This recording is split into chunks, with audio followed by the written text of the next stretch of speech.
chance we share beneath the stars above. For a moment, all the world was right. How could I have known that you'd ever say goodbye? And now I'm glad I didn't know the way it all would end, the way it all would go. Our lives are better left to chance. I could have missed the pain, but I'd have had to miss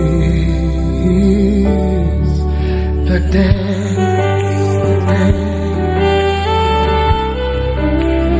Would have missed the dance, the dance. Would have missed the dance. Holding you, I held everything for a moment. Wasn't I a king? But if I'd only known how the king would fall, hey, who's to say you know? I might have changed it all, and now I'm glad I didn't know the way it all would end, the way it all would go. Our lives are better left to chance. I could have missed the pain, but I'd have had to miss the dance, the dance. I would have missed the dance, the dance. I would have missed the dance.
The dance, oh, the dance. Say the dance. I said I would have missed the dance. Said I would have missed the dance. Said I would have missed the dance.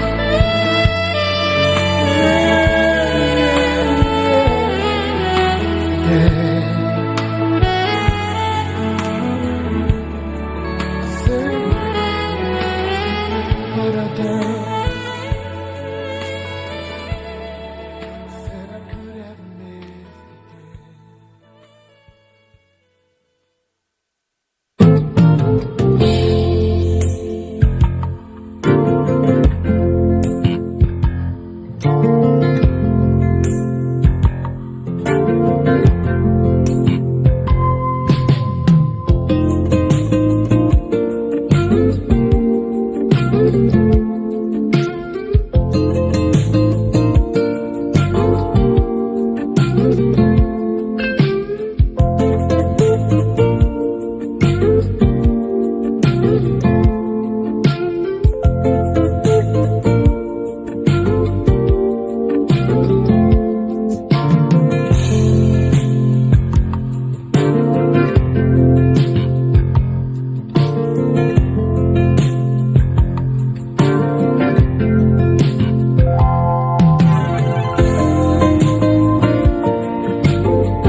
you are here, say good morning. Okay, all right, we are here. First, before we kick off, let's apologize for starting a bit late. We appreciate your time, and we do not take you for granted. I think the weather was responsible for some late waking up this morning. If you agree with me, say yes. You see, the people that slept late because of weather, they are here. But thank God we are all here now. It's always beautiful to gather every year from different walks of life. As you know that Unity Secondary School, Unity Government College, Ekiti, is a great citadel of learning that has produced very great men and women that are spread across the globe.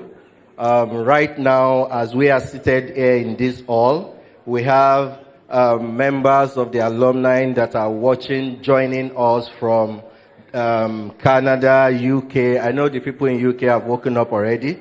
They are seeing us, and they are always very proud to be part of this event every year. So, to our people in the diaspora, I think that is where I'll start from this morning.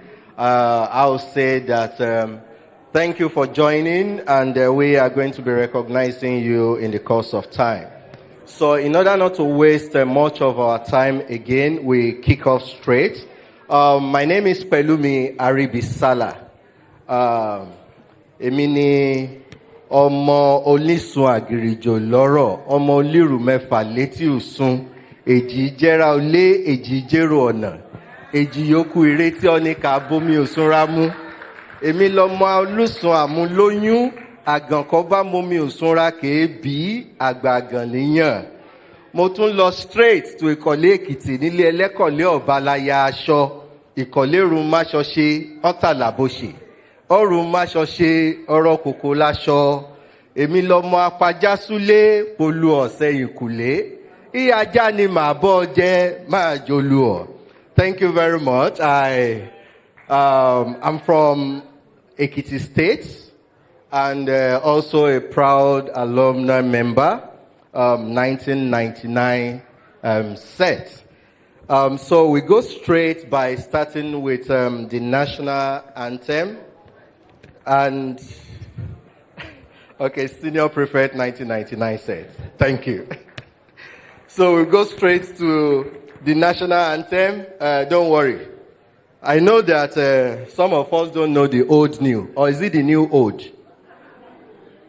There is old, there is new. Maybe I should have said that somebody should come and sing it for us and get a gift. You want to sing it for us and get a gift? See, we have very distinguished guests in the house, though. You cannot tell what you will get as a gift this morning. All right, please, let's all be standing as we take the national anthem. Don't worry. It's in your booklet, and it will also be projected up here. So, the national anthem, please.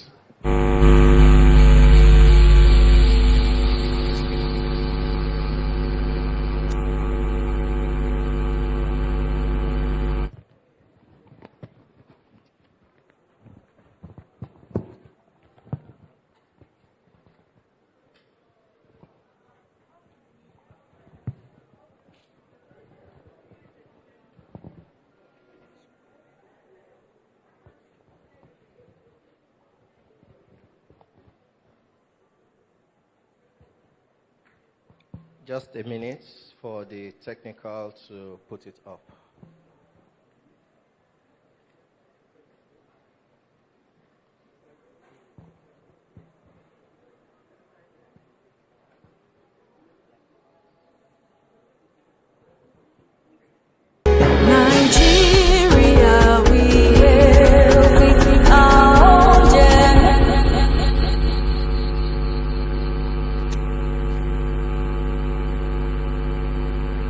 Oh, we stand.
now we move on to the school anthem.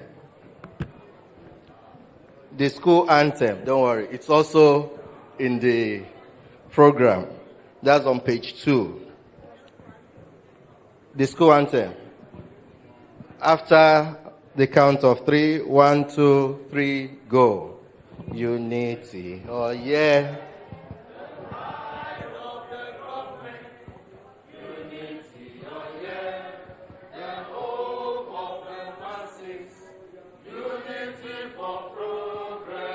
Unity for oneness, unity for quality education, unity for health and strength. SGC, oh yeah, the home of obedience. SGC, oh yeah, the seeds of good morals.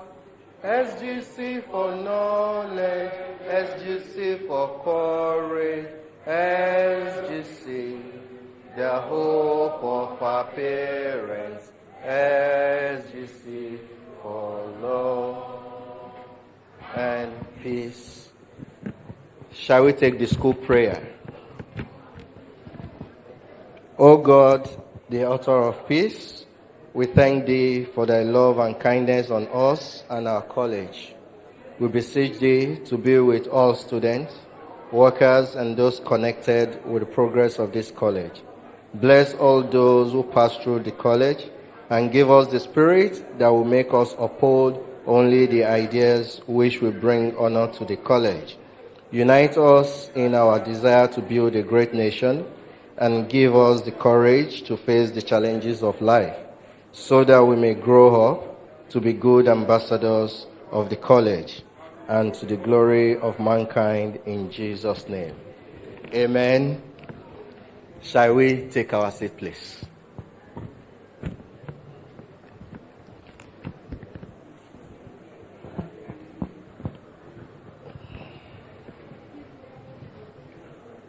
Once again, we want to celebrate and recognize our colleagues, friends in the diaspora that are watching, joining this very important annual event. And as we proceed now, there is something that Unity Secondary School was well known for back then while we were in school, and that is the way we sing our hymns, so in a very melodious way. I used to remember the SOP then that we have, and every student of Unity has their favorite hymn in the hymn book. So on this occasion of our annual AGM, we are going to be taking our hymn now, and I invite upstage Mrs. Folakemi Adeloye, who will lead us in the hymn. And we are singing from our hymn book, SOP 647. Thank you very much. Shall we rise, please? First off, it's a pleasure to be here again. This is Unity Secondary School, Ekiti. Here is the news read by Folakemi Adeloye. To begin the news, here are the main items. Can anybody resonate? It's good to be here. So we are going to be taking a hymn from our SOP. Lead us, Heavenly Father, lead us. We don't have the organ, so we have to just make do with what we have. Lead us, Heavenly Father, lead us. For the world's temptation see. Guard guide us, keep us, feed us, for we have no help but thee. Yet possessing every blessing, if our God our Father be. Savior, breathe forgiveness o'er us, all our weakness thou dost know. Thou didst tread this heart before us, thou didst feel his keenest woe. Lone and dreary, faint and weary, through the desert thou didst go.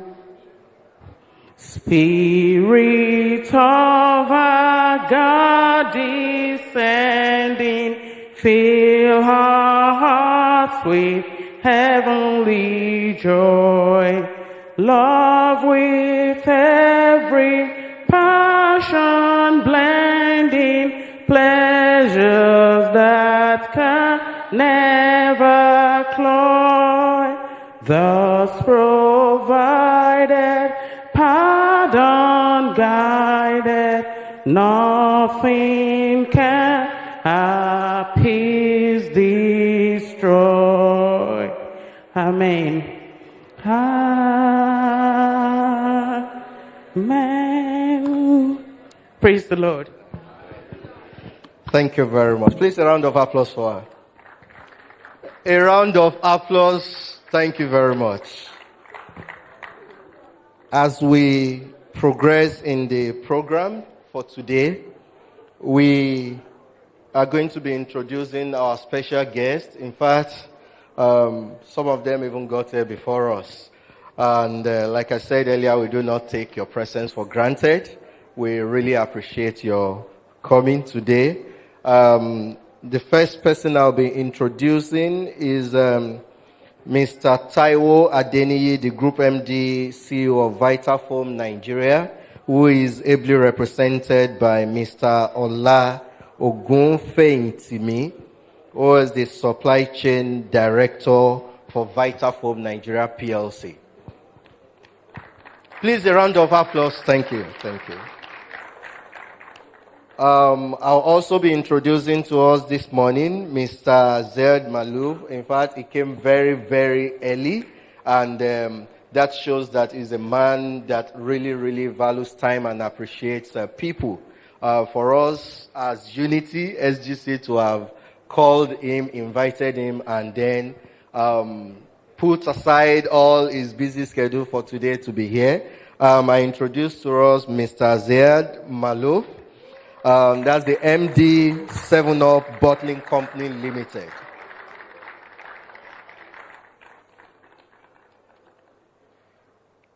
Also with us on this very special occasion, we have the former Managing Director of Vono, that's Alaja Titi Bakari.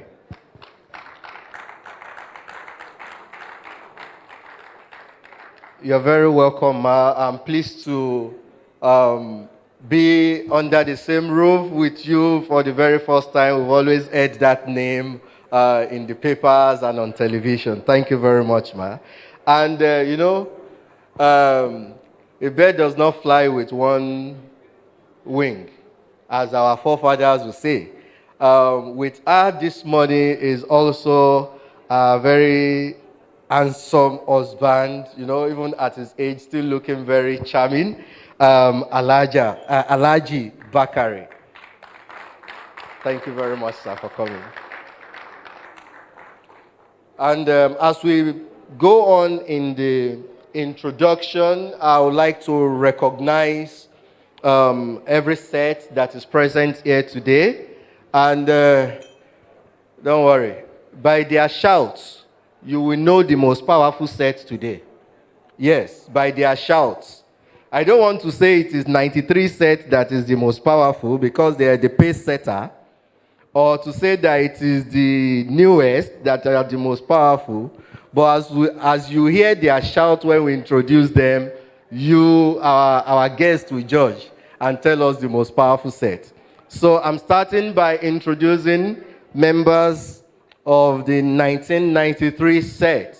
If you are here, 1991 set, rather. Yeah, I'll start from 91. 1991 set. 1992. 1993. 93 sets. Good.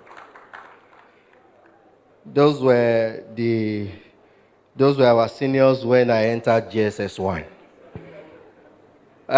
Mi ò ní pọn mi lénìí. All right, 1994. 94 sets. Okay. 1995. You can see. 1996. Yes. 1997. 1998. 1999. Yes, that's where I belong. 2000. Year 2000. 2001. 2002. 2003. 2004. 2005. 2006. 2007. Yes. Yeah, Mr. Z is 2007. 2008, 9, 2009, 2010, 2011, 2012, 2013, 14, 15, 16 till date. So, oh, they are here. Yes. You are all welcome. So,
time to attend this meeting for a better alumni, and I urge you all to stay with us throughout to collaborate, educate, and be inspired.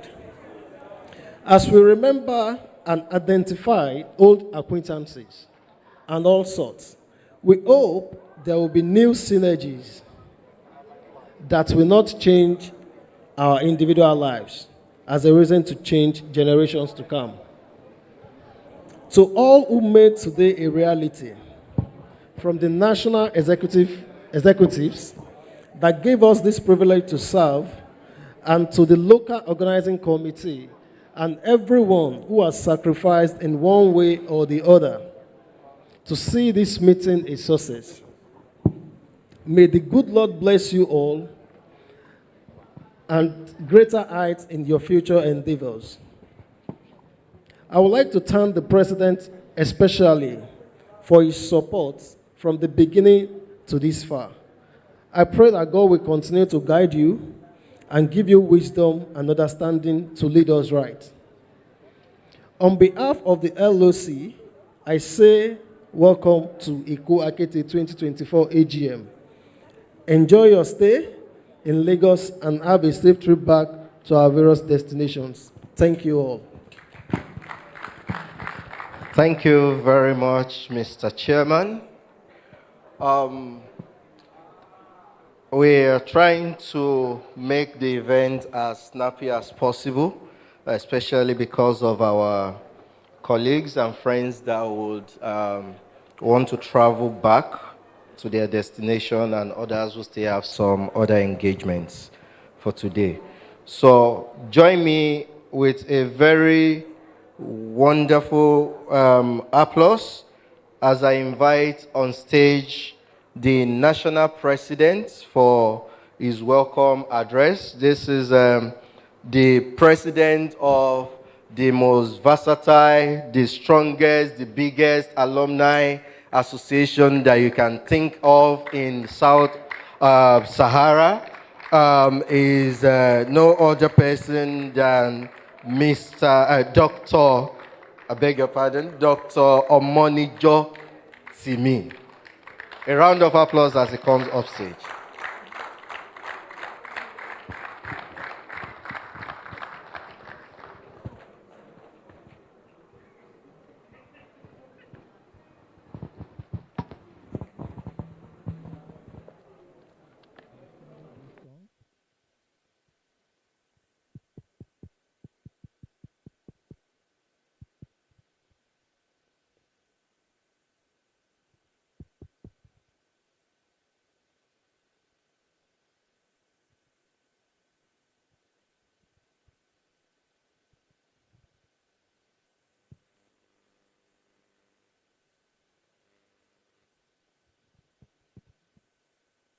All the glory must be to the Lord, for He is worthy of our praise.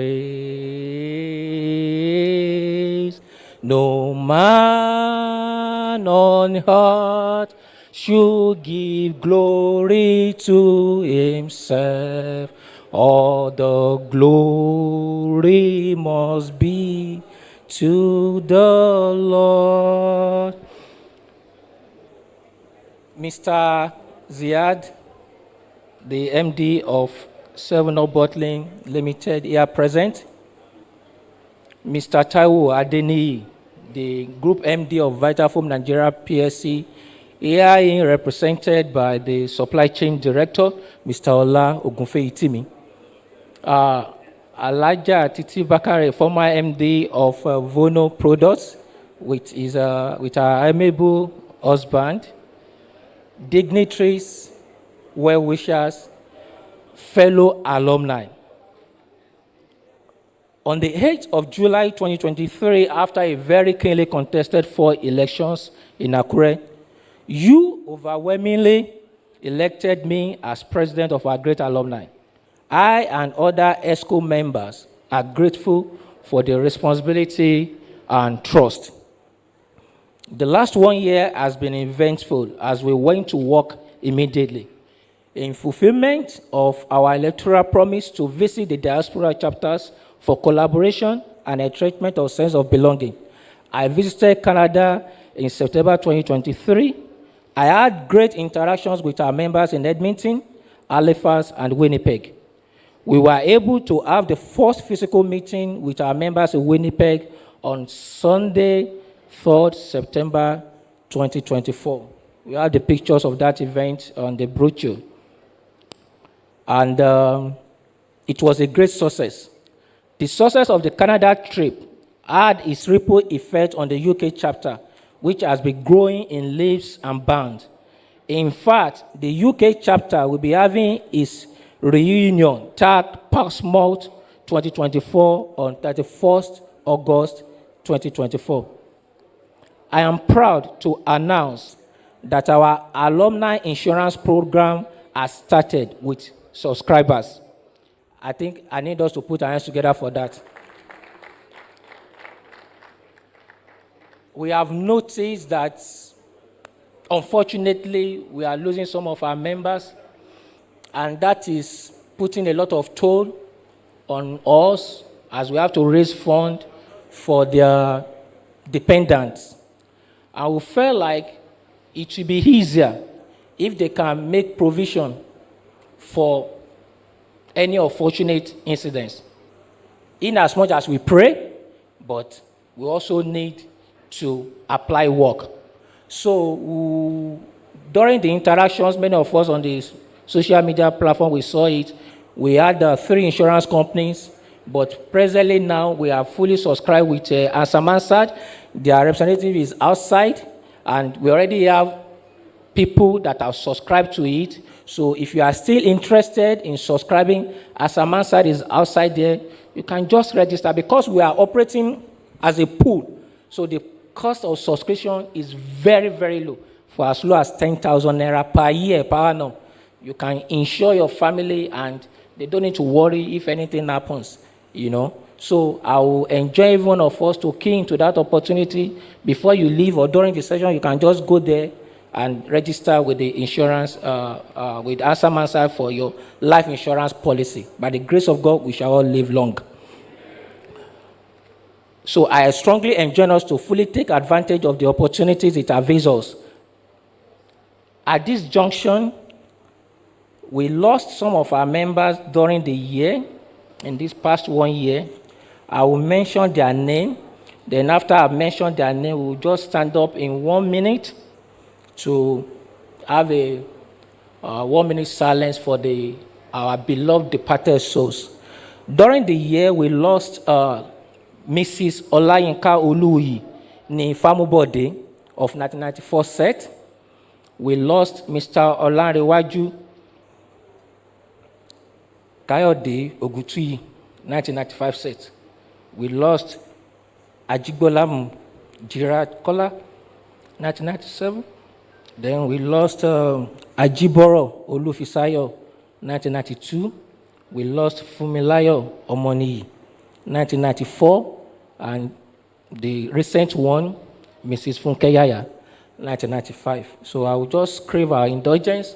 I will just stand up for 1 minute to remember the departed soul.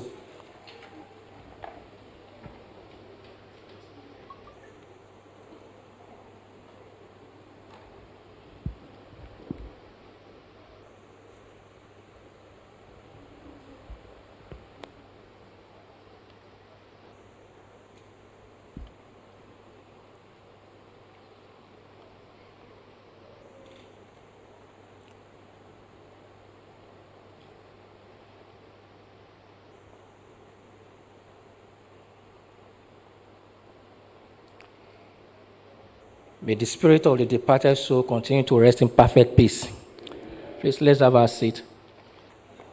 Ladies and gentlemen, Ugcoa Akete 2024 promises to leave us with indelible memories. The theme, entrepreneurship, the tool for achieving transgenerational wealth, is apt for the time and season we are in now. The second lecture, titled The Power of Networking in a Depressed Economy, was designed to enlighten us on how to take full advantage of the beautiful energy that our interpersonal relationship presents.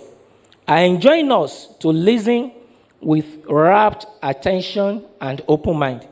My deep appreciation goes to our financial partners and members who have contributed in no small measures to the success of this AGM. Finally, My eternal gratitude goes to my mentor and former boss, Mr. Taiwo Adeni, the Group MD, MD CEO of Vitafoam Nigeria PLC, for honoring our invitation. During the presentation, I will speak further about Mr. Taiwo Adeni. And also to my mentor, coach, and benefactor. For some of us, even from distance, we could feel his energy. But you are going to be more electrified by the time he comes up, you know. And I will talk more about Mr. Ziad also when he comes up. Mr. Ziad Malouf, MD, 7-Up Bottle Limited. I'm indebted to you for all you do. Thank you very much, sir. To everyone, we can see the Abians, we can see the razzmatazz, we can see the beauty is the next level for our alumni. I wish you a beautiful AGM. Thank you very much. All right. Another round of applause for our president, Your Excellency, sir.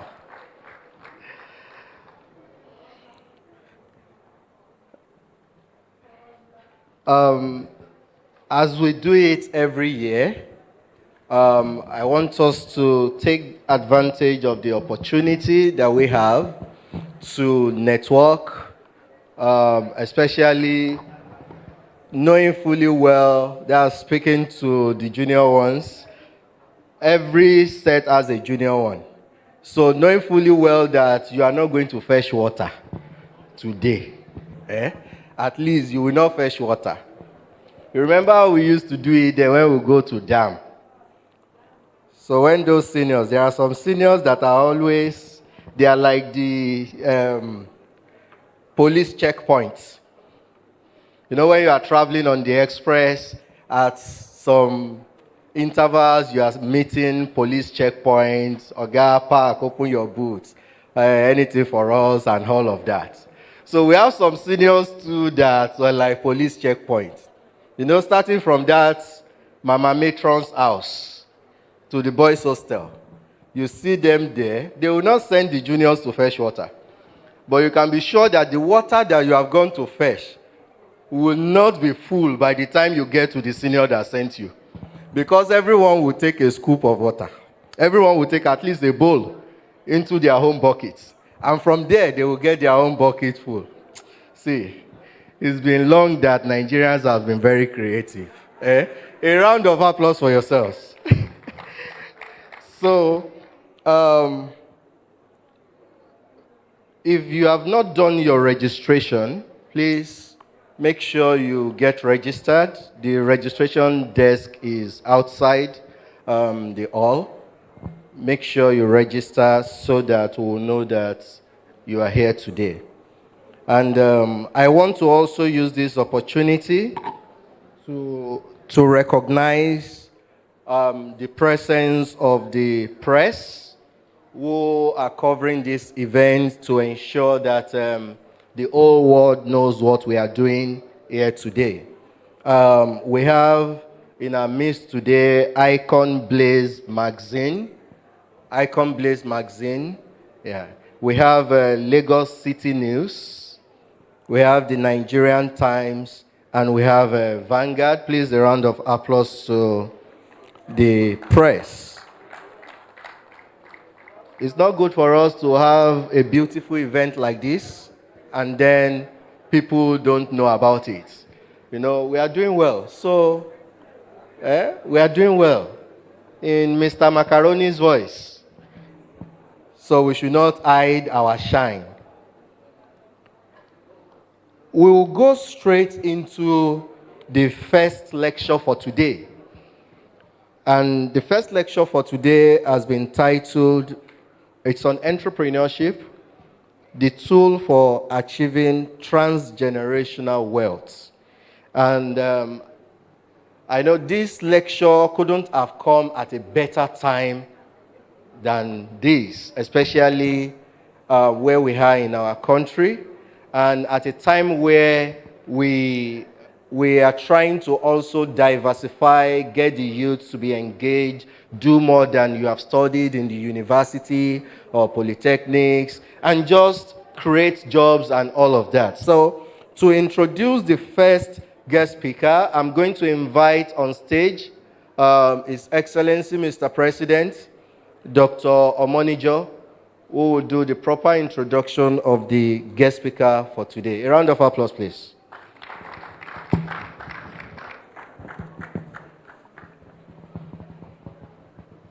Thank you.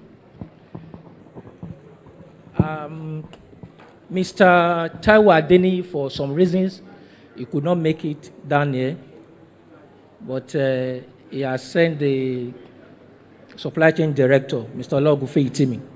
I just want to set the ball rolling so that we can have a background view of the guests we are bringing. Mr. Taiwo Adeni, Alaja Titi Bakare sitting down there, happened to employ me just after my service in Kano. After my service, I resolved that I will get a job in Kano. So I stayed back. So I know worst case scenario, I will be a teacher. So it wasn't difficult. I've never been unemployed. So immediately after service, I started teaching immediately. That job was facilitated by my former girlfriend. So,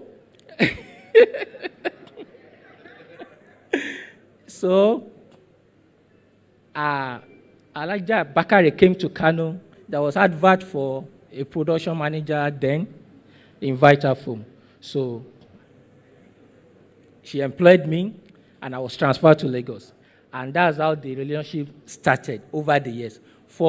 I spent 14 years in Vitafoam before I left voluntarily.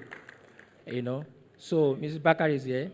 Then Mr. Taiwo Adeni has been a benefactor of mine, and he has also contributed to my career over the years. Today, I can walk into Vitafoam for anything that I need without any problem. So that is the power of networking, and the master is still coming up. But the entrepreneurship aspect of it is that Vitafoam was actually built on the foundation of entrepreneurship. And if you want to actually scale and move to the next level that I want to be, it's just the way out.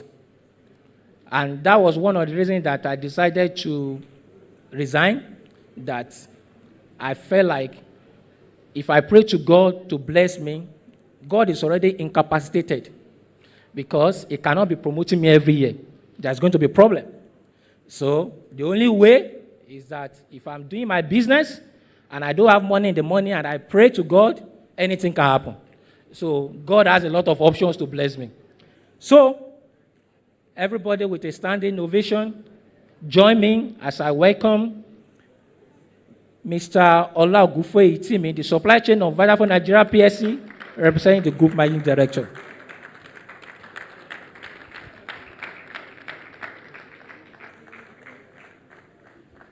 Thanks, bro.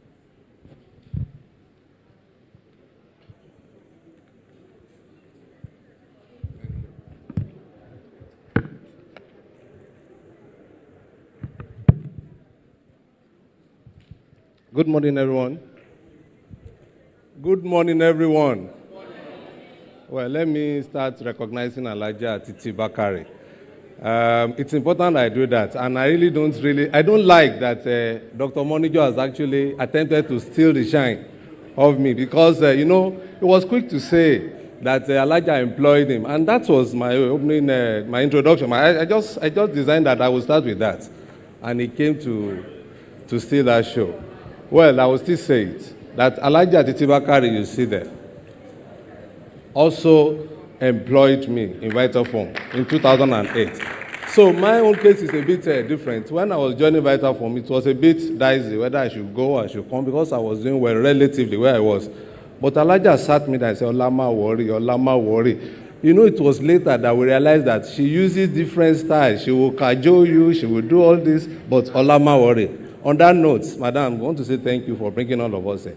And we realized that the Vitafoam today, 90% of the managers in top management level in Vitafoam was employed by Alaja Titi Bakare. So, Dr. Monijo, thank you for bringing her here too. So, standing on existing protocol, my name is Zola, and like I have seen, I've heard about engineers, I've seen doctors, I've seen Now, Dr. Moni just said something that Vitafoam built on the mantra of entrepreneurship. For you to be a full manager in Vitafoam, for you to be a full-fledged manager in Vitafoam, it doesn't matter what role. I studied chemical engineering. Madam Bakar employed me as a chemical engineer. But again, not after 4 years, I was asked, because we're just discussing entrepreneurship here, I was asked to move from engineering to sales. And in not too long a time, I worked as a regional sales manager. Not up to 4 years, I was asked to go to another. So for you to become a full entrepreneur, you want to move, you must be ready to leave your comfort zone. So here, standing representing the group managing director, Mr. Taiwo Adeniji, unavoidably absent. He had a very tough engagement. He was in Yola over the week. He got to Abuja very late yesterday and still flew to Lagos, but called right from Yola. He started telling me, Yola, don't forget. And I knew that must have been an important gathering. And also, if you see me dressed very casually, it is because I've been to so many alumni programs. I realized that we really don't get them organized well. We really don't have the ambience to receive people. But again, this is the very first time, at least not just the university alumni again, just the secondary school, and it is well organized. I think, please join me to give a round of applause to the organizers of this event. It's been well organized, and beyond, when I saw AGM, I was thinking AGM is a place where people should prepare to fight, to do all of these things.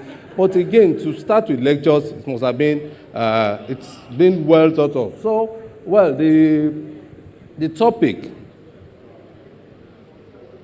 entrepreneurship, the tool for achieving transgenerational wealth. It's coming at a time that we know that is the best, it is apt, and it is the best time to have this in Nigeria of today.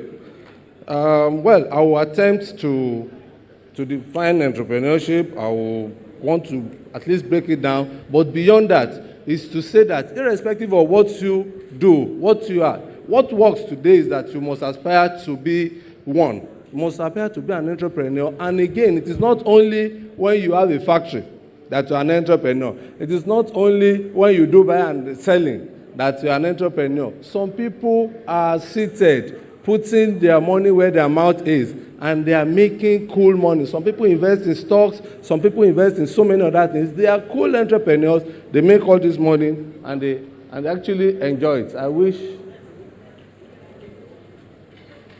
Hello, technical. This is not responding. So, still continue. And maybe I should also say that I've seen one of my university mates here as an alumnus of this great institution. Thank you for, at least for training and for also bringing her up. So, well, you talk about entrepreneurship. Entrepreneurship is more, and it's simply, it is more than starting a business. It's not just about starting a business.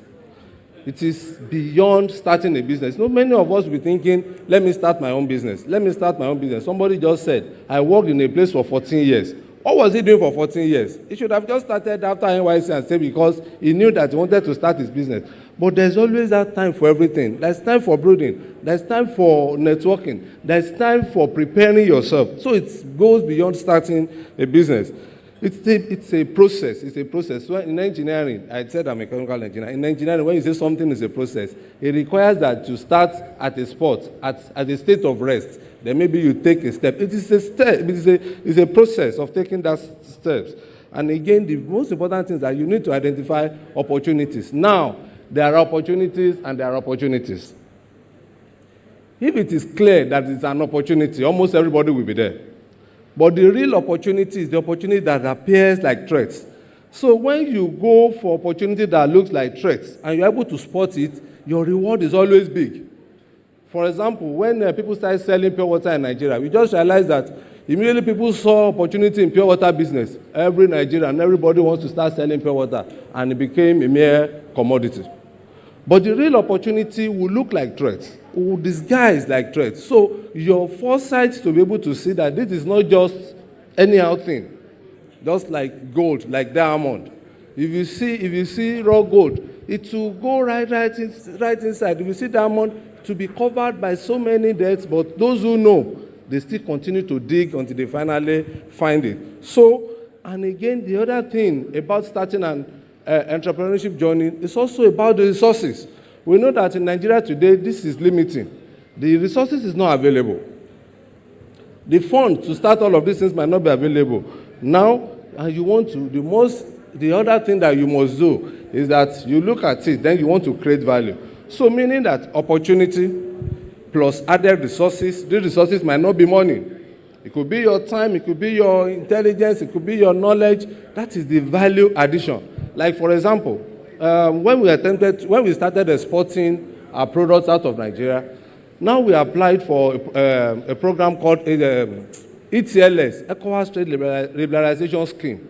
This scheme requires that you don't really need to be the owner of that product. But again, they'll be calculating, they'll be looking for the value addition, meaning that even if the product is imported, they look at the value you've added to that product. So once you've added value, up to 30%, you can claim rights over that product. And for those who understand import and export, that's why you have different changes in HS code. So meaning that this is this today. If I'm able to add value, that something I have here, I can replicate it again, and they calculate the worth of the value addition is more than 30%, you can claim to say this is a new product. So you need to create value. Now, what problem are we trying to solve? It's about needs. It's not just that, okay, because everybody is wearing Ankara or they're wearing kaftan. Do we have need for it? So you want to work around it to create that need. Once you identify the opportunity, you want to meet a need. And that's why all of this, entrepreneurship generally requires an individual or group of people. But when I mean group of people, it means people of like minds.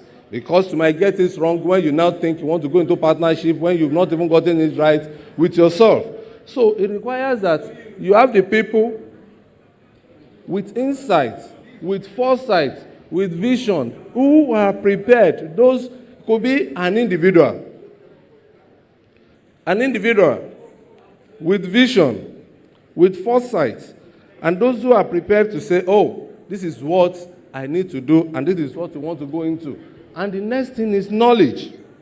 So you've seen an opportunity, you've identified your unmet needs. Now you've decided that, yes, myself alone, or I'll be going with a group of people, like minds, then who have the insight, the foresight, the vision, and who are prepared to get going and again, they must seek knowledge. Because beyond everything, if you are not knowledgeable in any business venture, the failure is determined before it starts.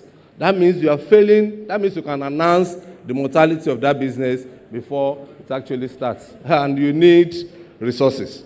Now, when we talk about resources, now we're talking, it could be money, it could be people, it could be, some businesses, it's not only when you have the raw cash. You might have some people, once you're able to pitch well, you're able to discuss your ideas with them, they realize that you are there, they want to check how bankable.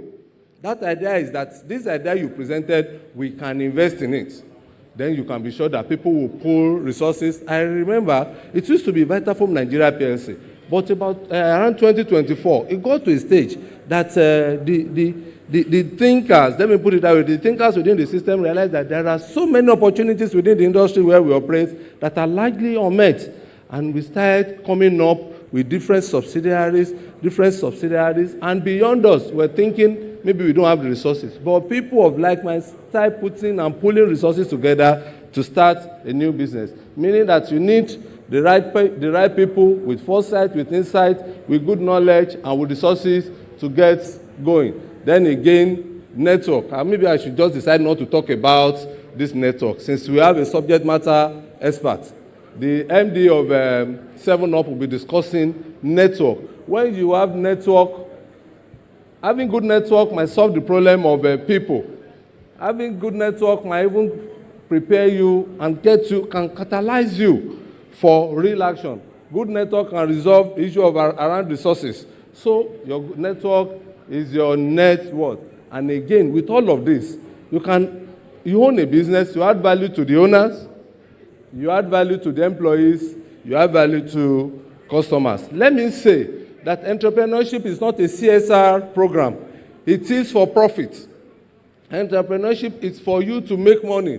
It is not for you to give back. You see, it's only when people have made good money that they now start talking about Dangote Foundation, Afe Babalola days, that. You must make money first. So the entrepreneurship we are talking about here and the entrepreneurs we are talking about are those who want to make money. So when you make money, then you might not be talking about giving back. So now, who is an entrepreneur? I will not waste time. I hope you know that Dr. Monijo is also a subject matter expert. So even in preparing, I had him in mind. So as entrepreneur, that person who is a risk taker, someone who takes risk, starting a new business venture, that person who can aggregate capital, you may not have that resources. Your network can actually assist you to pull the resources together. So you need to aggregate. You see, when I put in red, it means it is a danger zone. Let me put it that way. It is not a comfort zone. Now you need to aggregate capital and labor. I realized in a very difficult way to say that even if you have a twin, and you put them under the same roof as employees, the two of them will behave differently. And that's why they said that the greatest asset any organization will have is the people. Processes might be the same, technologies might be the same, and you can acquire, but when it comes to people, when it comes to getting people, the way you relate with Ola will be different from the way you relate with Titi, will be different from the way you relate with another person. So that's why I have that label in red, that it is not also very easy, but you need to get it right. To produce goods or services for profit. Profit is sweet. Profit is sweet. So, and entrepreneurship is an important driver of economic growth. We must not forget what we're discussing is entrepreneurship as a tool for transgenerational wealth. So, we're not talking about being wealthy here, because I got that very clearly. That we're not talking about you being okay. We're saying that you being okay to the extent that you're able to even transfer that wealth. And I checked all through. The only thing one can engage in, whether in Nigeria or anywhere in the world, is to be an entrepreneur. Those who have been able to transfer wealth are renowned entrepreneurs. So it is it's not a question, it is like a question that has been answered in the face of even the booklets. So that you need for you to transfer it, then the risk is not small to an entrepreneur. As I met Mr. Zayad, we were just talking. The first thing that came to mind, what about the forwards? What is the CBN saying? Have you been able to resolve yours? And I saw that he was happy. His own has been resolved 99%. Mine has only been resolved about 82%. So that is to say that, see, the risk of starting a new business is not small. It is a high risk. However, if it is well done, if it is well articulated, and if you put it right, the reward can be very, very high as well. And you can use it to generate wealth. Not only wealth for yourself, but wealth that is transferable. Wealth that you can pass to first generation, to second generation, to third generation, but we will be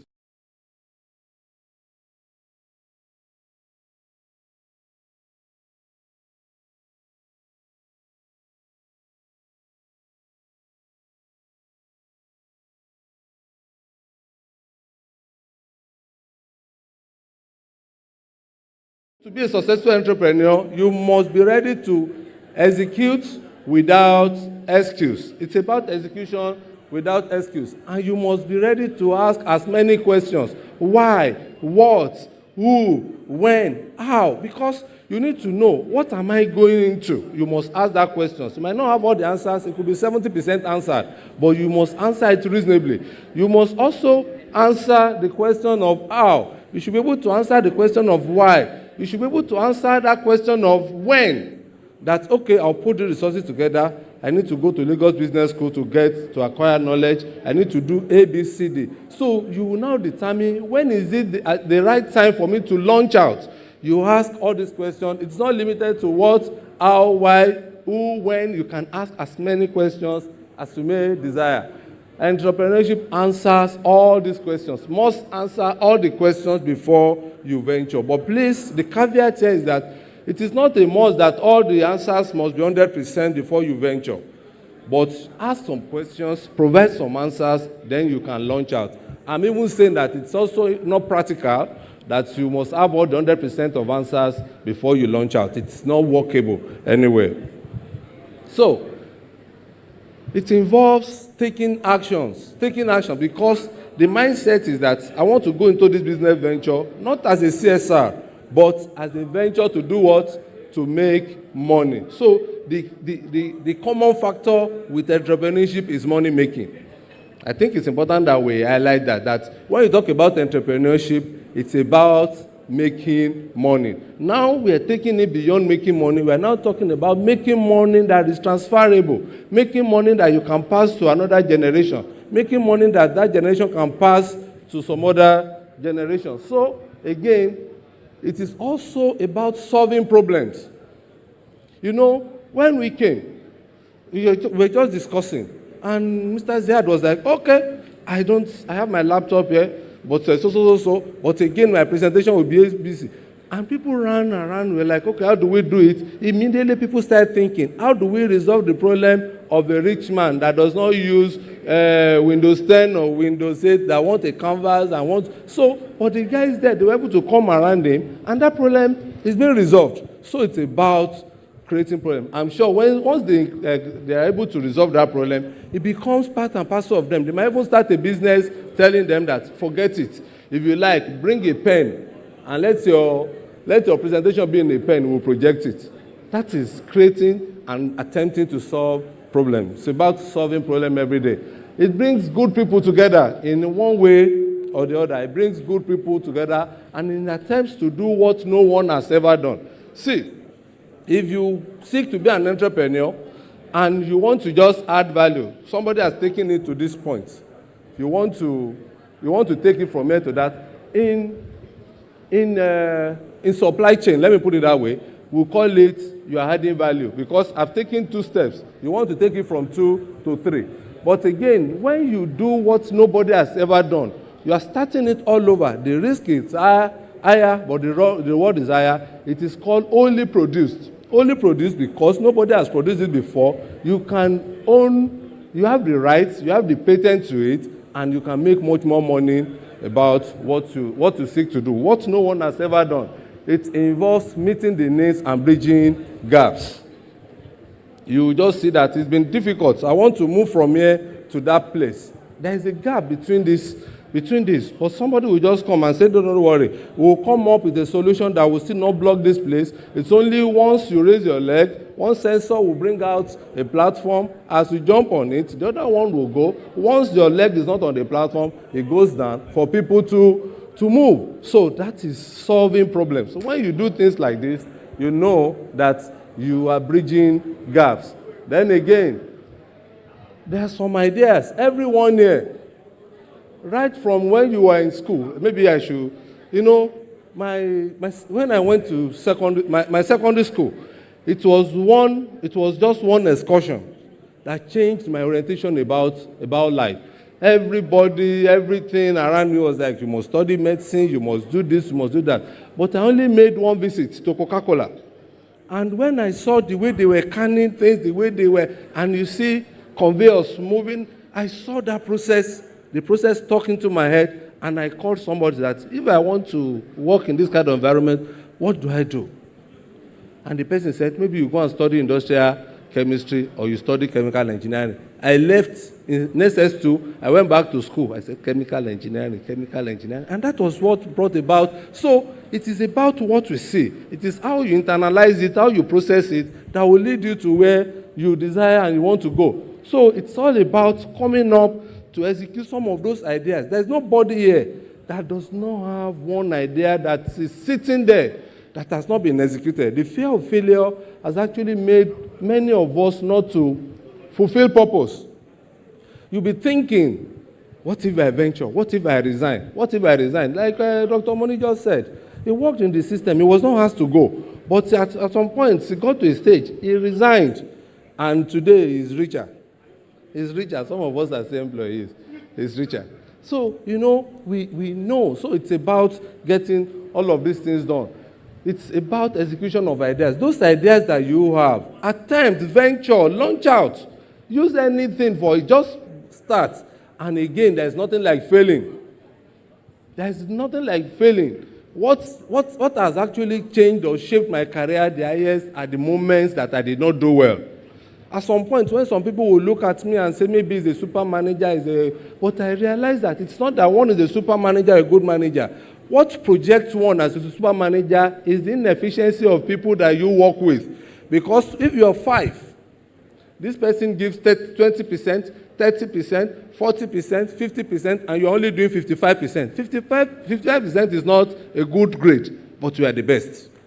You understand it? So meaning that amidst peers, amidst people, if you're able to launch out a little higher than your peers, you will be a good person. So with entrepreneurship, if all those ideas that people are still brooding, people are still thinking whether we should do it, while people are waiting, please launch out. I expect that some of us will be putting out some of these buzzwords. I think I've used the word buzz out about maybe 7, 8, or 10 times. It means that people must launch out. We must launch out whenever it comes. So it's also about, when you think about all of this, to now come up with the strategy, that the strategy to execute without failing.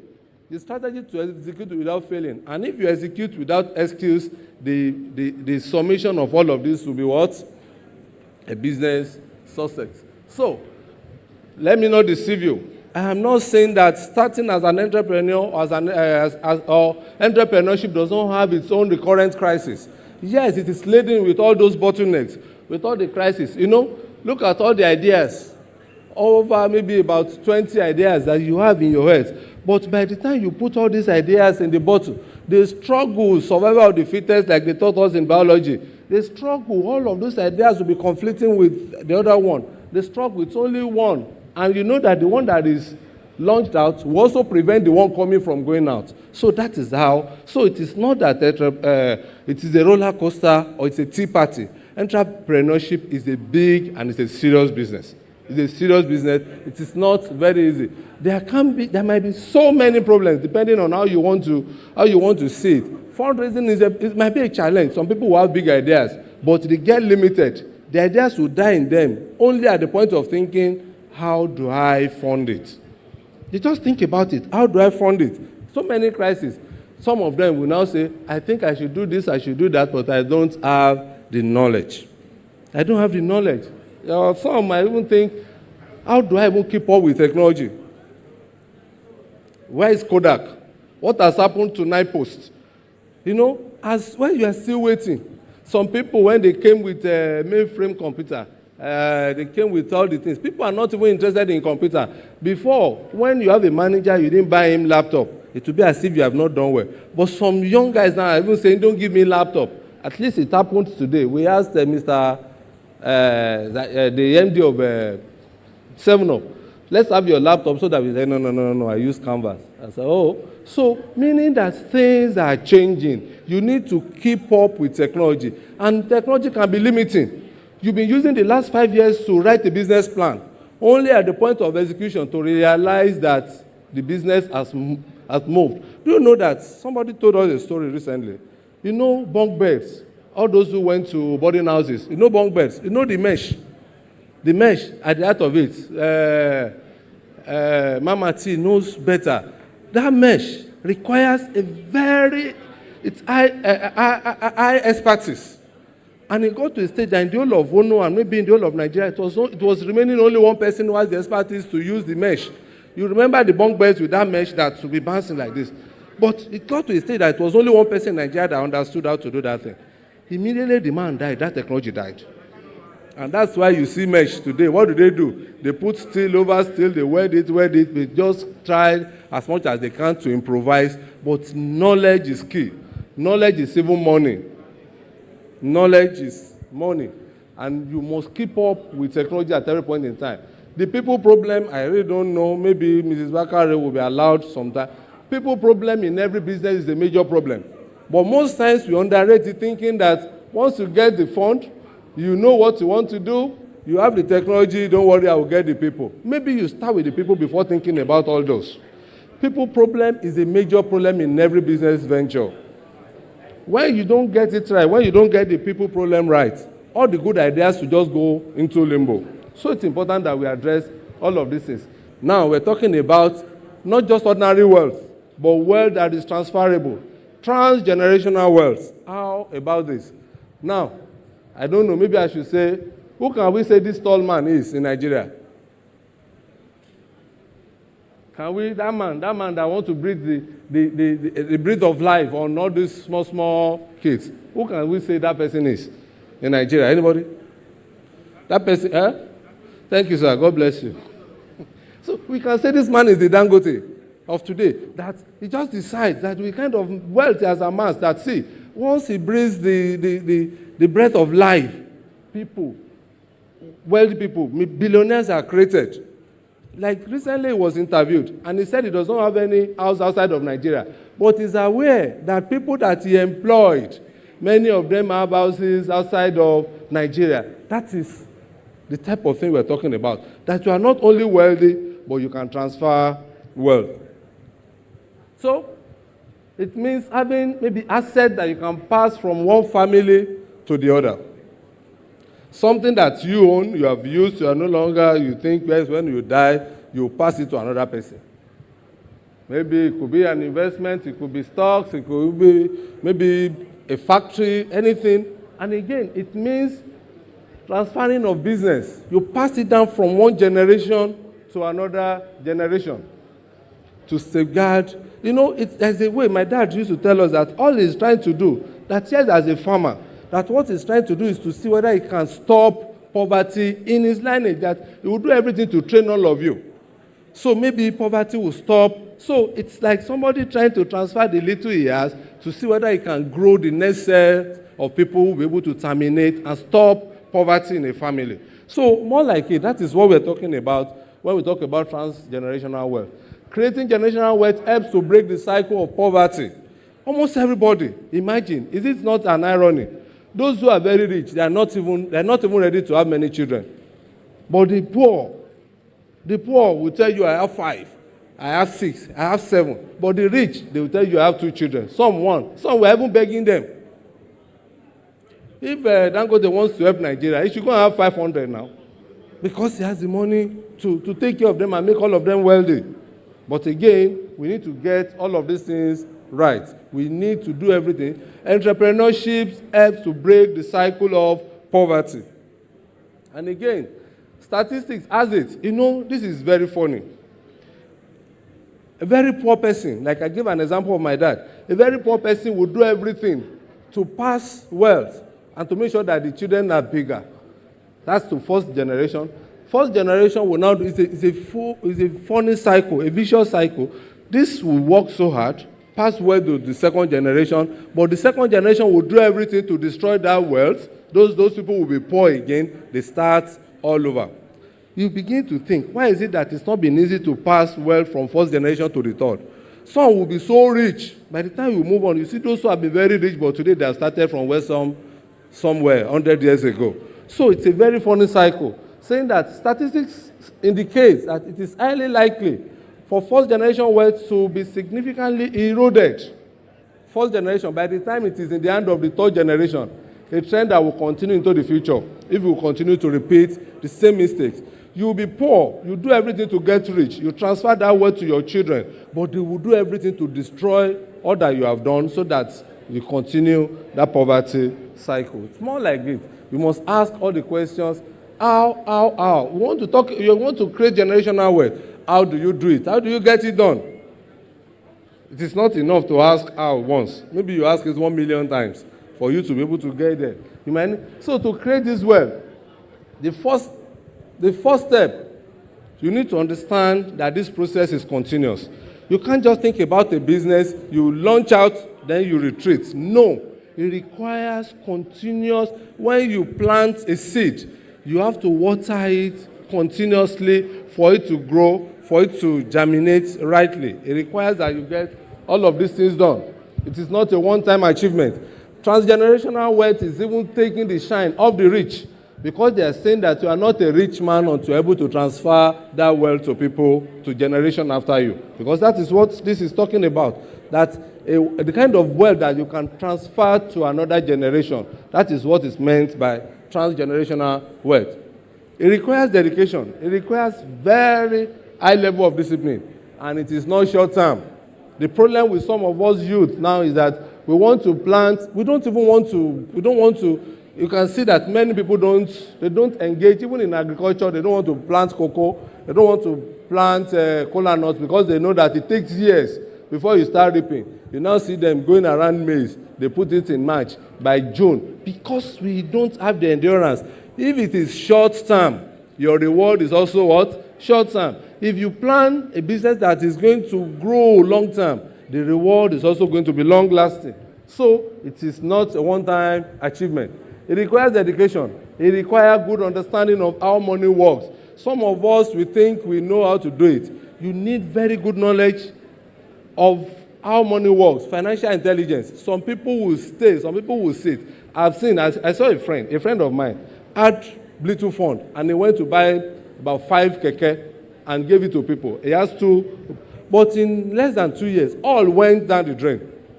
Because you think that, okay, any business, say you should put your money where your mouth is. That is another training about knowing how money works. You might, if you are busy, you are working, and you don't have all the time, you have to take low risk, minimal risk, but make sure that your fund is guaranteed. Even if you don't have returns, let your capital not be eroded. So you must seek knowledge around financial intelligence, how money works.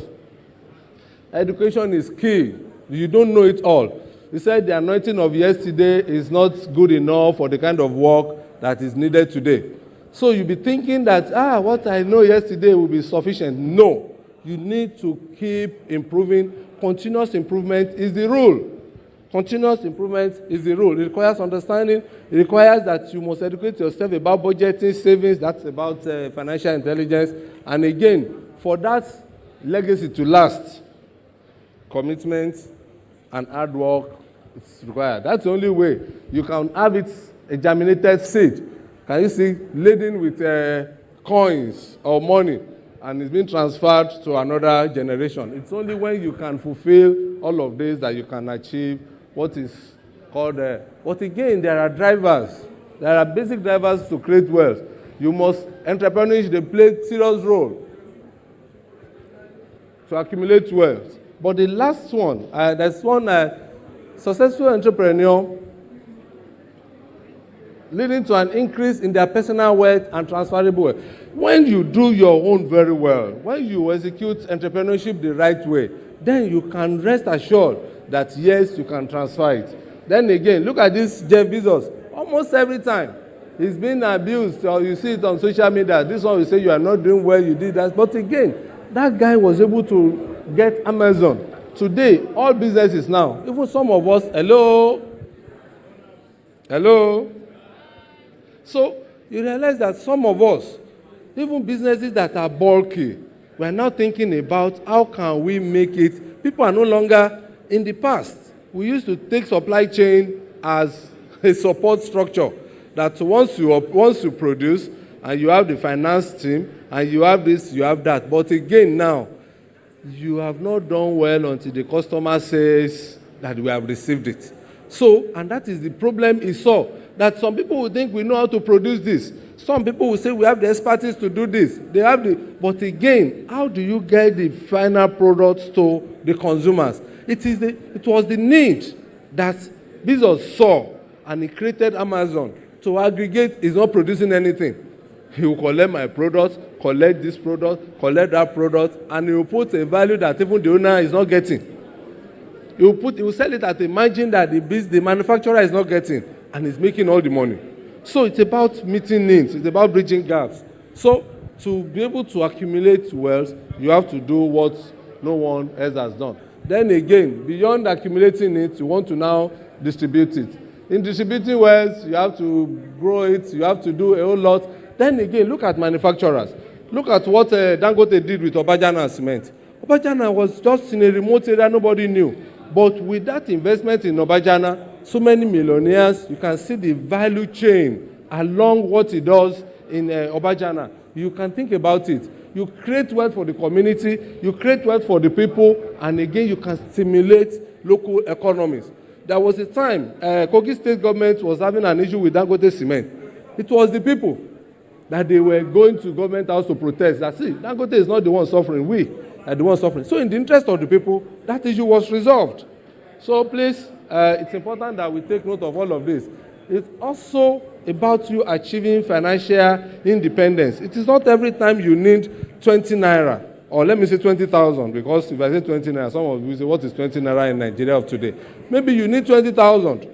Now you now call your uncle, sir, I want to do something. I already have 15,000. I only need 5,000. Why don't you have 20,000?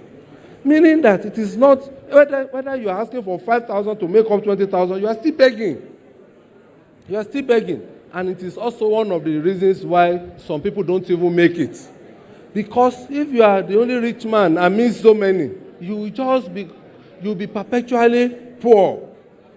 In Vitaform, I had the opportunity of working outside of Nigeria for a while. I realized that it was the period that I saved the best. Because people didn't even know whether I was just a production manager, this or that. They didn't know. But immediately I came back to Nigeria. And they got to know that, oh, is the head of this department, is this. At times when I wake up in the morning, I don't want to see my phones. Those messages should be there before I wake up. And that continues to create people that will never be wealthy. Because from the little you have, for you to launch out and be somebody, you have to share it across, and our culture also allows that. Now, you have access to direct resources and support. This is very important. When you are made, you realize that, like Dr. Moni just said, that anytime he wants to come to some places, he doesn't knock door. Truly, he doesn't. Anytime he comes to my office, I'll say, sit down. I'll be looking for coffee or whatever I need to quickly, please, let's take something. But some people they have all it takes. They want to solve problems for a particular organization, but they will not have the access to even come in. I give you a very good example.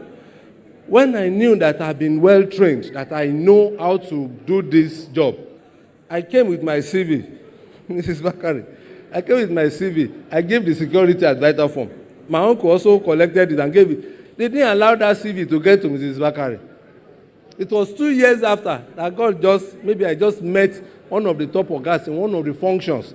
And we now discussed. He said, you know all this. Please come. So meaning that access is very good, even beyond knowledge. Network, the subject matter expert will discuss it. If you don't have the right network, that's why if you are a child of the rich, probability that your discussions will be with the rich is very high. Very, very high. If you don't have access, even things you know will die right in your head. They will not nobody will be there. And that's why I advise the young ones, if you must leave university, make sure that you don't leave university below 2-1. The end of the beginning starts once you leave university below second class upper. Because you might be very good, you may know it all, but they won't even shortlist you. 2 years ago, we wanted to employ some people, some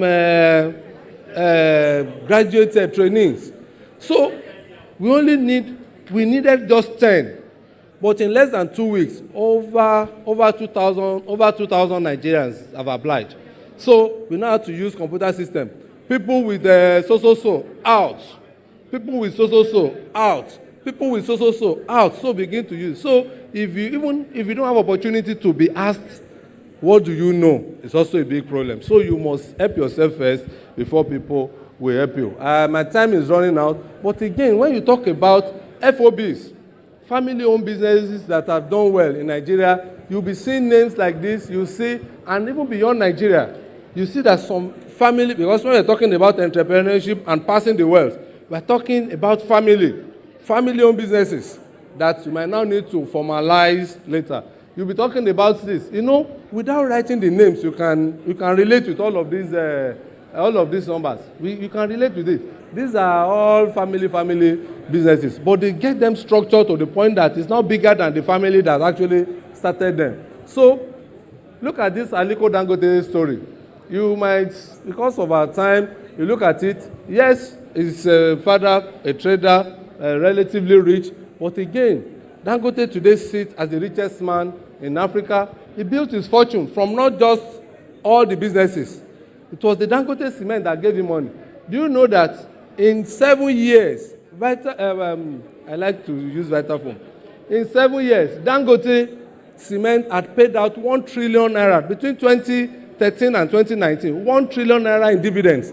Maybe you know as well that Dangote owns 78% of the shareholdings. 78% of 1 trillion. That means the guy has made 780 billion. Not the money he made from the business. It is the dividends. They will declare dividends, 1 kobo, 10 kobo, 20 kobo. But in 7 years, he collected cash. Because I know when it is time to pay dividends, you don't pay it with a promissory note. You pay it with cash. So, in 7 years, because he has 78% of Dangote cement, he has collected 780. It will interest you that last year, dividends to Dangote alone, on Dangote cement, I'm not talking about salt, I'm not talking about every other thing. Dangote made 292 billion. All of these are in the paper. 292 billion only from, that is the wealth that is transferable. It's the type of wealth that we're talking about. And again, records has it that all the children were trained abroad. All the children, the 4 of them, well trained. They have the best education and they all have stake in that business. Even before he dies, he's already transferring wealth. So this is a very good example of transgenerational wealth transfer. So you see from Nairametrics that between 2013 and 2019, you can see collected 50 million in 2013, collected 100 million in 2014, a little low, and as at 2019, it was already over 250 billion. Sorry, I'm talking about billions in dividends alone. That's what. But again, beyond Dangote, you can relate with all these faces. You see Dangote, you see Alumni, you see the Boa Cement Man, you see Otedola. All of these people in 2022, they collected 506 billion. So at times when I look at it, I say, why are people still working? If somebody will not even work alone from dividends, the Boa Cement collected 166 billion in 2022. Can you see? So the paper carried it. It became a big news. I think I had to put it in Nairametrics. They said only 11 billionaires in Nigeria collected 506 billion in dividends. So that is building a wealth that is sustainable, a wealth that is transferable. That is like what you need to know. But again, still in the same Nigeria, somebody will say, what about the lessons from MKO? He was rich. He was the richest in Nigeria at some point. But again, what about, has he been able to transfer wealth? Another paper picked it, and this is all they could say. As of 2018, they said 20 years after, the 43 children are still what? Fighting. Add 6 years to 20. That means 26 years. I don't know you answer it, whether they have stopped fighting. But again, we just discussed an individual and another individual. So that is how to understand transgenerational wealth transfer. But again, there are other family-owned businesses. I'm rushing because I can see that my time is up. So I do this very fast. You can see family-owned businesses can be complex. You know why? You say family-owned business. The two major problems there are two problems there. You are talking about family and you are talking about business. Family and business are not the same thing. Family is largely informal relationship. Business requires some formalities. So family system is emotional. Oh, now my brother, oh, I cannot do without him. So, but business is unemotional. Entry into a family is what? Is by birth, and it is permanent. Even when you have a brother that is not doing well, he's still your brother. And when the man wants to transfer wealth, he's transferring to all of you. So once you have one bad ex in the entire family, the wealth will not be transferable, will not be sustainable. So these are all of the things. Successful businesses, you can see 90% of US businesses started as 90% of US businesses and 30% of Fortune 500 firms started as FOBs, family business. Started as family-owned businesses. Survival rate is very low, only 33%. But look at this. According to this, if you look at that, you see, the first generation, they do what? They create wealth. The second, they inherit it because they'll be waiting. That's my father.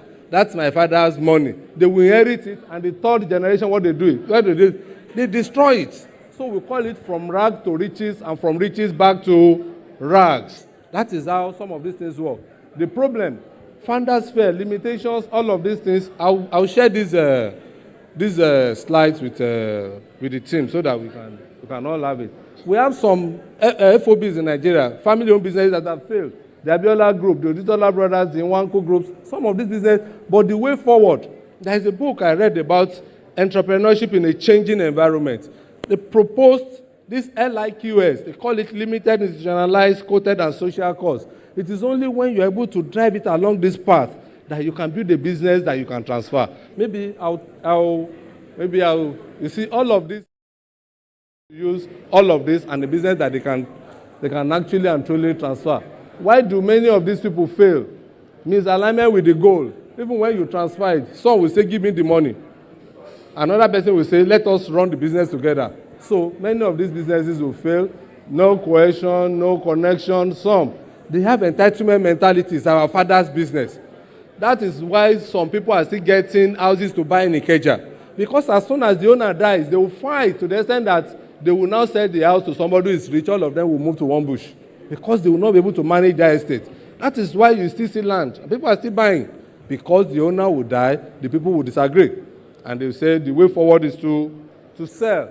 So, you see all of this. If you see all these businesses above, they are family-owned businesses in Nigeria. Dangote, FCMB, Zenith, UBA, Champs, Fitsin, all of this. Some are quoted, some are listed on the stock exchange, and some are still doing well, even without being listed. Like Capital Oil, Obas, Global Fleet, Doing Group, Elizade. These businesses are not listed, but they are doing relatively well. The big question is it in all cases? Now, somebody can be very, very rich, and the wealth will still not be transferable. Because I read that it is possible that you are very rich, and you will not be able to transfer wealth. Now, the question I have asked here is that, is it in all cases that founders want transgenerational survival of their business? That this business you are owning, do you think that a father will say, I have this big business, but I want it to go beyond me? The answer is no. Some people have businesses, they don't want the name to go beyond them. I just give us one example, and a Nigerian example. Look at this. You know Gani Fahemi? Gani Fahemi's business chamber was very big, doing very well. But in his will, he wrote that as soon as he dies, within 2 years, they should wind down Gani Fahemi chamber. That he doesn't want to, whether his spirit or his soul, or that 2 years after he's dead, that there should not be anything about that chamber. Meaning that you might be very rich, you can have a big business, but you still don't have the mind that you want to transfer that wealth or the business. So, he had a good business, successful chamber. I was to write law chamber. Well-managed, good employees, good brand. The chamber died because the founder willed that it should be wound down within 2 years of his death. That should be wound down. He died in April 2008, and they wound it down in January 2011. That's why you don't hear about Gani Fahemi chamber. So it is possible that you'll be very rich, you have a big business, and yet it will not go beyond you. But look at this.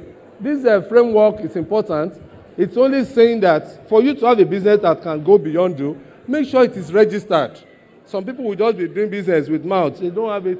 Make sure it is legal. You can sue people. People can sue you. Have a legal business. The next one is institutionalize it.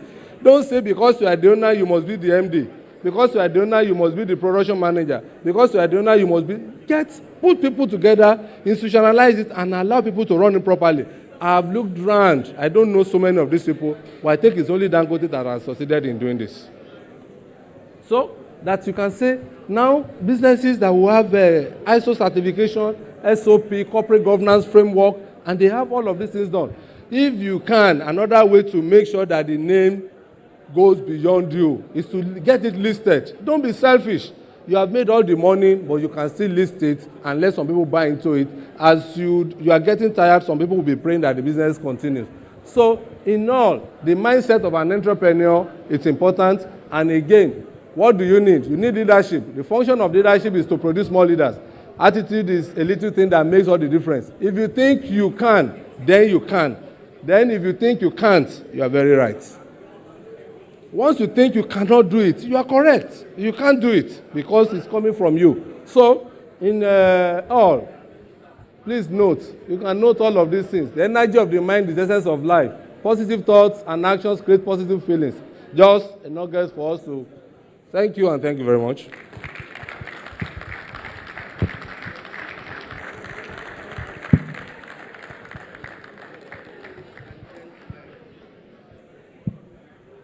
A warm round of applause, please. A warm round of applause.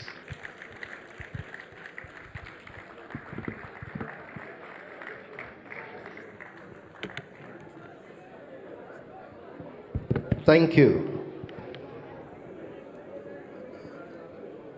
Entrepreneurship is about execution without excuse.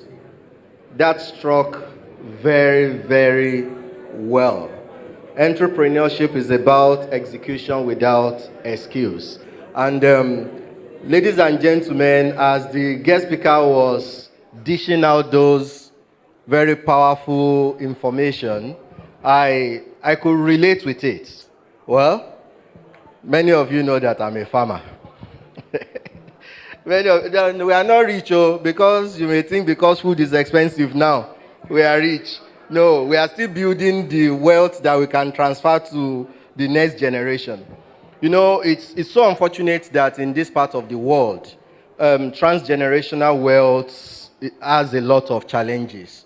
I visited a country and had the opportunity to visit about 4 different companies on a learning visit, and all the 4 companies are transgenerational companies. In fact, there was one, LC Packaging in Netherlands, I think they celebrated their 100 years old last year. 100 years. So the people running the business right now is like the 3rd or 4th generation.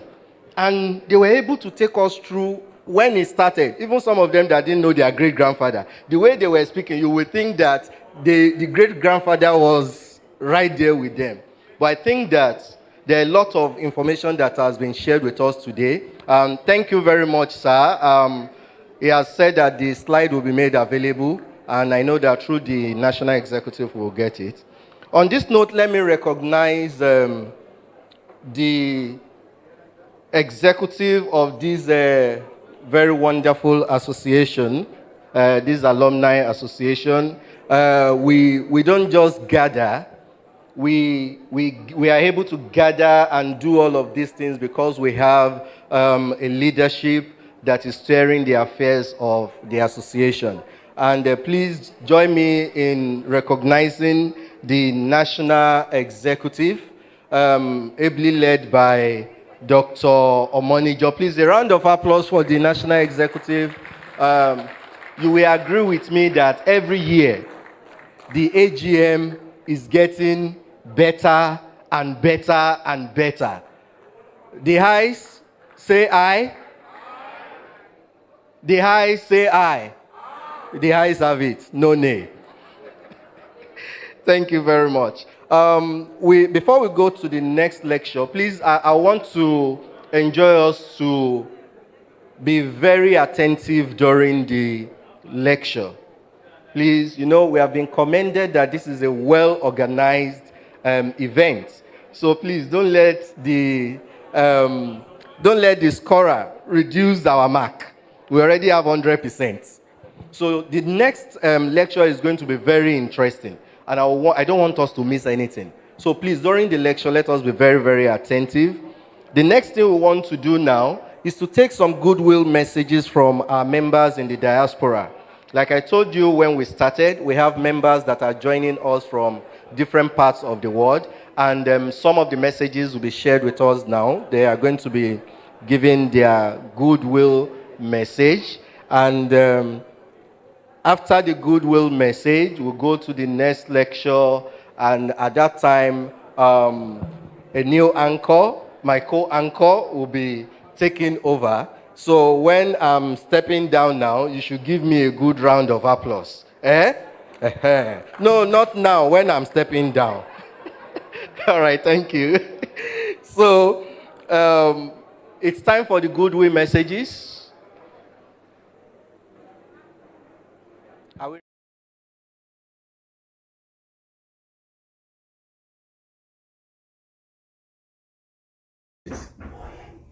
I really wish I could attend this year's AGM.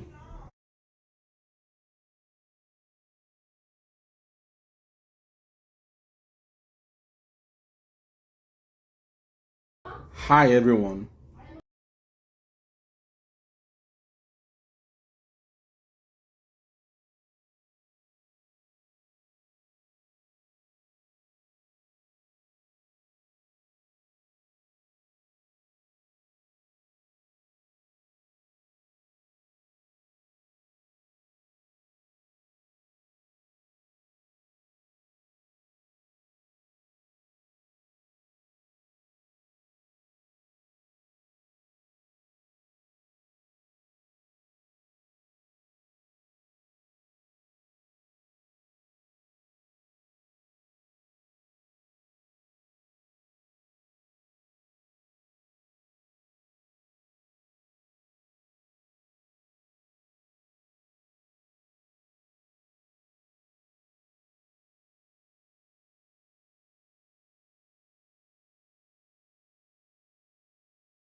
Hi everyone.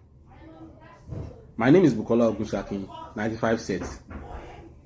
I really wish I could attend this year's AGM for us to discuss face-to-face and share ideas together. But having this opportunity to speak with everyone here, I do really appreciate it.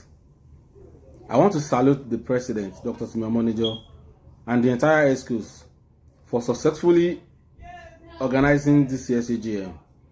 I wish you all a happy and fruitful deliberation. Thank you and God bless. Bye. Alayerogun, 1991 set, saying hello to everyone from Vancouver, British Columbia.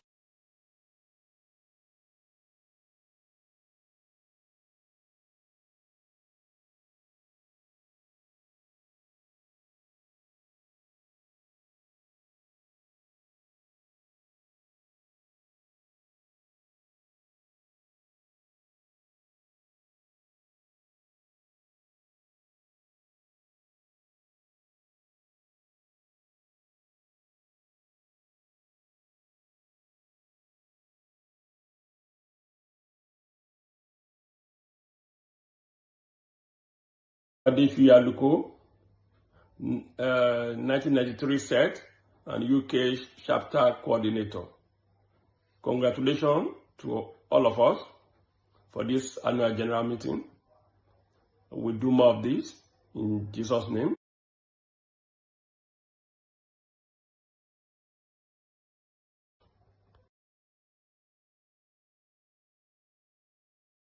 Good afternoon, everyone. My name is Kunle Fakiesi, Unity Government College, Ekiti, class of 1995. I bring you greetings from the beautiful city of Halifax, Nova Scotia, Canada, and to welcome you to the 2024 annual general meeting of our great Alumni Association, Ugcoa Akete 2024. Thank you all for coming.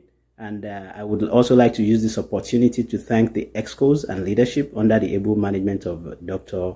Timio Monijo for the wonderful job they are doing. Thank you to them and everybody that is supporting them in our collective quest to move our alma mater forward. Enjoy yourself, have a great time, and please don't forget to remember our school and all the connections we have made in everything you do. Have a great day, and thank you.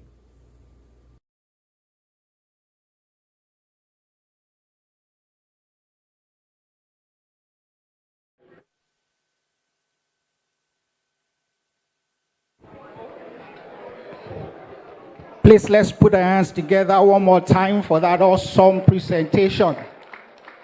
That was so good and so great. But before we go any further, I'd like to encourage us to please reduce the volume of the shutter. You know, I'm one of the few privileged ones who can issue punishment. In my position as Senior Dapo. Don't worry, I'm just kidding.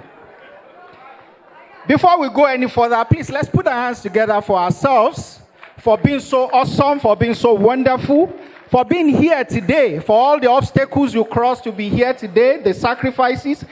I think somebody is thinking a little lesser of himself in the house this morning. Can you celebrate yourself? I'm not saying any other person. Put your hands together for yourselves and celebrate yourself. Awesome.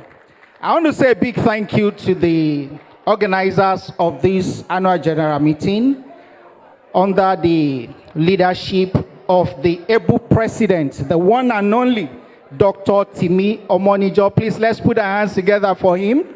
Please, wherever you are, can we see you? Can we see you, Dr. Timi Omonijo? Where is he? Hello?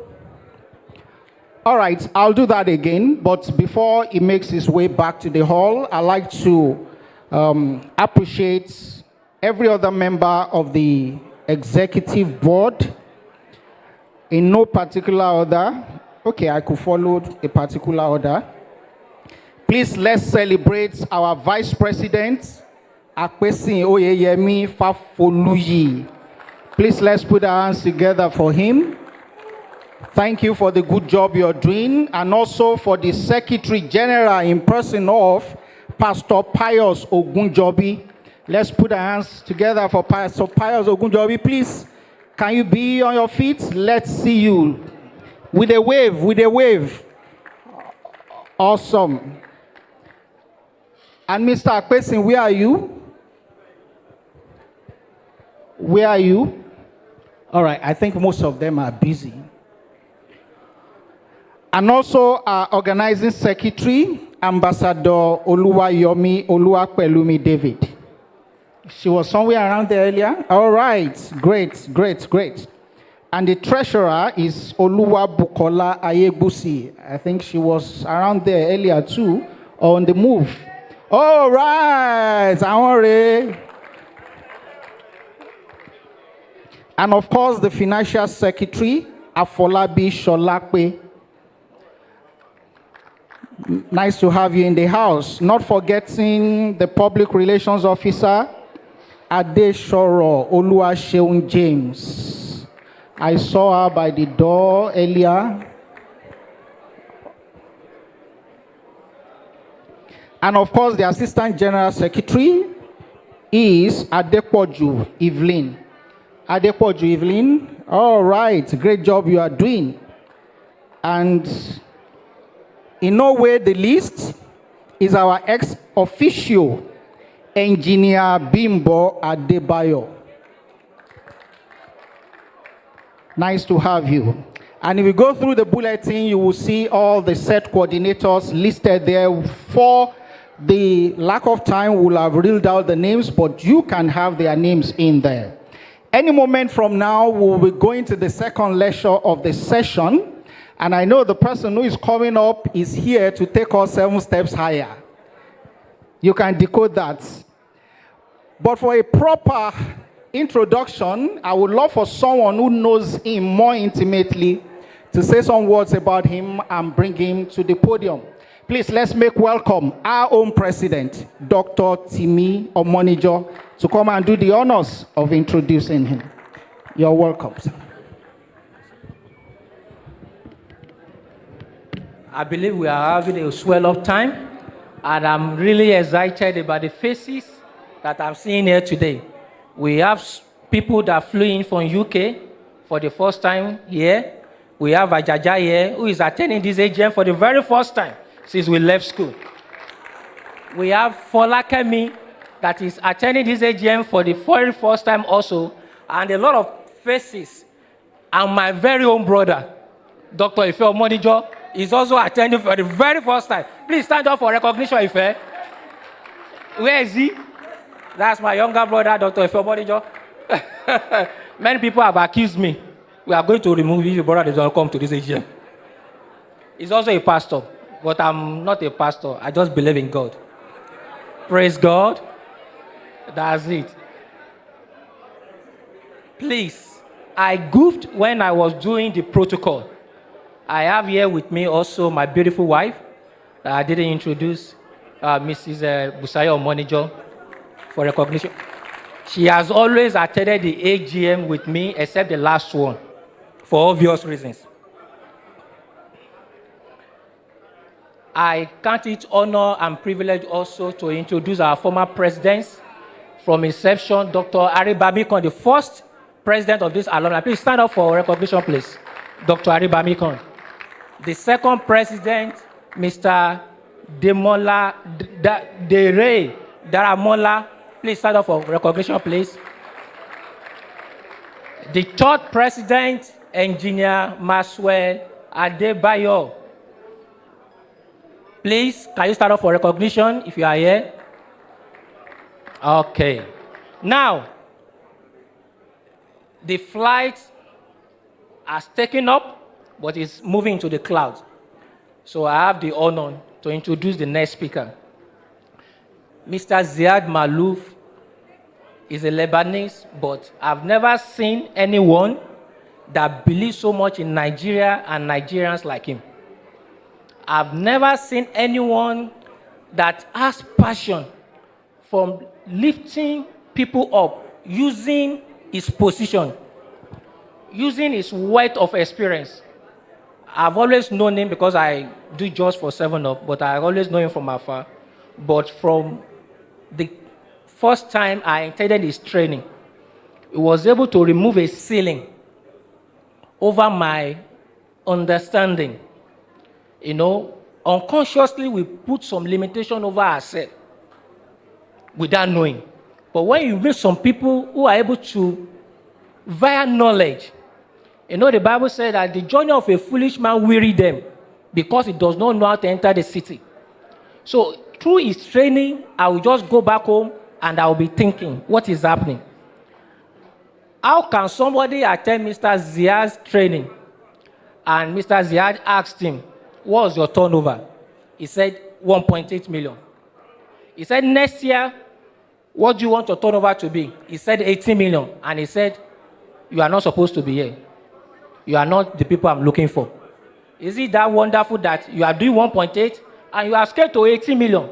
But Mr. Ziad said, if your dream doesn't scare you, it's not a dream. I will never forget that statement. If your dream doesn't scare you, it is not a dream. So since then, I've also started dreaming dreams that scares me. The last time I was in his office, I was still having trouble because he was still challenging me that, no, you have to move, you have to move. Ladies and gentlemen, with standing ovation, join me as we welcome Mr. Ziad Malouf, the managing director of 7UP Bottling Company. It's not easy to bring him down here.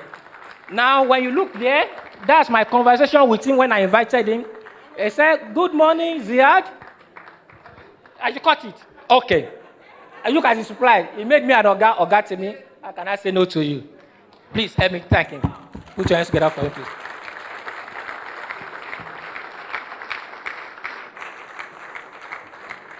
Help me. Thank you, sir. Help me, Oga. Help me bring this one. Okay.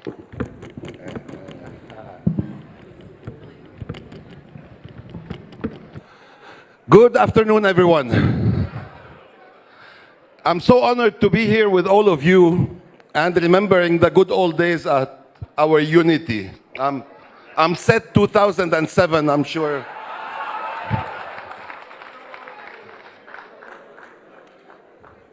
I need to beg you guys, just for the next 30 minutes, give me your full attention.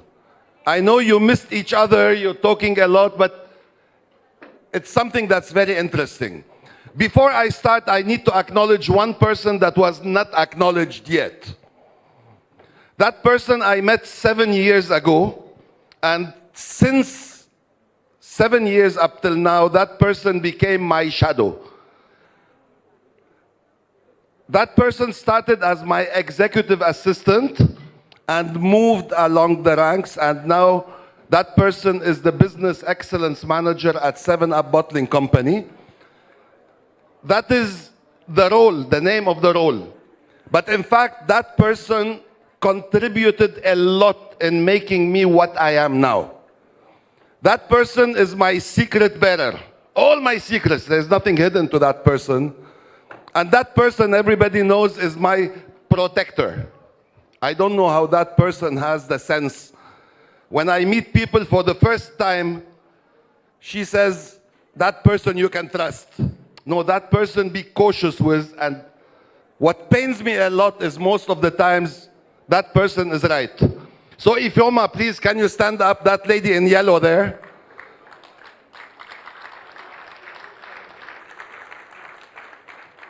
But you could have done a much better job, guys, for her.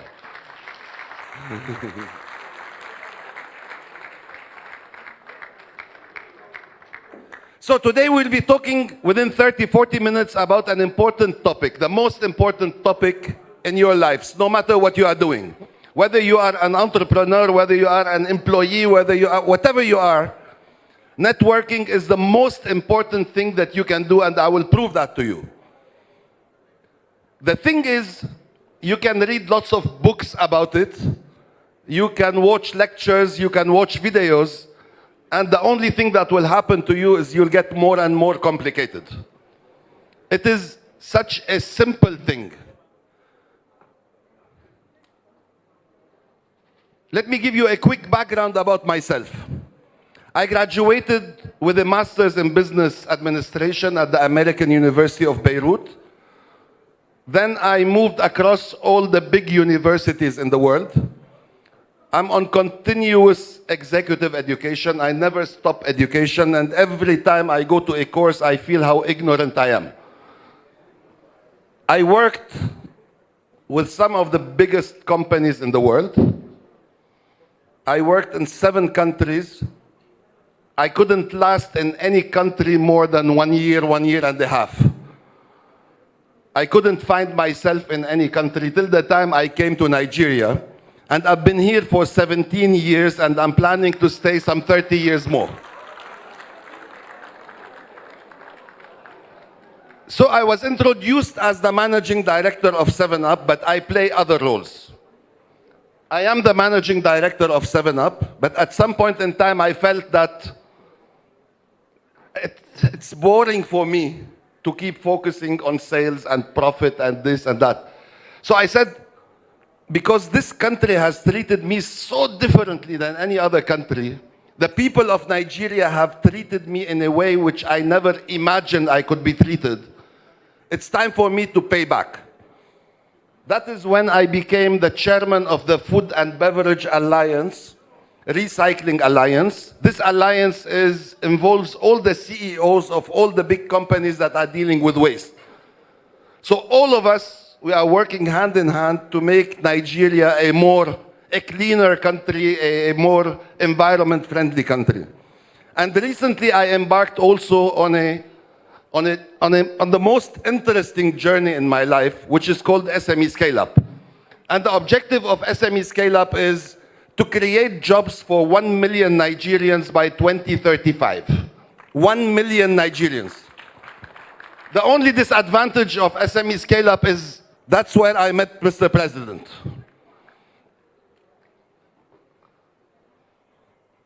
My training style is not a lecture, and that's why I asked you, please, if you could be very silent, because I can do better when you interact better. So I'll be asking you questions. I'll be doing my best to see which set is the best. When I ask questions, which set answers better. And it will be interactive and with a sense of humor. So let us start. A small networking WhatsApp exchange can give you all the learning you need on networking. I did not ask permission from the person to exchange that WhatsApp. It was between me and somebody. I don't have the right to do it. I don't have the right to say the name. I can give you some hints. That person is sitting with us here. And he's the president of the Alumni. Mr. President, this is how it started. Just a WhatsApp exchange.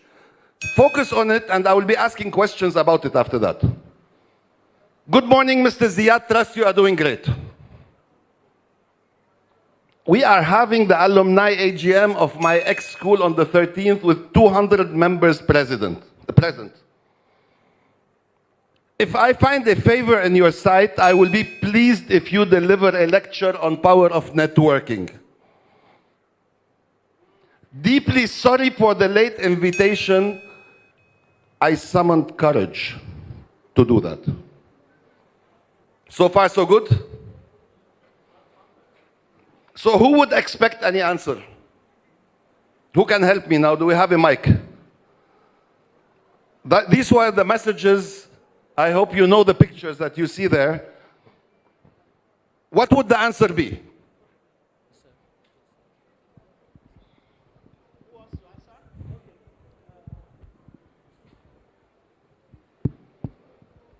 What are my options now? Oh, yes. I will surely honor this. I will surely honor this. Yeah. Okay. What else? Hello, I will think about it. I will think about it. No, the notice is short. The notice is short. Sorry, you. Okay, so that answer. There are still some more feedback. Okay. You want more? Other new options? I will check my schedule. Okay, I'll ask my assistant. Nice. That's about all. Any other creative answers? Okay.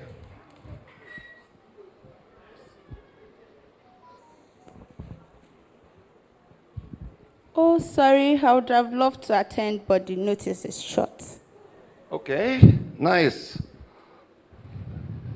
You want to take one more? Can you tell me more about it? Okay. Or can you tell me what gave you the right to address me and ask me? Who are you? I'm the MD of 7-Up now. Okay, so this was the answer. Oga Timi, how can I say no to you with 2 smiley faces? Now, if you are Timi, what are you thinking? Is that a yes or a no? No. Wait. That's not what Oga Timi thought about. Huh? Are you saying yes?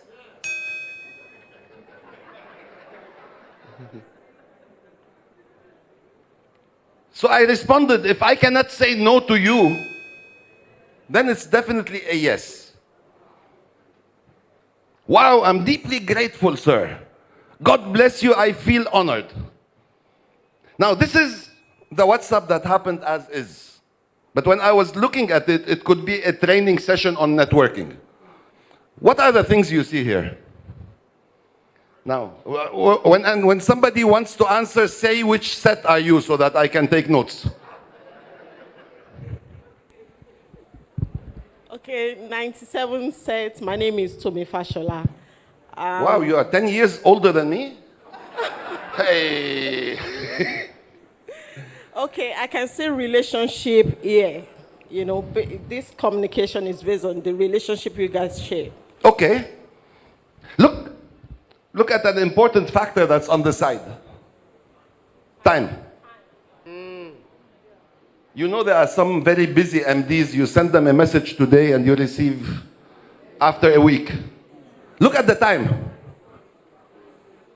So Dr. Timi got a guest speaker within 6 minutes, out of which he wasted 4.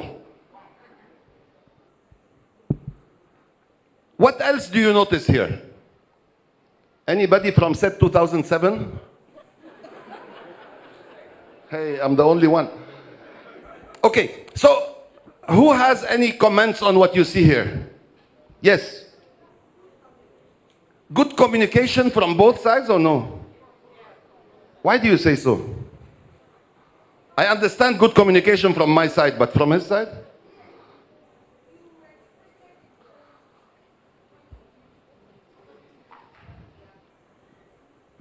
Okay, but if he sent the same messages to 10 different CEOs, how many would give such responded? I made his life easy. But why do you say it was a good communication from his side? Which I tend to disagree with. I believe in him. What about him? Does he believe in himself? I'm deeply grateful, sir. I feel honored. Where is it? I summoned courage to do this. What happened there?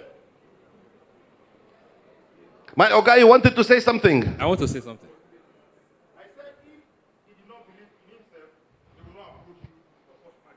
Tell me one thing. Maybe Madame can help us more. Before sending the message, how was he feeling? My point, sir. Tell us. I want to say something. Just once, let Madame answer and then we come. Tell us honestly now. He was shaking. He was shaking. Yeah. I saw that actually. I did not see him physically, but I felt that. Then after the message, he was dancing. I've never seen him like that before. Uh-huh. So what is the somebody wanted to say something? Yes, I want to say that the introduction, calling you Siad and you picking his first name, Timmy, shows the depth of the relationship. Let me tell you one thing. He's part of SME Scale Up. Anybody that calls me Mr. Ziad there, I tell him I'm sacking you out of the group. I don't like it to be called Mr. So he knows that. It's not thanks to him. If I did not say that, you would have seen Mr. Ziad here. Right? So what is happening here? Who has the upper hand in the discussion? Is it Timmy or Ziad? Why? And I need to tell you one thing, guys. Any networking that you go to from the lower side has a 90% probability of failure. Now, look at it from my perspective. Knowing that Timmy knows me enough, he attended 2 SME scale-up sessions, he came to my office twice, he knows me a lot. Why should Timmy have the lower hand? Anybody knows? 98 set? Where's 98 set? Okay, tell us, answer. Okay. Who is doing who a favor? You are doing Timmy the favor. Why? Because you are a master of what you do. He has seen some substance in you that he wants you to sell to others. He wants to take from you so that every other person can benefit. So I'm doing him a favor. You're doing that favor. Anybody disagrees? 99? And because there is a relationship, you have a moodier relationship, and that is why you can have the confidence, even if you have the right to say no. Just Okay. trying his luck. Excellent. 99, do you have any different? Who is doing who a favor here? Huh? He's doing you a favor in the sense that he's linking you up with 200 members. He is doing me a favor. Yes. Come here. Come with the mic. Come with the mic.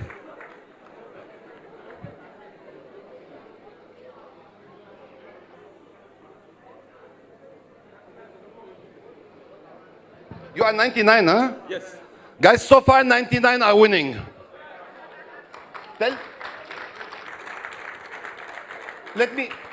Let me tell you what Timmy knows about me. I have an indefinite love to Nigeria. I'm starting a new business to develop SMEs. I love passing on my knowledge to people and helping them grow.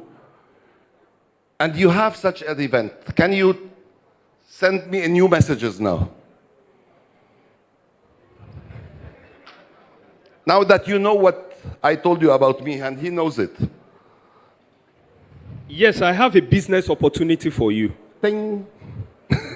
To link up with my 200 members of school association. Just as a basis for the business for the SME to grow. Yes. Yes. So now we have an audience of 200 people. Yes. Some of them have their own businesses. Some of them are successful managers. Some of them. And we have 10 speakers on the list. But, Ogatimi, We have a big opportunity for you to help achieve your dream more and more and connect with more people. And I have 10 speakers in the list, but I gave you the priority. How would I feel now? Oh, God, 99 are winning. Well done. So, effectively, networking is how do we make it an equal level? Whenever we ask for a favor, we are not networking, by the way. We are begging. How can we make it not look as begging? And please don't get confused that this is the MD of 7-Up speaking. I was not always the MD of 7-Up. I started my career as a cash van salesman. So it is not that because I'm on top I say that. But anytime I used to network with someone, I used to do all my homework before and ensure that networking is, I'm able to give that person as much as that person is able to give me. And unless you succeed with that, don't think about networking. Any questions?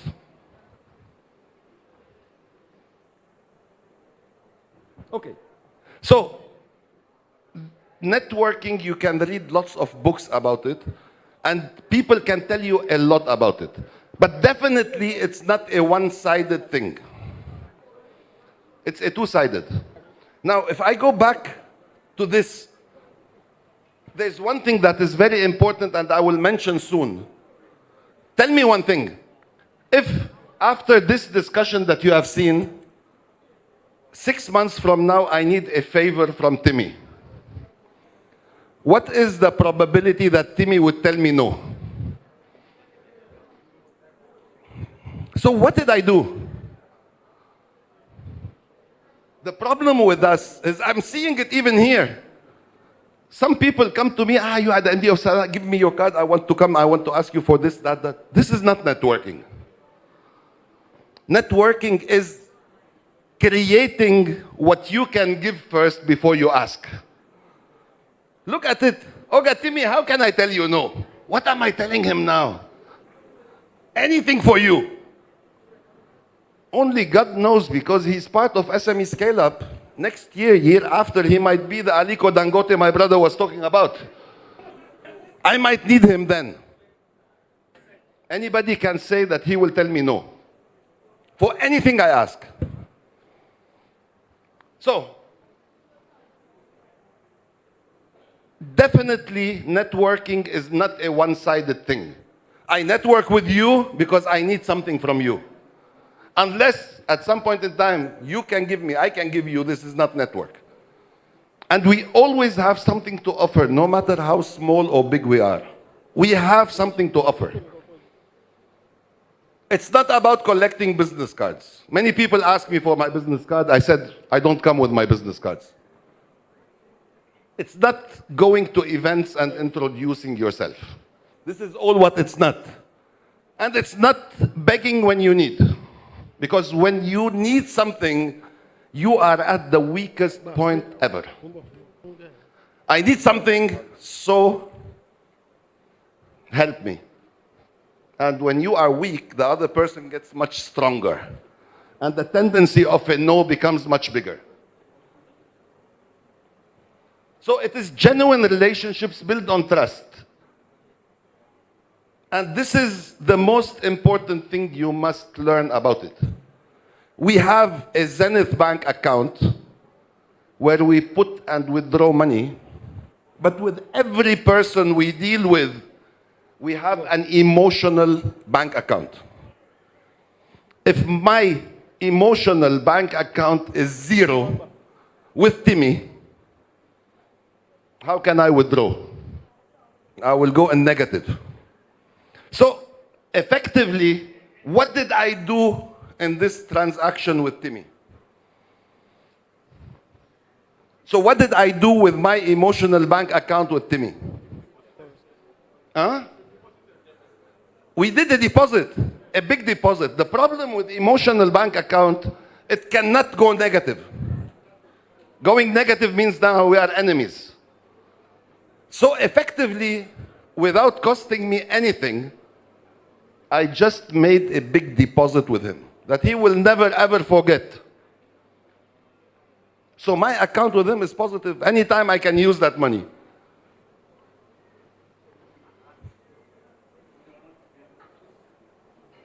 So we mentioned deposits and withdrawals. Quick thing about deposits. Listening. Madam, if you are sitting with Timmy in the evening and you are complaining about everything, electricity is not working and the school fees we need to pay, and Timmy is watching football, is that deposit or withdrawal? What thing will happen to him? So, listening is so important. Engaging, keeping promises. On the other side, criticism, broken promises. I come to you and you promise me something and never happens. I come to you a second time, you promise me and it never happens. Would I come a third time to you? So, life is a dance between crisis and opportunity, what you call stressed, whatever it is. So, at any point in time, we are at one of those 5 levels. Okay. 1/4 of the time we are neutral. Not happy, not sad, not in a crisis, not in an opportunity. Being Nigerians living in Nigeria, 60% of our time is spent in wahala. Slightly less than neutral. Whether traffic or problem or economy or forex or whatever. Very few people go in crisis. And very few people get opportunities. Now, why am I taking crisis and opportunity? Anybody knows? 2000, 2001? Okay, crisis and opportunity are the 2 extremes whereby learning happens the most if you get exposed to the extremes. So if you can deal with crisis or with opportunity, all the others are good. Now, where do you need networking more, in a crisis or in an opportunity situation?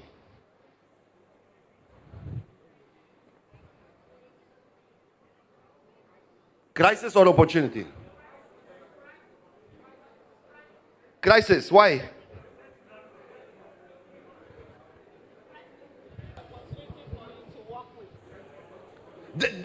Let's clarify, what do you mean by crisis?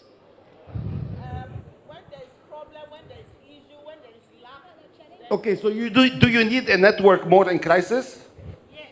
Okay, what about opportunity? You have a great idea now that can give you $1 million a month. But you need one CEO of a bank. If you don't know that person, the opportunity will go. What do you do?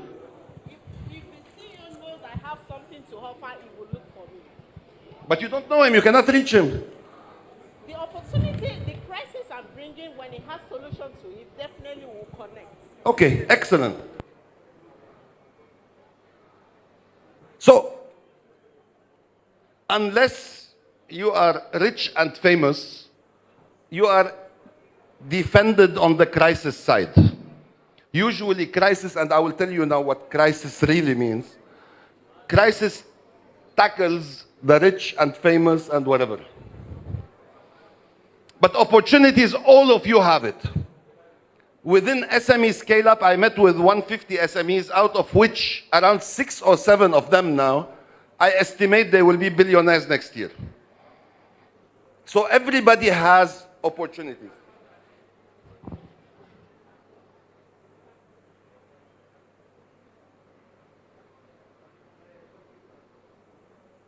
If you please, can you go back to present, the one on top?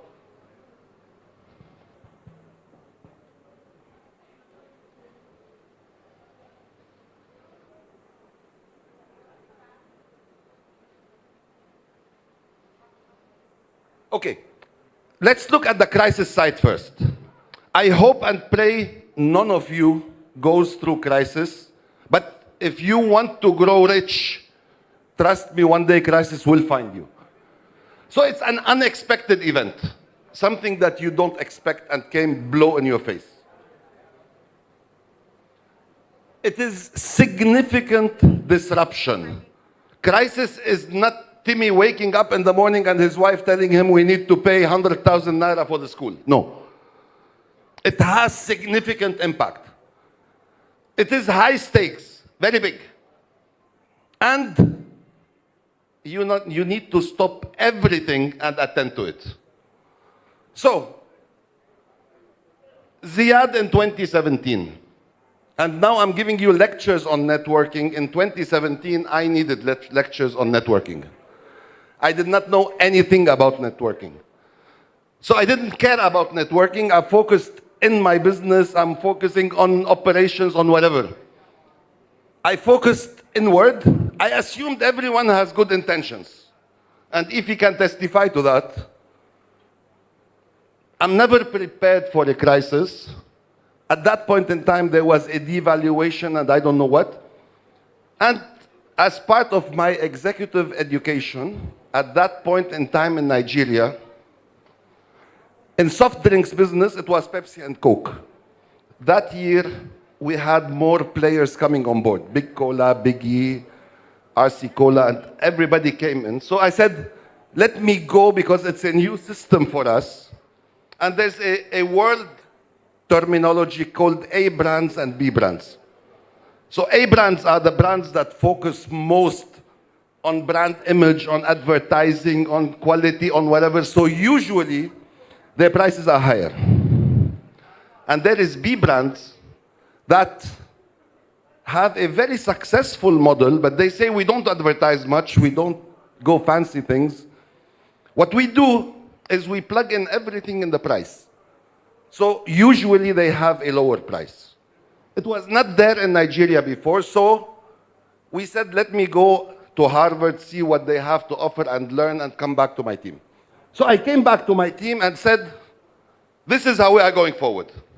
After the meeting with my team, I sent an email to my team saying, this is A brand strategy, this is B brand strategy, this is how things should work.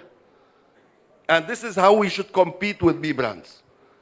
We were so unlucky that B brands, which is a global terminology, happened to coincide with two of the new players that came, Big Cola and Biggie.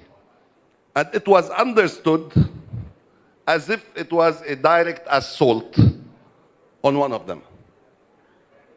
One of the employees in the company with bad intentions took that email and leaked it to social media. And this is how it starts. 12th of November, this goes on Twitter. The racist MD of Pepsi declares war on indigenous companies and Nigerians. Madam, you were talking about crisis. This goes on Twitter. The racist MD of 7-Up declares war on indigenous companies and Nigerians. Now, wow. Who would like to be in that position now?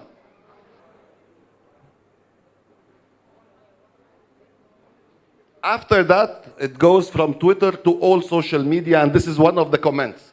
I think DSS should immediately arrest and prosecute that Lebanese managing director. Another now, wow now. So now, this is what I mean by crisis.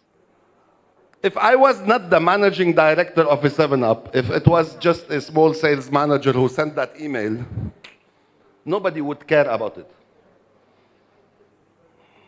After that, I don't know who knows FCCPC.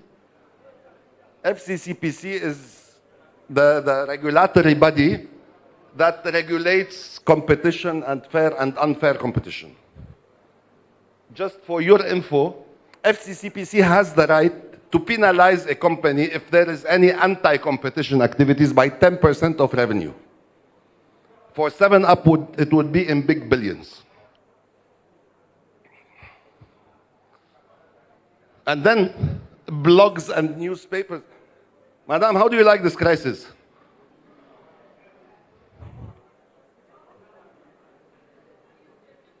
Since you are talking, come here. So we can use the mic together. Okay. Come here. On the stage.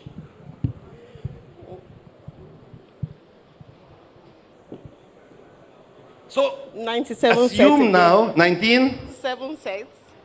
97. No, 10 years older. Okay. Yeah. So assume now you are the Lebanese CEO.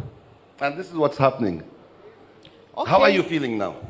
One, I'll feel down, but I will see opportunity in this. You see opportunity? In this. Okay. It's a way of advertising us. People getting... Advertising us? Yes, indirectly. As the racist MD? Yeah, no. Yes, so that's what they call you, but you know who you are.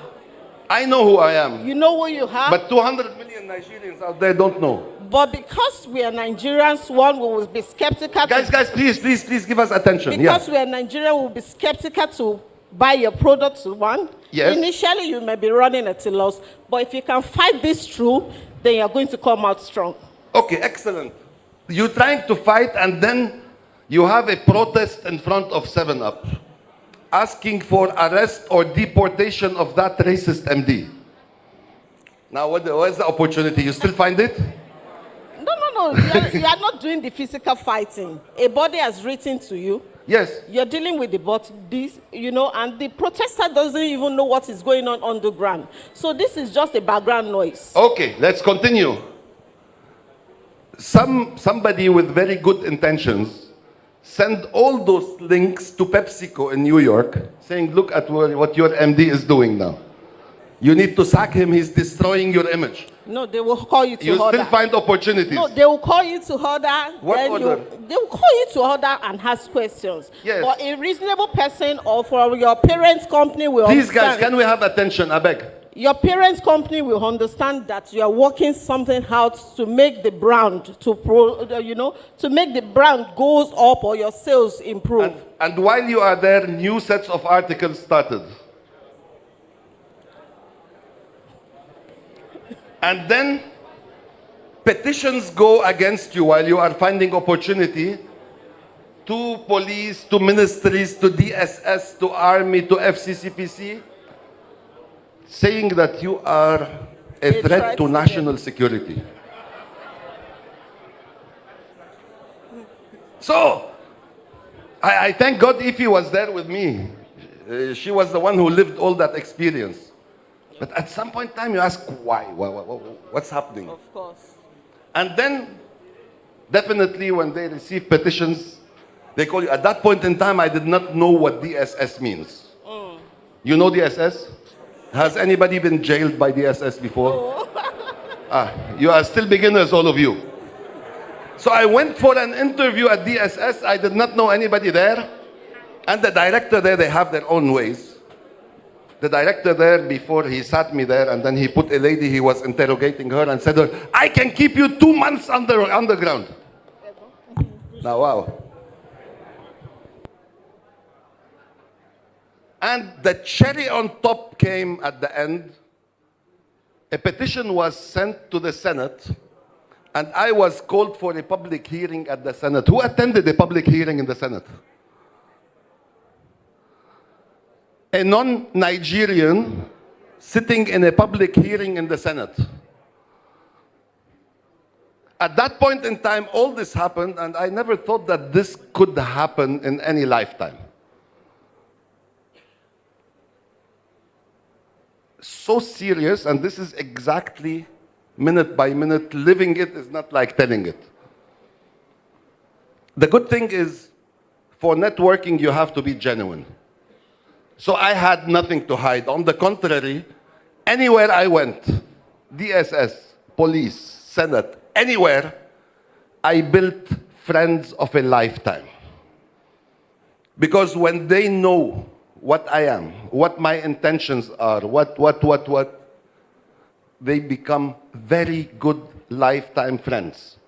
And as my sister there said, anywhere I went to, I did not go to defend myself. I went to develop my network. Because when this crisis happened, I did not know anybody. I never spoke to anybody in police or DSS or Senate or whatever. I went to a course about networking in Singapore. And they told me, Ziad, put all your possible network, draw it. Anybody that you could ever work with. And color in green whoever you can call now and ask for support in such a crisis. And color in red whoever you cannot call. And guess what? I spent 2 days in that exercise drawing and with mentors to draw more and expand. All my chart was in red. Yani out of 70 boxes, 2 or 3 were simply green and all the others were in red. Ogas? My Ogas.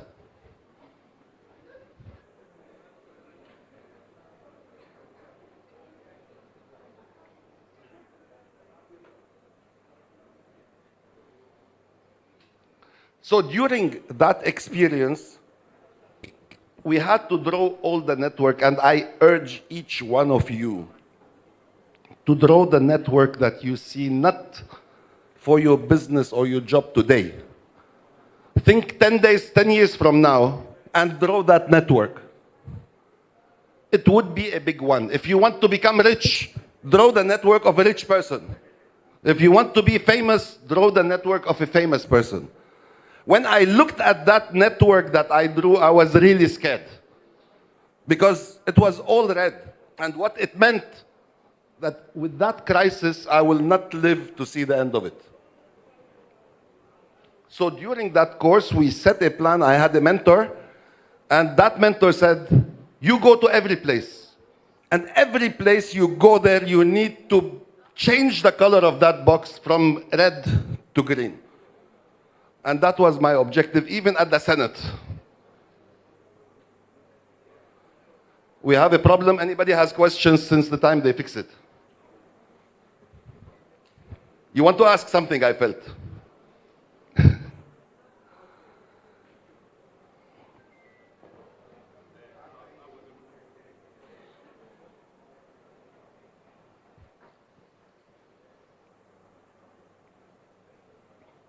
Now, who considers himself or herself here the master of networking? Who has the biggest possible network? What happened? All of you are silent.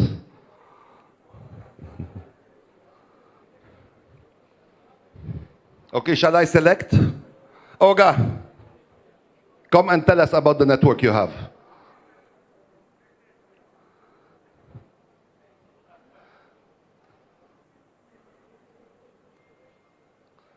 If we give you a phone now and put you on speaker, and you have to call 100 people that relate to your business,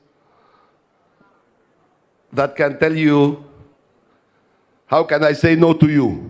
Can you do that? 100 million naira award if that happens.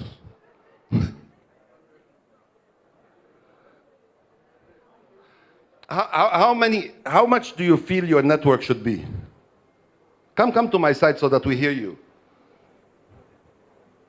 What business are you in? You into farming? Yes. I'm into farming. So how big should your network be?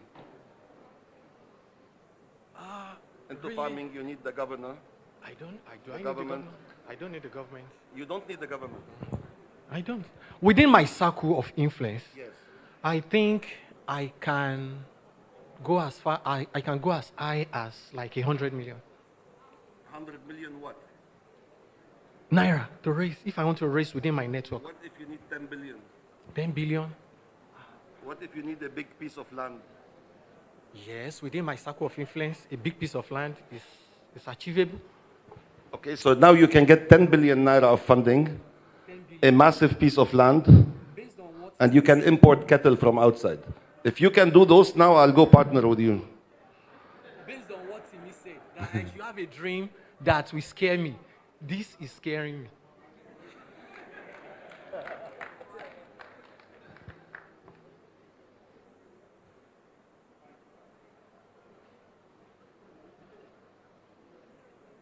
Are we done?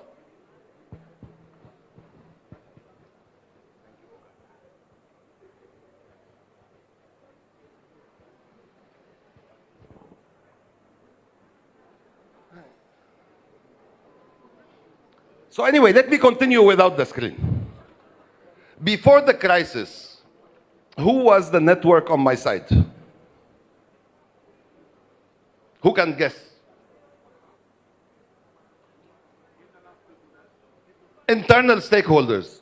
You are spot on. The biggest allies that I had were the employees and, strange enough, the unions.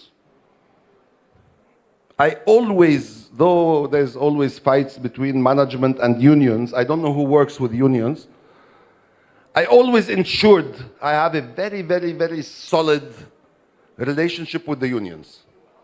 So these are the only two things I had on my side.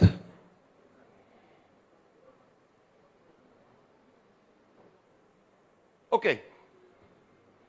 So, if anyone wants to draw the network for yourself, Oga for the farming, I was only blue. Blue is extreme alliance, only with myself. I had a very good relationship with PepsiCo, with the company, with employees, with the unions. It's all the internal circle. Then with media, with regulators, with competition, I was neutral. And then I had no crisis team. I always hated social media. I'm not even on Twitter or Instagram or anything. And I did not have a personal brand. Now, as you hear 200 people, if you receive tomorrow the same, God forbid, the same Twitter saying the racist MD of 7-Up, who would believe that I'm racist? Anyone raise your hand? So, I had no personal brand, and that's why I said Timmy was doing me a favor by getting me here, because I'm exposing myself to more and more people. So, this is how it was before the crisis. During the crisis, what happened? The unions and the employees showed love that I never ever expected in my life. The unions, not only of 7-Up, the unions of 7-Up and the National Union were willing to go on strike and protest for me. Because this person, we will not allow anybody to call him racist. To that extent. I was holding them back. So those people that care about you during crisis, they come closer to you. My company took a neutral stand. Oga, if you drown, what do we do? If you succeed, it's okay, good. But I understand that stand. PepsiCo, they took a negative stand that this guy is destroying our image. And all the others moved on the red side. Now, how did it change after the crisis?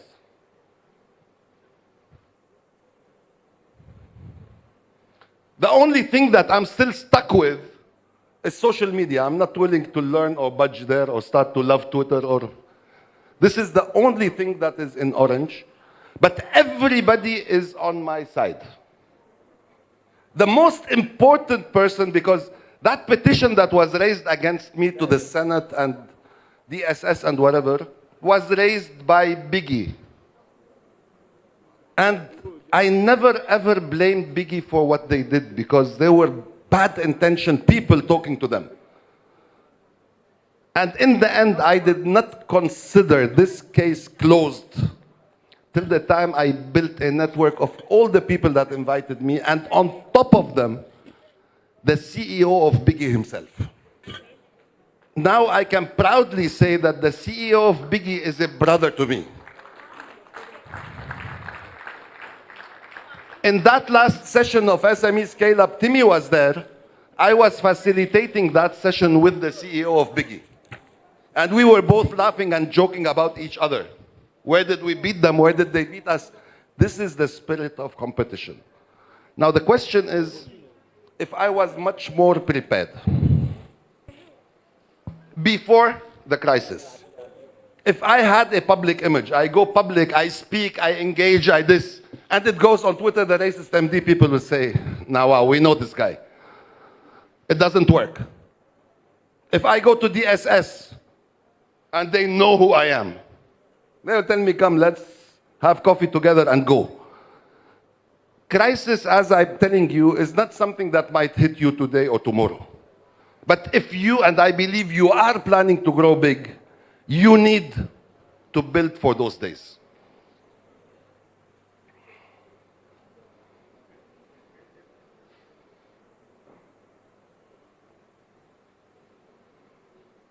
So, on the other side of crisis, we have opportunities. Now, let's look at this scenario. Again, I'm giving you lifetime examples about myself. It connects best.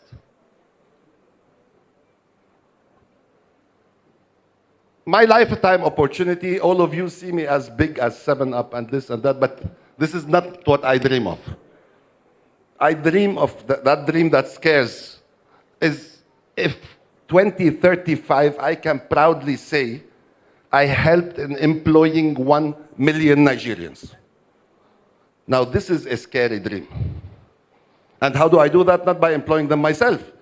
If Timmy becomes a billionaire, he will employ 1,000 people, and I need 1,000, 10,000 Timmys, and I'm done. What does it need?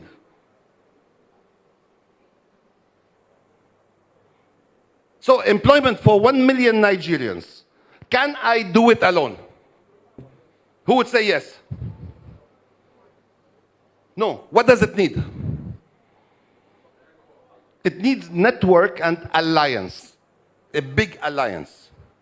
So I cannot do it on my own.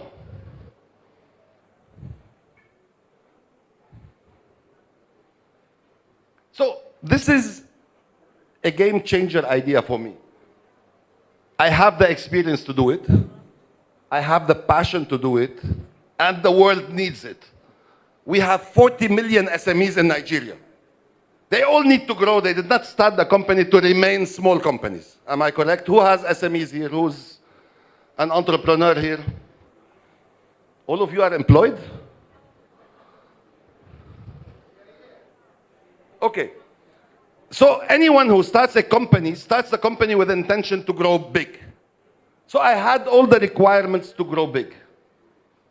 Now look at what it needs. For this alliance to happen, I need an entity to give loans to the SMEs. If I want to help those SMEs grow and they need money, I cannot give money from myself. It needs banks. It needs an entity to give grants, because there are lots of entities that look at the proper SMEs and give them grants, not even loans. It needs investors and entities that deal with investors. It needs partners, it needs subject expert methods, it needs female leaders, it needs training material, it needs a lot. I was so relaxed if you see my picture here. Thanks to the crisis I went through, it took me 10 phone calls like the one with me and Timmy to get everything I need. So within 1 week, this alliance started.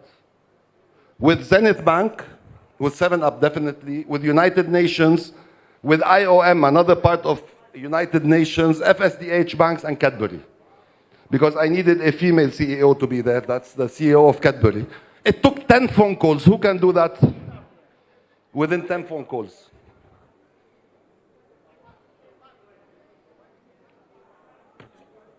And within few days, these were the list of speakers that I was able to get. But I did not tell them, I beg, I want you to be part and I'll be honored. And I did not say that. I told them, I'm giving you an opportunity to speak in a place that in 10 years everybody will be speaking about. And people will say you were part of the founders. And look at it here. We have United Nations, we have Zenith Bank, we have FSDH, we have FCCPC. You know this FCCPC guy that interrogated me, became part of my strong network. And we had Himika, the CEO of Cadbury's. Now, I gave you 3 examples: crisis, begging, and opportunity. Let's talk about my experience with one of the SMEs I'm mentoring. a brilliant, extremely smart entrepreneur. He had a great idea in 2018. Fantastic idea. It does not exist in Nigeria. It's badly needed. He loves it and he has all the know-how. He has the experience. Companies are importing that product from outside. And if he just starts that idea, it will give him 300 million naira a month. Not of revenue, of profit. Who is making profit of 300 million naira a month here? Raise your hand. No. So, can you see a better opportunity than this? All it needed, two things.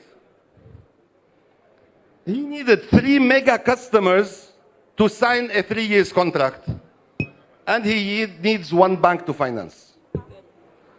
The 3 companies badly need the product. They are importing it at a very high price and paying in dollars. And a bank. If you have 3 contracts with big mega companies, all banks will be jumping after you. That idea is still in his drawer up till today. I remember during SME scale-up, during a break, he was telling me about this. It's the first time I met this guy. I told him, you are the biggest idiot I've met in my life. He publicly says it. He's proud of it, actually. And now he's in the process of executing it. So guys, how many opportunities you missed just before because of networking? Final advice. Keep your emotional bank account deeply positive. Don't think about networking as a means to get your things done. Look at what you can offer all others and start by offering it to all of them. And along the line, you are making a very big emotional bank advice. Thank you very much, guys. Please, can we give a more rousing applause to Ziad for that wonderful presentation? Thank you so much.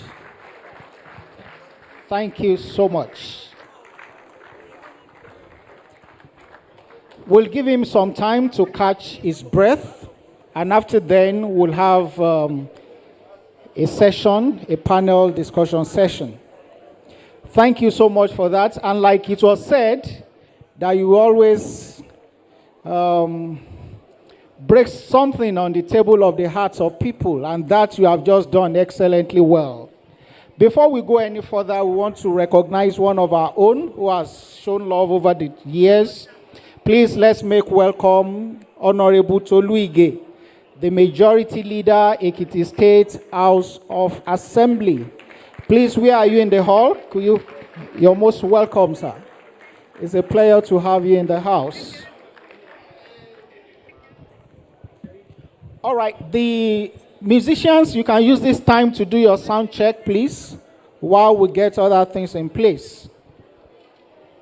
The musicians, please, you can use this break to do your sound check while we put other things in place. Who are the people managing the stage here? We need to get that done at about this time also, so that in the next few minutes, the panel will be seated to take questions and give answers. All right, so before we are set, before he comes back, before we have the panel set, can I have your attention, please? I have a question. Sorry? I have a question. If your set is 1990, okay, let me not give sets. All right. Who can mention names of 5 teachers? 5, just 5. that taught us in Oye. And the subjects they taught. No, I want just 5. I want just 5. Okay, that's easy to arrive at. Okay, I had Ogundano. Yes, what did he teach us? What was he teaching? English. Hello, guys. Do you know I'm beginning to question some of the English Baba taught us? I've been looking and searching for some things. 91. Okay, Ayo is not here. He's my partner in crime. You know, at a point in time, we were in the library, and the man came in and said, was he a law? How are you? Injukas. The Injukas. I'm still looking for it. Please, you can help me Google. Injuka. I never find the meaning till now. Somebody mentioned who else? After Ogundano. Mrs. Fati, biology or what? English. That was not my generation. Fati, English. Eyelade. Omojola, woodwork. And another Omojola. Was it? Business studies. Why are you guys forgetting all these names now? It's not long ago now.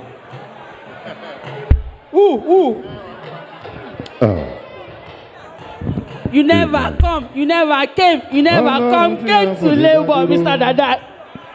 Mr. Dada. All right now. Was that Mr. Daramola? Fokker. The formula for the cane, eh? Who always said your dear? Was it Ayelade? Adeniyi. Oh, the other Ajayi. I know we used to have like 3 Mr. Ajayis. We have Ajayi Yodzie, Greek. Ajayi Akudaya, geography. Then Ajayi. I can't remember the nickname of the. Then there's Mr. Ojo R.O. mathematics. Thank you so much. Okay, who knows the names of 5 senior girls? 5 senior girls. Different sets. Who knows the names of 5 senior girls? Who? Are you sure? 5 of them? Check. Okay, let's make it. Let's make it 3. Let's make it 3. Hello, teach. Oh yeah, now. Titi Wura Olaladigolu, 1991. Ebun Ajibulu, now Popola, 1992. Let me finish this. Then, Kehinde Alabi, 1993. Efunlatewo.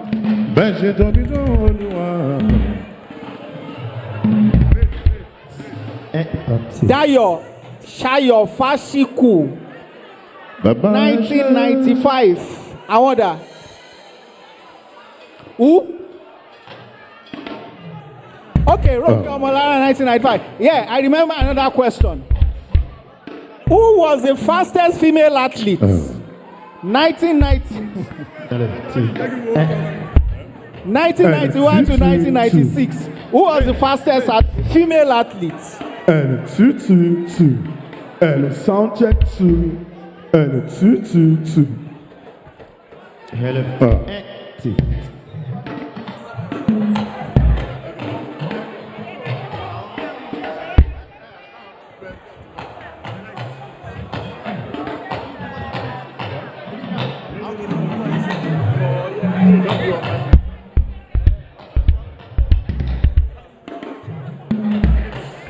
Yes, the athlete. Who is the athlete? Or who are the athletes? Female athletes. Oh yeah, now.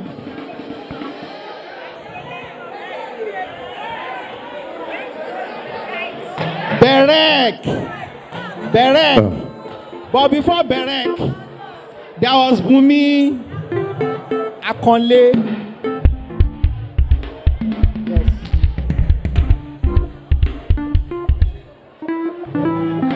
Who was the best marathon runner? Who was the best marathon runner? Who was the best marathon runner? Ẹ̀sán Ọlábọ̀dé. Now Apostle. High jump. The best sportsman. Just give him everything. All right. Please, let's put our questions together. We are trying to do two things together.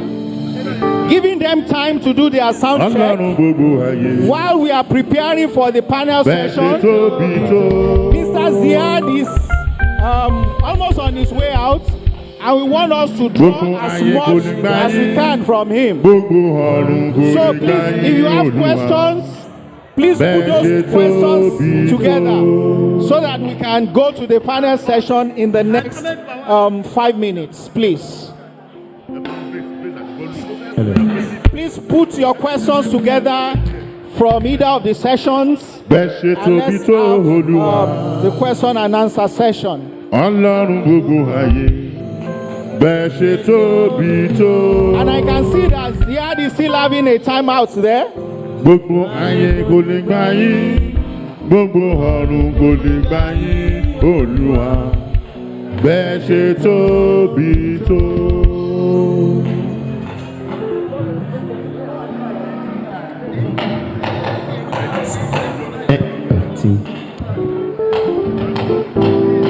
All right, so in the next 5 minutes, we'll congregate for the question and answer session. Thank you, everyone.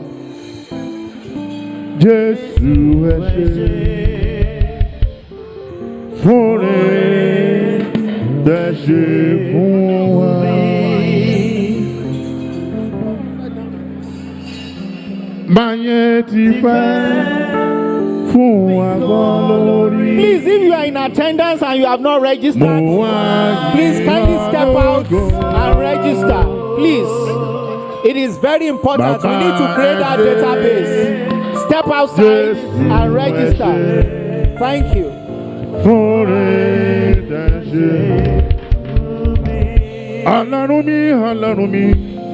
Jesus Christ.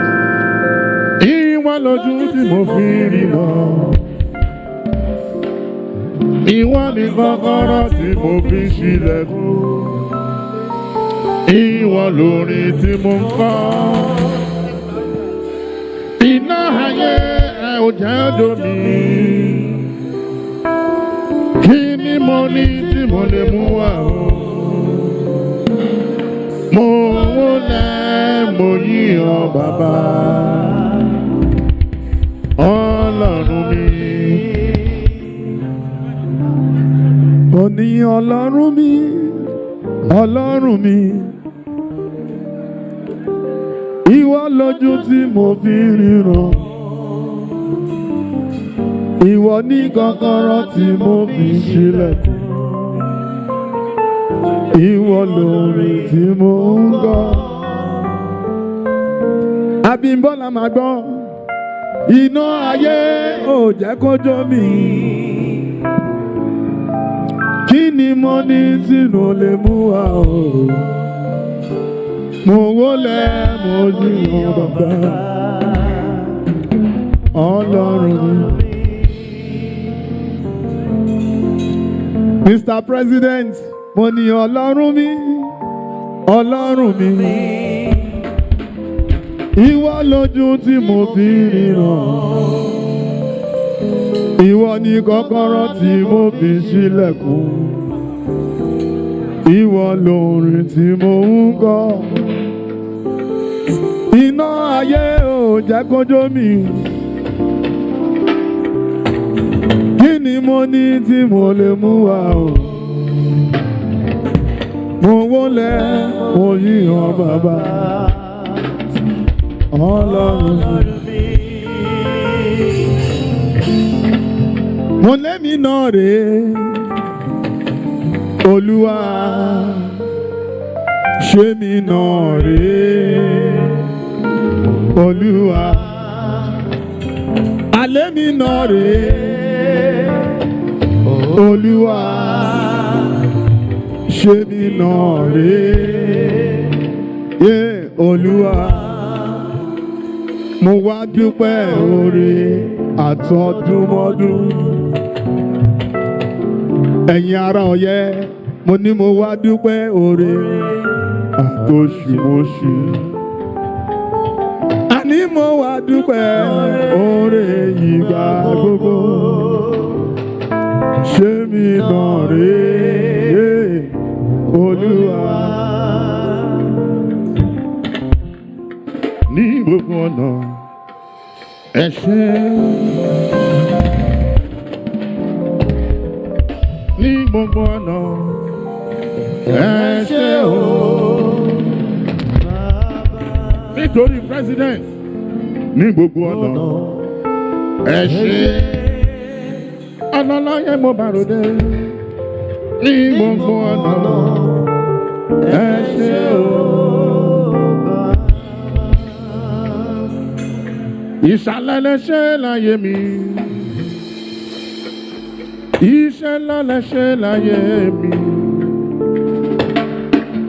iṣẹ́ ńlá lẹ́ṣẹ̀ láyé wa Olúwa iṣẹ́ ńlá lẹ́ṣẹ̀ láyé wa iṣẹ́ ńlá lẹ́ṣẹ̀ láyé wa iṣẹ́ ńlá lẹ́ṣẹ̀ láyé wa Olúwa.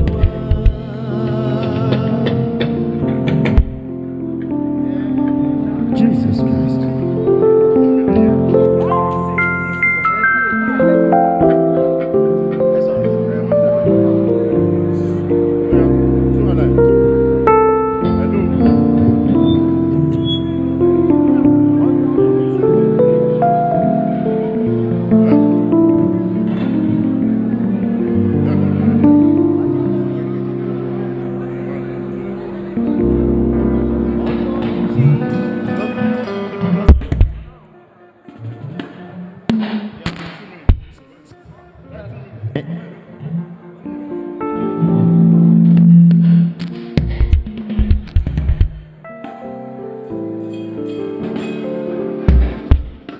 Onídùúró mi ẹ ṣeun o.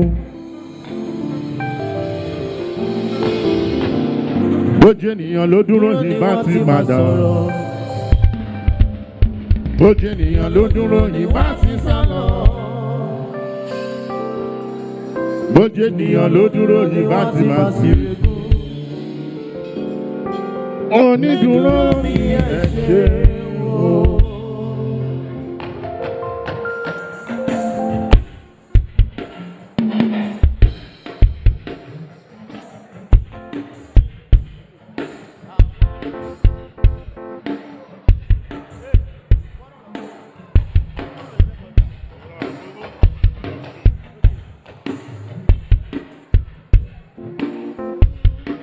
Onídùúró mi ẹ ṣeun o.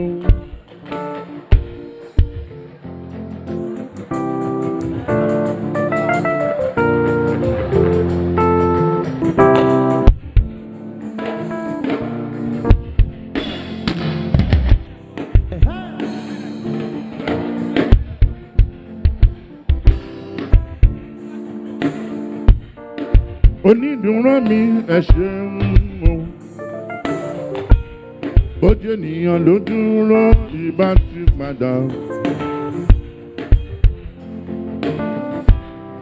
Bójú ènìyàn ló dúró ìbá ti sálọ. Bójú ènìyàn ló dúró ìbá ti máa sì rèé. Onídùúró mi ẹ ṣeun o. Onídùúró mi ẹ ṣeun.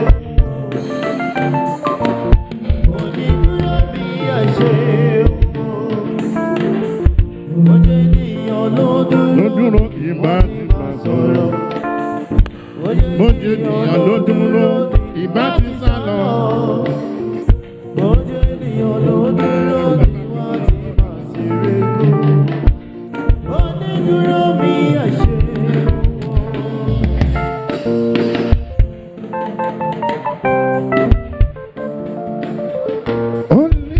can do what no man can do, Jehovah.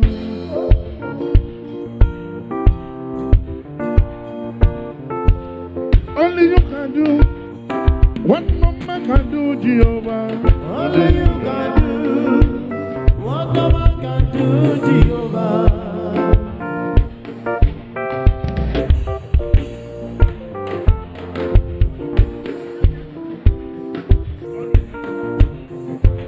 Only you can do what no man can do, Jehovah. Only you can do what no man can do, Jehovah. I have confidence in you, Jesus. I have confidence in you. Any time, every day. I have confidence in you, Jesus. I have confidence in you. Any day, every day. Only you can do what no man can do, Jehovah. Only you can do what no man can do, Jehovah.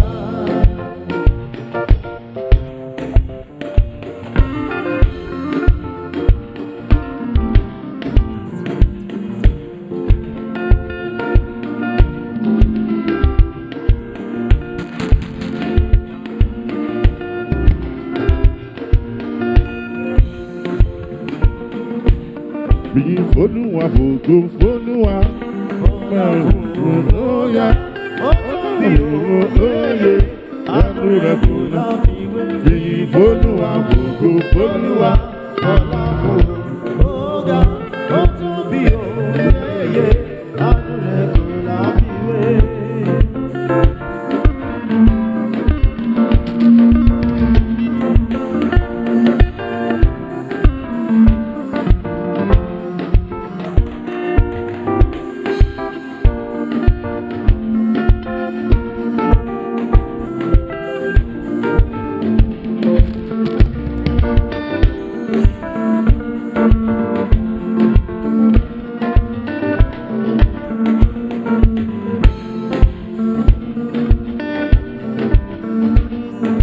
Ẹ ṣeun lọ́pọ̀lọpọ̀.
Hello.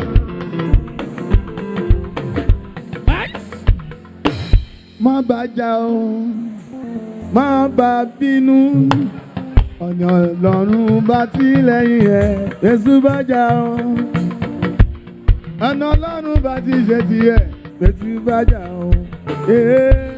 Má bàjá o, má bà bínú, ọ̀nà Ọlọ́run bá ti lẹ́yìn ẹ̀, Jésù bàjá o. Ẹnu Ọlọ́run bá ti ṣe tiẹ̀, Jésù bàjá o. President, wọ́n ní kó má bàjá o, má bà bínú. Ọ̀nà Ọlọ́run bá ti ṣe nìyẹn, Jésù bàjá o. ọlọ́lọ́run bá ti ṣe tiẹ̀ Jésù bá jà ọ́ bàbá jà ọ́ bàbá bínú ọ̀nà ọlọ́run bá ti lẹ́yìn ẹ̀ Jésù bá jà ọ́ lọ́run bá ti ṣe tiẹ̀ Jésù bá jà ọ́.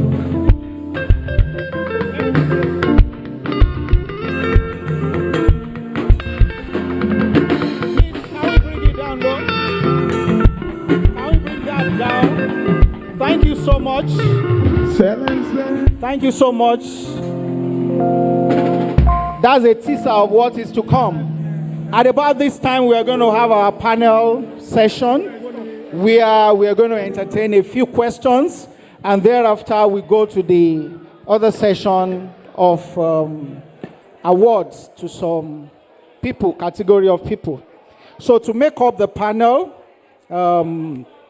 I want to invite Mr. Ola Ogunfeyitimi. Did I get that right?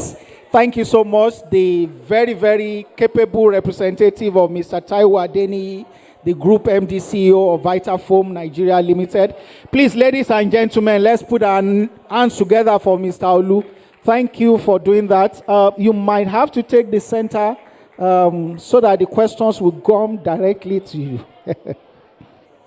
All right. And also in this session, we will have none other than Alaja Bakari, the former managing director, Vono Nigeria Limited. You are most welcome. Please, let's put our hands together for her. You're welcome. Please, let's keep doing that till she comes around here. Let's keep doing that till she comes here. You're welcome, ma. Please watch your steps. You're welcome.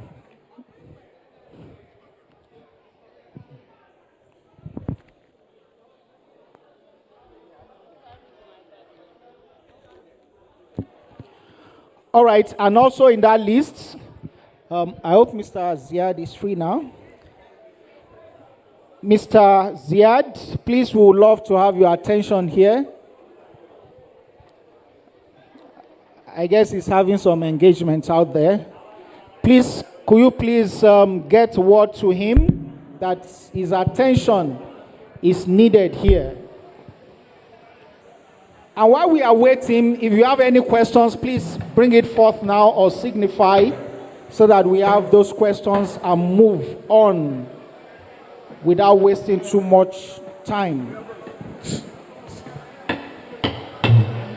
Please kindly help get the attention of Mr. Ziad that is needed here. Please, if you have any questions, can you signify you have a question concerning any of the sessions we had about business, about networking, about building generational wealth in any of those dimensions? All right. Please, we have microphones already. Okay, that's great.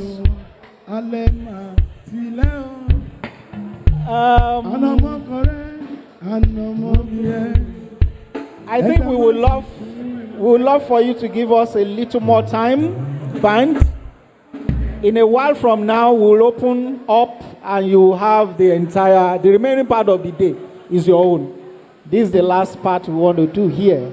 Okay? So before those questions come, and before I have Mr. Ziad here, I took notes while you were delivering your session. And this question I would direct to you. We were talking about building, tools for building generational wealth. And of course, you talked about those. I think you said only one person had been able to do it successfully. And there are a lot of failures. So the question herein is it workable in Nigeria, or is it a concept that is preserved for another set of people who are not operating in Nigeria?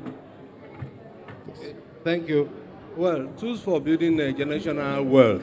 It is not specific. It is not unique to. Please, we need volume on his microphone. Thank you. It's not unique. It's not specific or something that is only constrained to Nigeria. When we talk about tools for building generational wealth, what we are saying is that, there's this mentality that I am in charge. So ordinarily, what you see people do is that we focus more on the entrepreneur here. But again, looking at the tools for building generational wealth, we are talking about the entrepreneur himself or herself, the generation after him, and the next generation. And if you see from the slides I presented, that beyond the person that is actually getting the work done, beyond the rich, beyond the wealthy, it's how do we get this wealth transferred? We have also seen from that slide that you can actually transfer it well by way of inheritance. So when people acquire wealth by way of inheritance, there is this entitlement mentality. They think naturally this one is betrothed to us. So they this like identical attitude as to whether they manage it well. But the worst is that one creates the wealth, the other one inherits, but the third generation destroys and takes us back to where we are coming from. Wow. So we can say it's attitudinal as well, to an extent. It's looking more like a cultural thing. Cultural thing, yeah. Thank you so much. So I'll take this other question to Elijah. Okay, before the question. Please, can we have some quiet, please? Thank you. I think the issue of generational wealth transfer has some cultural inclination. Most of us, when we are busy doing and creating this wealth, we don't involve those people we think will inherit the job. In this part of the world, we keep working for our children. We are working for those that will inherit what we put together without really making them appreciate the business, what goes into the business. And if they ask you, why are you working so hard? I'm working so hard so that I can give something to these children. And that is where the point he raised, that somebody is busy building the wealth to pass it on to somebody, and that somebody is only waiting to get the wealth and to squander it. He does not know anything. And you find people saying, my children will not suffer what I suffer. So it's a cultural thing. When you go to the farm, you employ people, other people, you call them names, managers, whatever, but your own children that you intend will inherit that business does not know anything about the business. I think that's a big gap, and I think we need to have a change of attitude towards that culture. Awesome. I quite agree with you. I think that was responsible for the challenge with it. Please, can we have some quiet, please? With a certain bank, close to gold, you should be able to deduce now. And the guy just brought the son off from somewhere, go ahead, the bank. So that tells to tutelage, the place of training, place of mentoring, even for the children to imbibe the culture of the business as well, so that they can grow with it and be able to maintain it. So the initial question I was going to pass to you, you're welcome, sir. The initial question I was going to pass to you was, he talked about risk. The risks, especially involved in venturing. Yeah. Ladies and gentlemen, please, let's have some quiet. You know how this thing works? When you are having that chat with your friend, you think it's about us alone. But that's what everybody is doing. And when you put it together, it becomes a noise. Please, please, please, we need some quiet. Thank you. Thank you. So, we're talking about risks. He talked about it. Part of the things he talked about when you're venturing out. So I just want you to talk to that. you know, we are in a season where entrepreneurship is fashionable. People now do it out of fashion. So is there a line of caution in risking?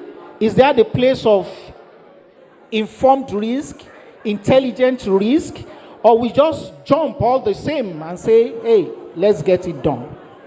Yes, ma'am. Life itself is a risk.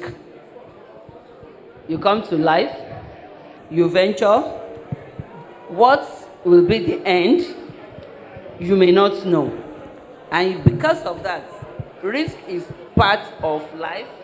So when you are venturing into any business, and I think I heard him saying, you must have the technical know-how. You must know the risk you are taking. Some people call it calculated risk. What is in this for me? How will I manage it? Where will I get help? How do I use the help? So risk is part of whatever business you want to do.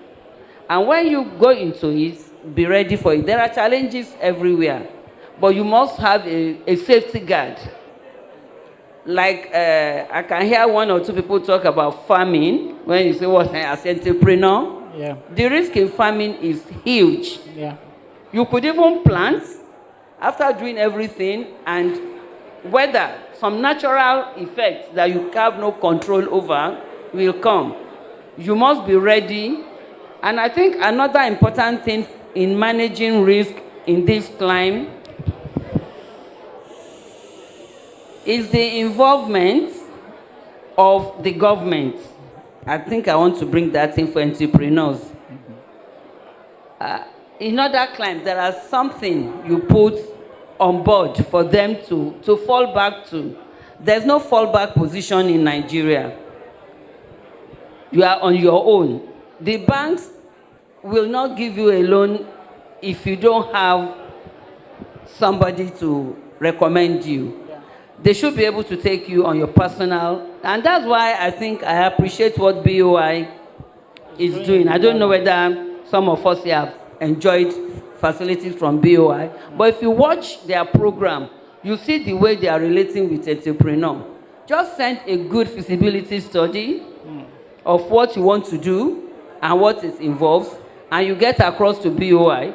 They analyze it, and they are really, really, really doing so much in that area. They are facilitating entrepreneurs. So it's an opportunity, and if you have more than BOI doing that, I think the entrepreneur will go far.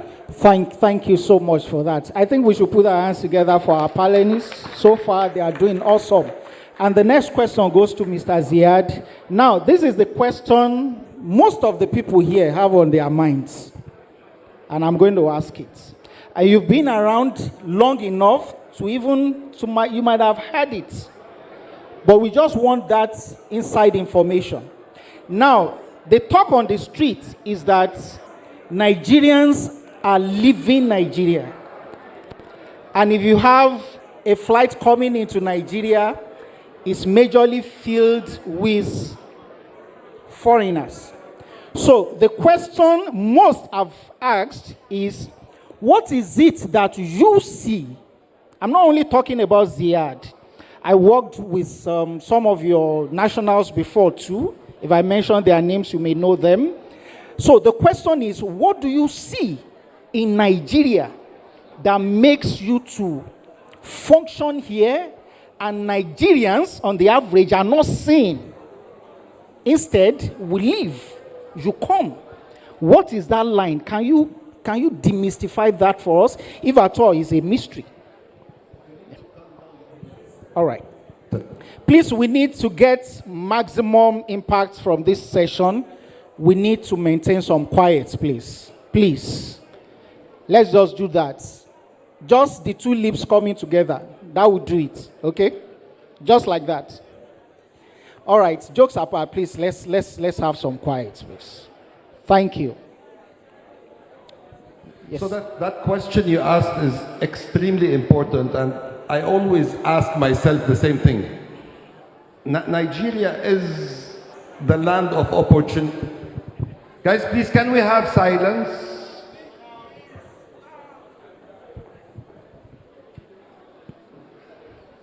I always ask myself, I ask my team, because this Japan now is impacting not only all night, it's impacting 7-Up also. Nigerians love adventures, and they feel at some point in time that their adventure is outside Nigeria. When I come into Nigeria, I see a land of opportunities. I see people out of 100, you meet 100 people in Nigeria, 90 plus are entrepreneurs by nature. Even entrepreneurs not necessarily opening their own companies, but within 7-Up, we have a big chunk of our employees as entrepreneurs. Now this Japan, we don't need to see it from a negative perspective. Number one, Nigerians going abroad are getting more and more experience. They are getting inflow of dollars to the country. And a lot of them, especially with 7-Up, I've seen people that Japan 2 years ago, and now they are asking to come back. And when they come back, they come even with a global experience, if you want. That being said, I always say, why do Nigerians leave? And me, I'm not Nigerian by birth. I say I'm staying till the time I retire, and after I retire, I'm still having my own business in Nigeria because I don't see myself fitting in any other country in the world. It lacks a bit of education, and there is a bit of stress in the economy that's happening that the normal Nigerian is not really understanding why it is happening. So at some point in time, Nigerians should be more and more determined not to complain about what's happening, be actively doing things to fix that problem, because it's so easy for us to sit and say, Mr. President or the government or whatever are doing wrong things. But we need to ask what's our role also in making these things get better and better. Thank you so much. Let's put our hands together for them. That's great. And I'll come back to Mr. Olu, building on the last thing you said. He talked about some of their employees even being entrepreneurs. I think we call them intrapreneurs. So what is the place of intrapreneurs? Like I said earlier, when we started, that entrepreneurship is more of a fashion now. Everybody wants to say, I'm on my own. I'm an entrepreneur. Even while some of us are actually sole proprietors. That's discussion for another time. But now, I'm curious to know, where is the place of the intrapreneur in all of this? So that I'm not, we have come to that place where people say things like the job you do from 9 to 5 is a chain on all sort of horrible things, which I don't believe, but I want a little more clarity. Where is the place of intrapreneur in all of this? Thank you very much. Yeah. Every entrepreneur needs an intrapreneur. And most times, everybody cannot be an entrepreneur. And again, looking at what we currently do, so many of us get some of these things wrong. When you meet people, I'm an entrepreneur, some of us are accidental entrepreneur, and some are intentional about it. So when we talk about entrepreneurship, every business needs people to grow. Just like he mentioned, for example, you lead a team, you work in a quoted company, you have managers in different positions. You need to think through. You need to talk about competition, about quality, about profitability. So it's not animals, it's not trees that will think through all of this. We still need people within. And like I made mention an example with Vitaphone, that we are intentional about training an entrepreneur within the system. Meaning that what you come in with, it's not as important as what we get from you. You might come in as an engineer, or you end up doing a sales work, or you end up doing, like I gave. All right, that's just spurring another question, which I would love everybody to have an input to. You're talking about the people working with us, the employees, the intrapreneurs, but there is this talk about this new generation, the Gen Z. So we want to look at the place of inclusivity. How included are they?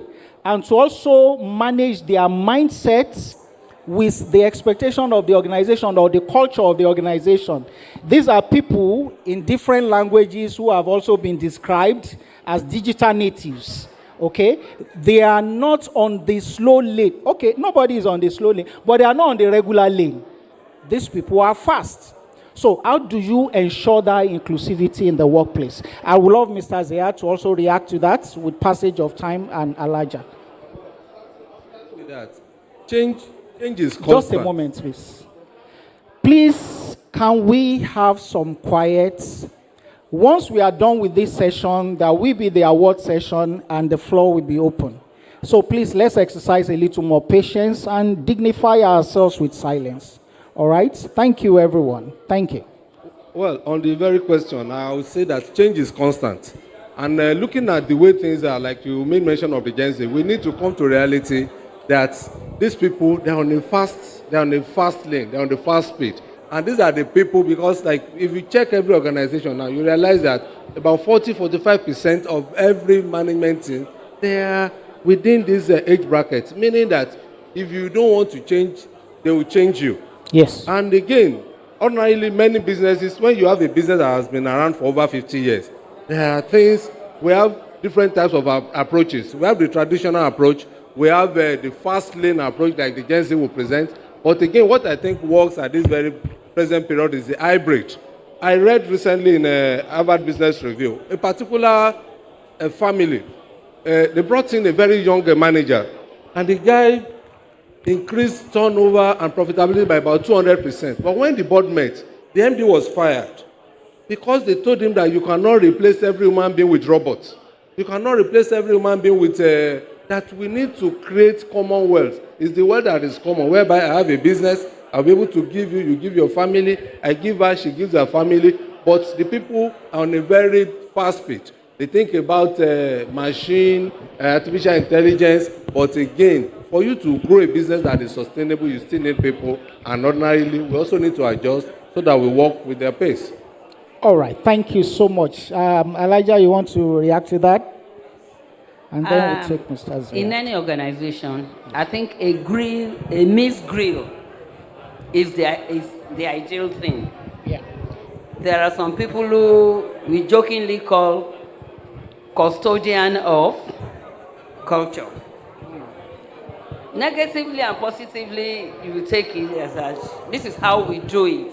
But honestly, I will tell you, you need those people and you need the Gen Zs. Otherwise, the business will not be exactly what you hope to have. And people should learn to accommodate both. And accommodating both means letting every part of the company know why we need each other. And some people will tell you, oh, this is the youth time. But leave them alone, you'll discover they can't go very far. At the same time, you need them because they have fresh innovative ideas. They are innovative, they need fresh ideas. And as you try to accommodate them, you try to bring up the custodians too, to say, look, things are changing. You need to work along with these people. There's something, tell them how far you've done, and you see how far they will take it. So we need both in any organization. Thank you so much. I want Mr. Zia to weigh in on that. I think we need to be clear with the definition of a Gen Z. It's not about age. No. Gen Z are high tech, high energy, very ambitious people. They want to change the world. It does not only apply to somebody who's 18 years. That portfolio or that profile I said, most of them applies are even, to me. They are management team members now. So the Gen Z definition applies to me, applies to many people my age. I feel within the company, there's a clash between the Gen Z rebellious culture and the traditional culture. The problem is most of those Gen Zs, they come and report to traditional people. And this is where the problem happens. It's not about age, we need to be clear. I have in my company, I manage personally the new graduate trainees that come. And I feel I click with them much more than the traditional people. So we don't need to see them as a threat, but they are a handle with care. If we don't meet their ambitions, we don't give them space to grow, They will take we would flights. lose them. Yeah. They would jump up. Yeah. So Thank you so much. So the last round of questions for this session, and I want to start with you, going back to your session, which was on networking and building emotional bank accounts and all that. So I just want to ask if there is one thing you will point at as the most critical ingredient needed for anyone to be a good networker in this instance, what is that thing you will say it is? There are people I've met before who will tell you, I don't make friends, I don't have friends. Some even believe people don't like me and I'm a good person and all that. So what are you going to say is one critical factor that you need to be a good networker? we need to differentiate totally between networking and friendship. Okay. You have a lot of people within your network that are not your friends. So networking by itself means two people that need each other, but they don't know when. So for networking to succeed, we need to remove the logic that networking for me is what do I get, and think more about what do I give in advance. Yeah. And most of the times we underestimate what we have to give. That's why we feel we cannot give anything, but we need somebody to give. So theoretically in networking, look at this emotional bank account and ensure it's always, always, always highly and positive. With everybody, you might not need them at any point in time, but keep your account in credit. Thank you so much. Please, let's put our hands together for this team. And on the last note, I will ask Mr. Olu and Elijah, there is this popular talk about the ease of doing business. So here I am, you are encouraging me, as it were, to go into entrepreneurship. But I can see almost all the odds tagged against me, even though I have an idea of the answer, because someone is doing it, okay? But I look at it, I say, how do I surmount this hurdle? Even running a small shop, you need power to generate power for yourself. You have multiple taxation. You have multiple regulatory bodies whose interventions in your business are not only regulatory, but sometimes punitive. How do you survive in such an environment? Well, it's a very difficult one. What I've realized over time is that there is a serious disparity between the managers of business and the managers of government. We need to have, like they use the word, a sweet spot. We need to have a point where we come together. What we've realized is that those who regulate us don't even know what we do. So rather they are fixated at, oh, we want to generate more revenue, we want to do. So ordinarily they really don't put anything on the table for anyone to say, I want to go into maybe manufacturing, because you realize that it is even better for you. For example, the easiest way to become a millionaire in Nigeria is to be a politician. So if you, for as long as they still continue to incentivize politics, I've been to some countries where the legislators, the people, they still ride on bikes and bicycles to do the legislative work. But in Nigeria, we need to de-emphasize, the government should make it less attractive for people so that people can work within the real sector as against, the inequality is another problem. For example, you look at it, maybe you're a director, you know what to control, you know what you have, but you now have someone that you've not, I read recently, a particular politician that you cannot point to one thing, one business that he has done, but again, he has retinues of cars. So, for example, if you now ask us, even if you ask a child, what do you want, when you grow up, what do you want to do? Say, I want to be a politician. So, thank you so much. Do you want to weigh on that, or I ask the question? Yes, ma'am. Yes, I think doing business with ease is just a mere saying in Nigeria. Things are really, really tough. Take it from even the registration of the company. The charges, apart from the charges, the process itself is cumbersome. And some people get discouraged at that stage and they stop it. And they find they cannot move forward. So, like you said, those people that are regulators don't really know what it entails because they don't do businesses. But I think, I don't know whether I would just say it's propaganda. A lot of things are coming from the government these days for SMEs. If they are able to drive it through, I think there'll be some laxity and some ease in upcoming entrepreneurs. Please, let's give it up for our panel. Let's put our hands together for them. So, in putting all this together, we are encouraged to go into entrepreneurship in order to build generational wealth. And I will also want to ask that if you are in a 9 to 5, you are not jinxed. Just make sure you are diligent with your hands, and with the benefit of calculated risk, plan your exit. Don't just fire your boss. Think before you do it. One more time, let's put our hands together for Mr. Ziad, for Mr. Olu, and for Elijah Bakari. Please, we can do better. Let's celebrate them. And at this point, I will yield the floor to Mr. President, Dr. Omonijo, to do the presentation. Right. I cannot thank the panel of discussants enough. I don't know if we could afford to pay Mr. Ziad for coming here, and ditto for Mr. Ola and for our mommy. It's a really honor. We are very happy to have you here with us, and we are happy to identify with you. And on behalf of all the members of the alumni, the knowledge, the experience, and everything that made you up, that you have shared, we strongly believe that it's going to have a ripple effect on our members. And by next year, we are going to be having more testimonies. In fact, you are going to be seeing their emails by God's grace.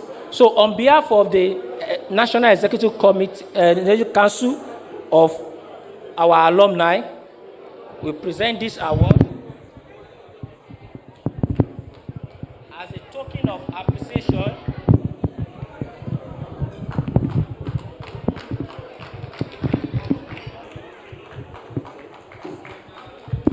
to Mr. Ziad Malouf.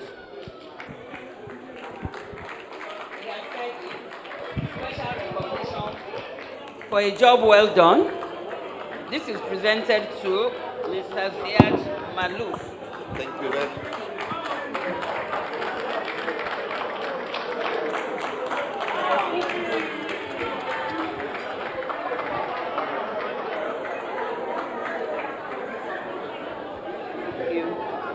One more.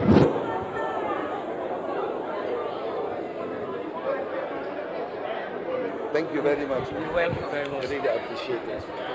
President. Yes, sir. Man.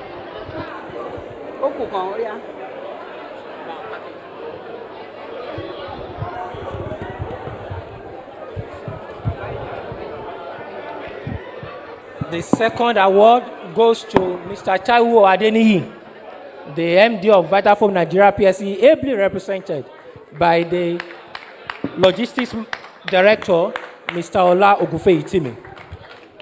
This is for a special recognition for the event of today and a token of appreciation.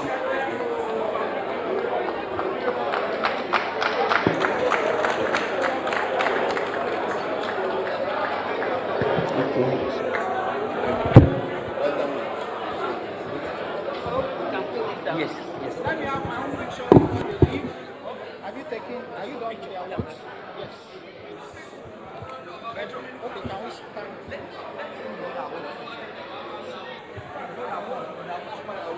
No, I just dropped this guy.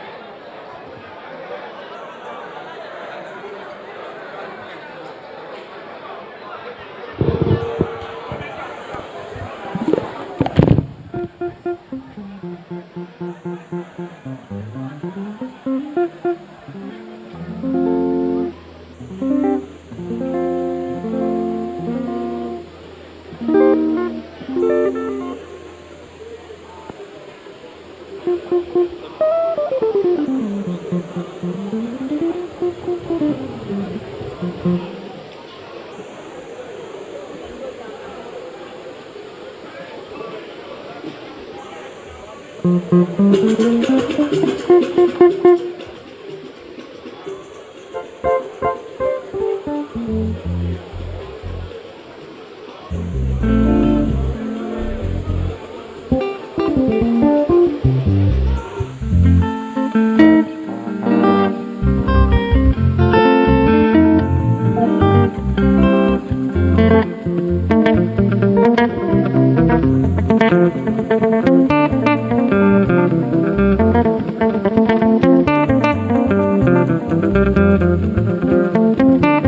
Alors, si.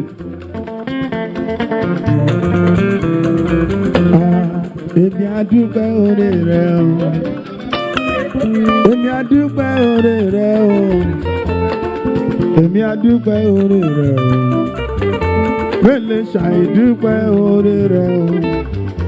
Mélòó dúpẹ́ oore rẹ o.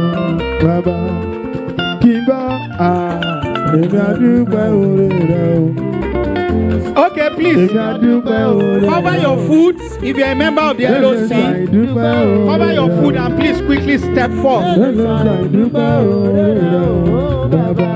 I want us all to be here before I call on the person who will be presenting the awards to us.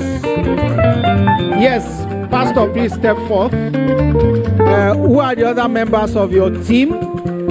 Please kindly take your honorable position here. Thank you for a job well done. LOC members, please come. We need you at this point. Hello, sir. Please. Just tell me the name. Tokumbo, are you part of the LOC?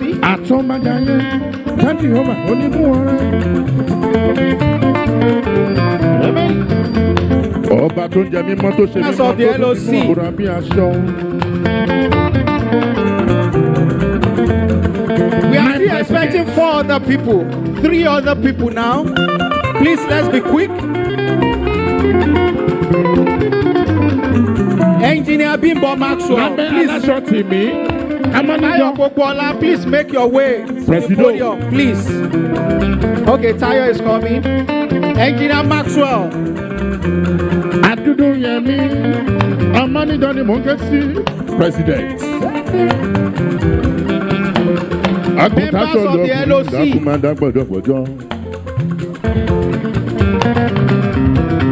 Amele shine, dúpẹ́ oore rẹ o bàbá.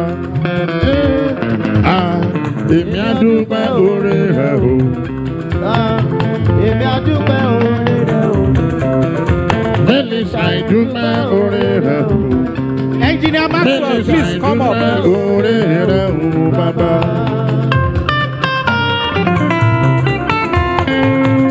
Bímbọ́ Adémayọ̀, alátìlẹ́yìn mi ni o. We are the 2 other people, members of the LOC. Aṣọ́nù ọkùnrin ni àwọn ti Lagos State Material Testing Laboratory. Members of the LOC, there are 2 other people we are waiting for.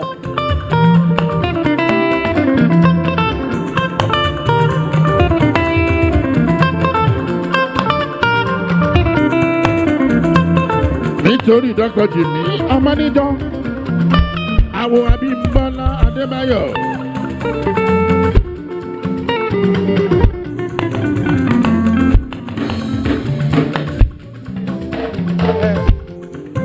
Ẹ ṣeun lọ́pọ̀lọpọ̀. Please, I want to invite to the podium Honorable Toluige of the Ekiti State House of Assembly to kindly come and do us the honors of presenting this award to this wonderful alumnus who have done so greatly for the alumni by putting together this wonderful AGM. Thank you, sir. We are honored to have you. This is for Mr. Ugcoa Babatunde.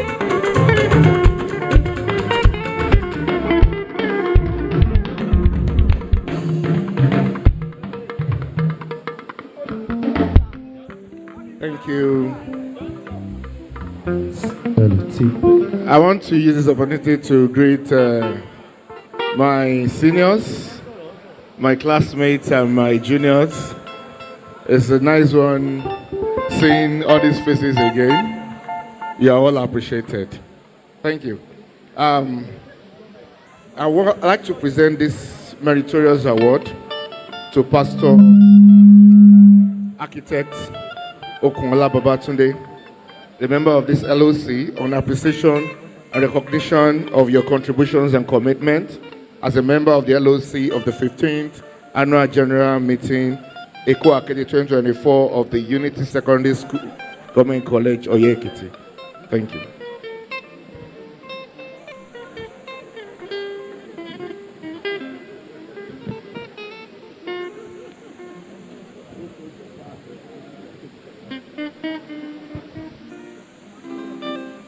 I would like to present this meritorious award also to Honorable Ugcoa Temitayo.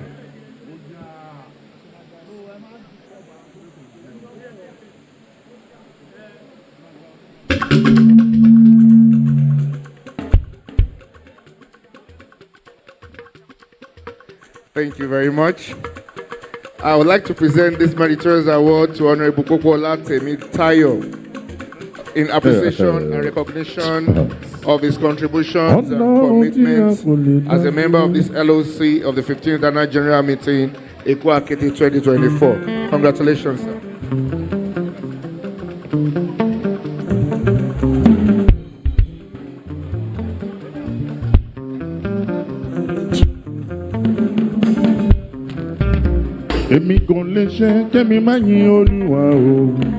I would like to present this meritorious award again to Engineer Abimbola Adebayo. Nítorí Engineer Abimbola Adebayo, àgùntàṣọ́lò ọkùnrin ni o, àdúdú yẹmí. I think this is Bímbọ́ ló sọ̀rọ̀ kẹ́lẹ́kẹ́lẹ́ sí mi létí. Thank you very much.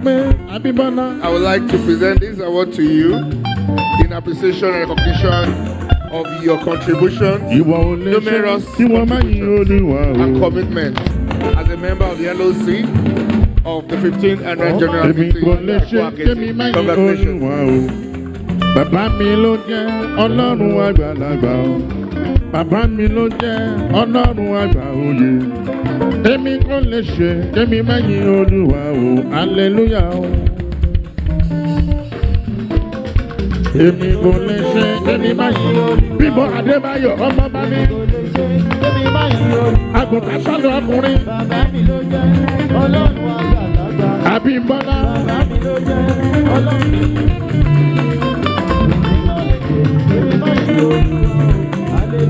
Oh, yeah, nítorí Bímbọ́.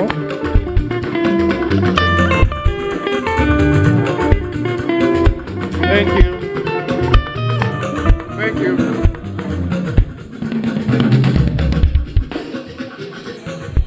Thank you very much.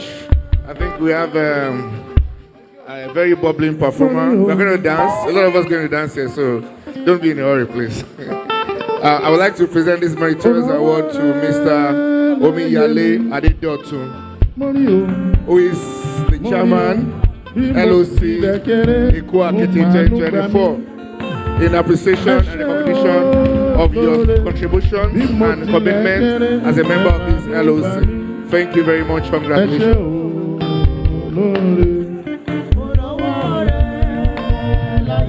Ademayo, Morio,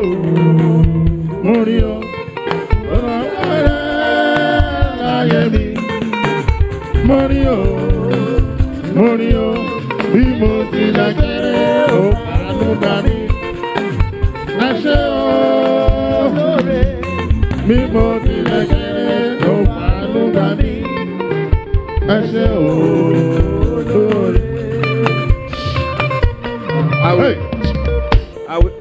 I will advise our musician so that you don't waste the time, so that the people that want to spend money for you will not go.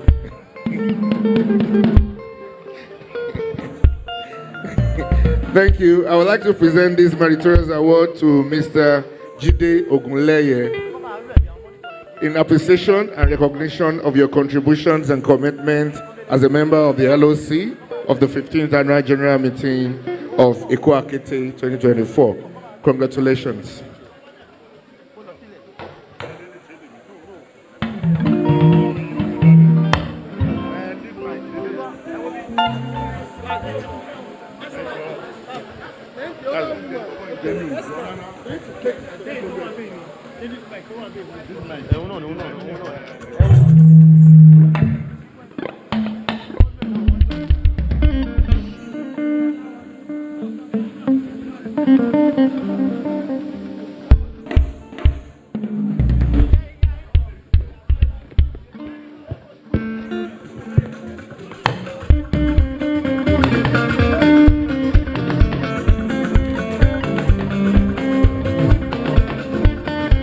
Let the spirit of the Lord is upon my soul. I will dance like David dance.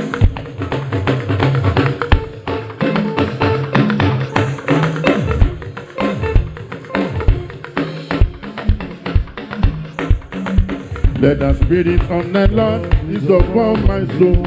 I will dance like David dance. I will dance. I will dance. I will dance. I will dance like David dance. I will dance. I will dance. I will dance like David dance. Moraware na yemi.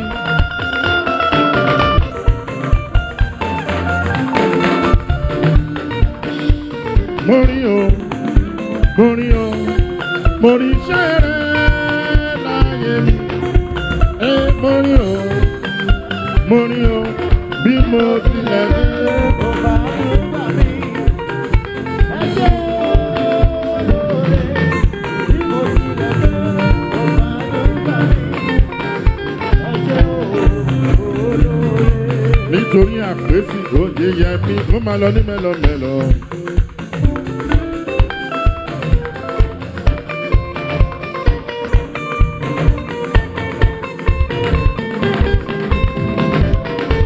Oya nítorí àpèsè lónìí kí máa sọ pé oya oyin bírí ọkọ̀ ẹ̀ o.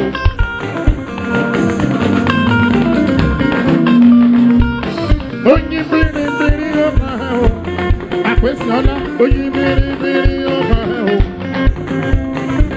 Àánú olúwa yín kan ẹ̀ o. Báwo tì mí oyin bírí ọkọ̀ ẹ̀ o. Oyin bírí ọkọ̀ ẹ̀ o. Fáfolúyì àánú olúwa yín kan ẹ̀ o. Láti sí oníwà o.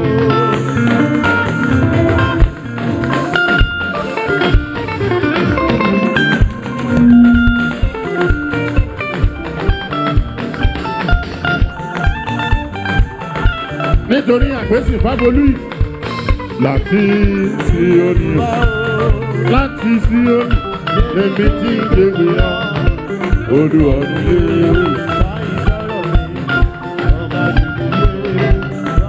tèmi ọmọdéjọ nítorí nàbà President, ìdílé bàbá èmi ló. Bóyá láwùjọ ọ̀rẹ́ bàbá fún ẹ lọ.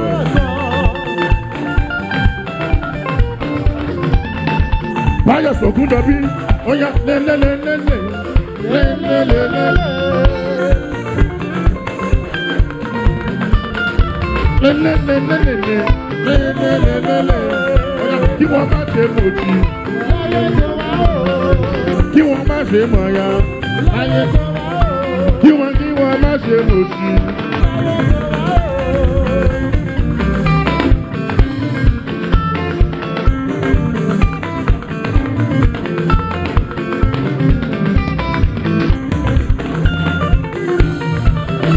Nítorí ambassador ó máa lọ ní mẹ́lọ́mẹ́lọ́ o.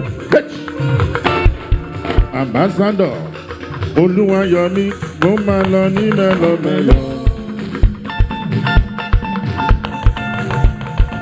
Olúwa pẹ̀lú mi Aya David ambassador.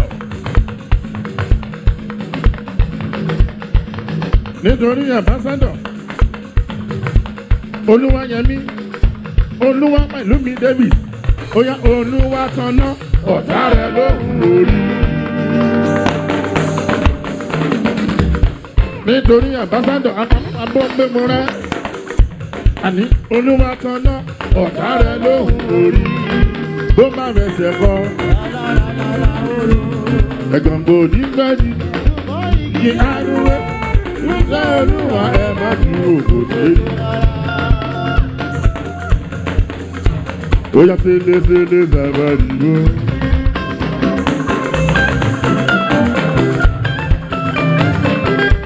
Ambassador Olúwayọ̀mí. Oya sele zabarigo.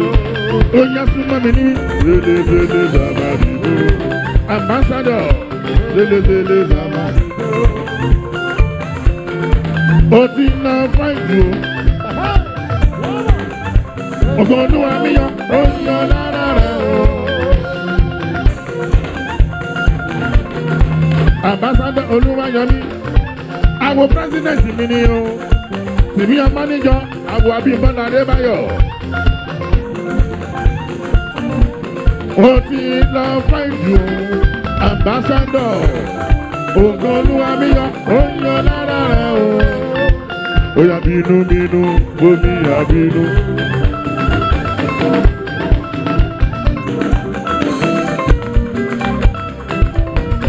Pẹ̀gàn kó máa pẹ̀gàn nítorí ambassador bínú kó máa bínú. Pẹ̀gàn kó máa pẹ̀gàn Olúwabùkọ́lá ajá bínú kó fẹsẹ̀ halẹ̀ o. Kí ló máa polówó ẹ̀sìn o? Ajá bínú kó fẹsẹ̀ halẹ̀ o. Olúwabùkọ́lá kí ló máa polówó ẹ̀sìn o? Bínú omi àbínú. Ayájẹ́gùsì. Pẹ̀gàn kó máa pẹ̀gàn.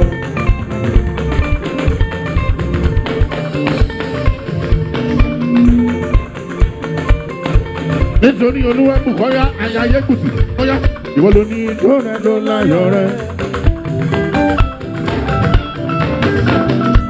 Bùkọ́lá súnmọ́ mi níbí. Ayájẹ́gùsì ni mò ń ké sí. Ìwọ ló ní ijó ẹ ló láyọ̀ rẹ̀. Ìwọ ló ní ijó ẹ ló láyọ̀ rẹ̀. Olúbùkọ́lá, ìwọ ló ní ijó ẹ ló láyọ̀ rẹ̀. Ìwọ ló ní ijó ẹ ló láyọ̀ rẹ̀. Ayájẹ́gùsì, ìwọ ló ní ijó ẹ ló láyọ̀ rẹ̀. Ẹ̀wọ̀n gẹ̀lẹ̀ yẹ́yẹ́, rárí àjíwá.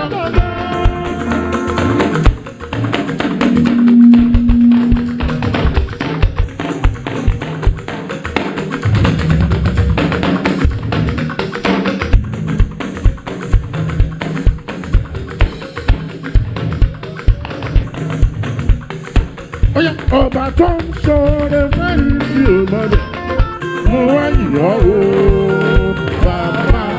Ọba tó ń ṣoore fẹ́yìn tí o mọ̀lẹ̀, mo wá yìnyọ́ o.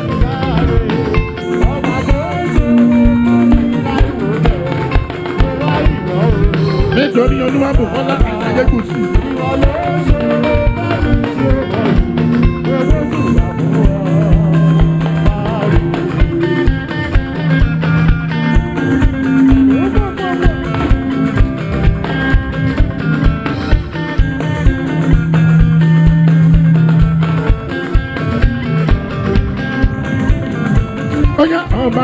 ṣọ̀rẹ́ wẹ́ni tí ó mọ̀ yìí. Mo tó wà lọ́rùn bàbá. Ọba tó ṣọ̀rẹ́ wẹ́ni tí ó mọ̀ yìí. Mo lọ́dún bàbá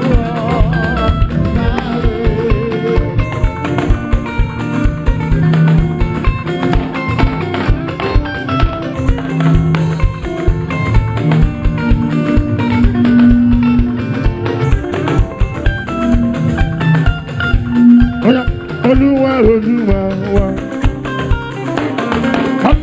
Ọlọ́run wa Olúbùkọ́lá olóhùn òhèrè rẹ̀ ó máa ṣeun mo dúpẹ́ tẹ fún mi yọ Olúwa mi. Olúwa Olúwa wa Ọlọ́run mi olówó èrí ni ó máa ṣe mo dúpẹ́ tẹ fún mi yọ. Àfọlábí Ṣọlápé ó máa lọ ní mẹ́lọ́mẹ́lọ́ o. Àfọlábí Ṣọlápé ló sọ̀rọ̀ kẹ́rẹ́kẹ́rẹ́ sí mi létí. Ó ní kí n máa sọ pé ó yá a ò rí rí a ò mọ̀ rí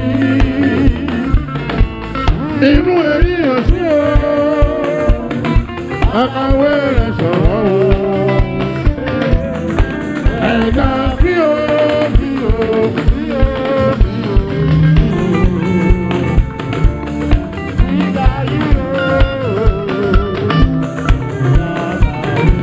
Àfọlábí Ṣọlápé lórí sọ pé a ò rí rí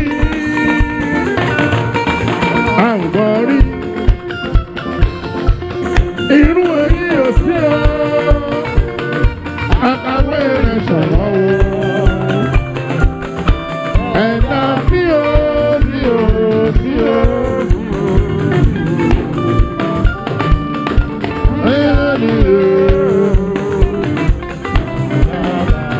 Oya nítorí president tìbí ló ní kí n máa sọ pé òun ti wá ìdí nílé kò lè dúró níwájú rẹ̀ tìmí amáníjọ́ Ọlọ́run nítorí president bẹ́ẹ̀ ṣe tóbi tó presido ẹ̀ tóbi.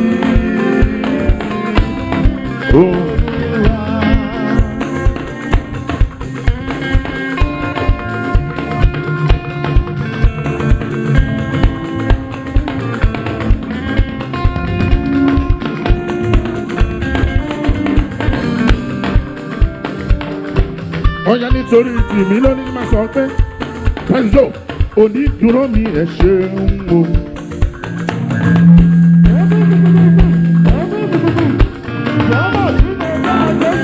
Pẹ́sìdò onídùúró rẹ̀ ẹ̀ ṣeun o.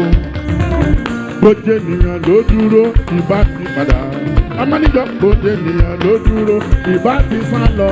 Tìmí bójú ènìyàn ló dúró ìbá ti mà sí règùn.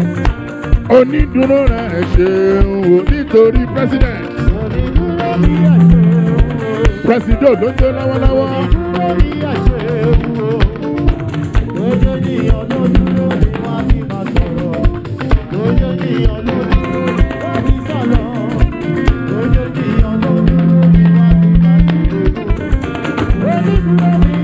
Oya president onígbà sọ wípé pẹ̀sọ́ ibi tẹ̀sìn mi dé.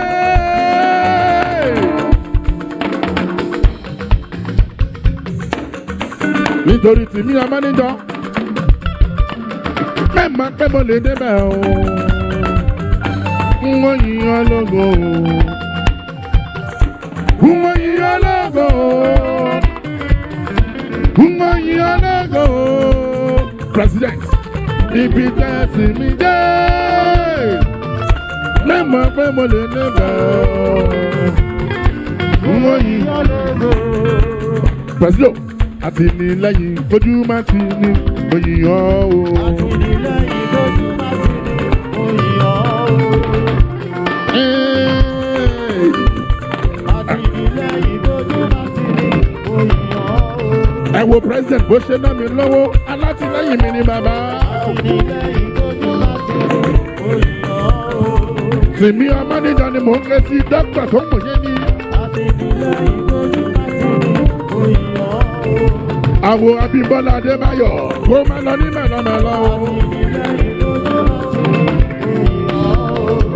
Àwọ̀ àpèsè ọ̀la ni mo ké sí dókítà tó mọ̀ yé ni.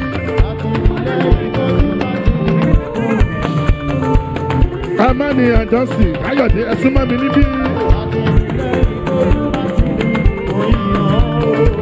Àkàkà Káyọ̀dé súnmọ́ mi níbí. Àgùntàṣọ́lù ọkùnrin ni o.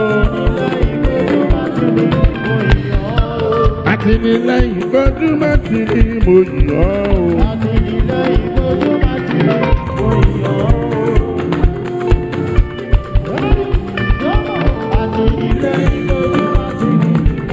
President, what you can do, what a man can do, Jehovah.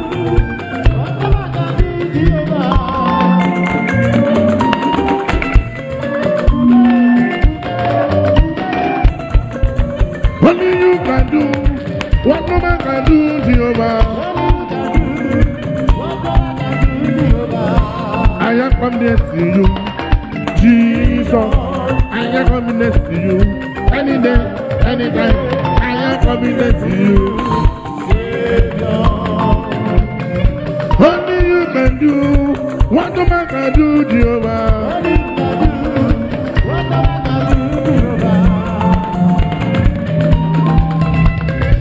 Enemy yo, enemy yo, enemy yo, enemy yo, enemy yo, enemy yo, my God, you are losing your soul, my God,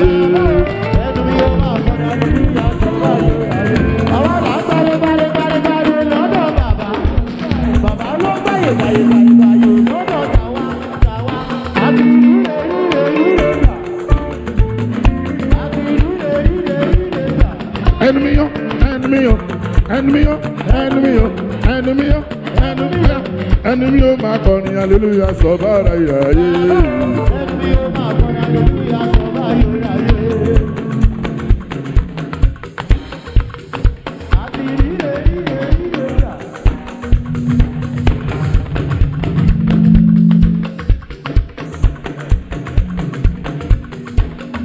oh yeah, èmi ni mo ní jó mi mo láyọ̀ mi.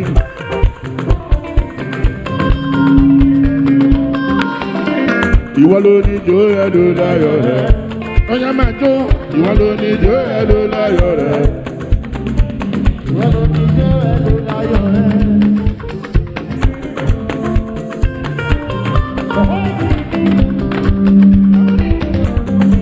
Nítorí yẹn tí màmá lónìí kí n máa sọ wípé ẹ̀mọ́ gèlè yẹ́nyẹ́ lórí àjígbọ́dọ̀.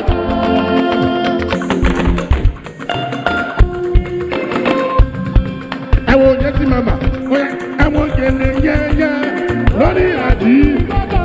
Ayé ló hòhò jẹ òní mòṣì yẹ́tì.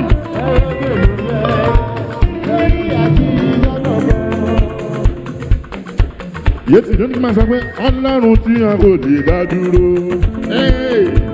Mo gbé ọ̀gá o, Ọlọ́run tí a kò lè dá dúró. Yẹ́tì màmá.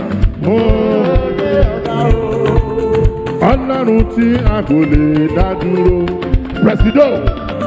Mo gbé ọ̀gá o, Ọlọ́run tí a kò lè dá dúró.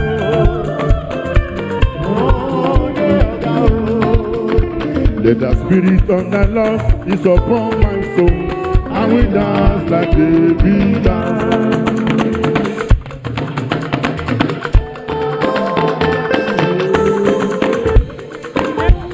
Jíde Ògúnláyà súnmọ́ mi níbí, Jìnẹ́rò, ó yẹ Jíde lórí kí n máa sọ wípé.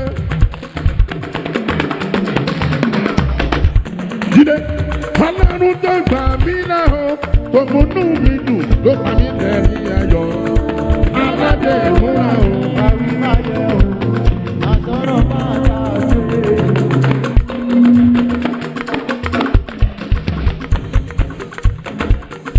Jíde, Ọlọ́run tó gbà mí náà o, tó múnú mi dùn, tó pa mí lẹ́rìn ayọ̀. Sinaro, aládé ìmúra ni, àsọ̀rọ̀ máa dà sí.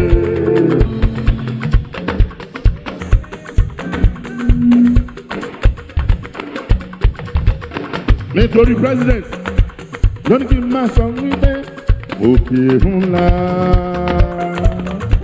òkè wẹ́wẹ́, ìjì líle, kò lè dúró níwájú. Ọlọ́run ẹ ti tóbi tó, ẹ tóbi. Àánú máa ló ń sọ̀rọ̀, bàbá agbára mi máa bọ̀ ọ́ yánu. Lórí gbogbo ọ̀yẹ́ pátápátá.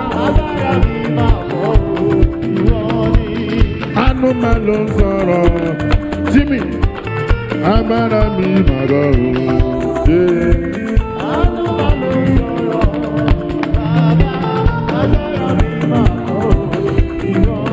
Oya nítorí Bímbọ́ Adémáyà kó máa lọ ní mẹ́lọ́mẹ́lọ́ o. Bímbọ́ oya ọ̀rẹ́ mi yẹ ṣe pẹ̀lẹ́pẹ̀lẹ́. Nítorí Bímbọ́ Adémáyà alátìlẹ́yìn mi ni o. Ènìyàn mi ni, ọ̀gá mi ni, àwọn tí Lagos State Patriotic Laboratory.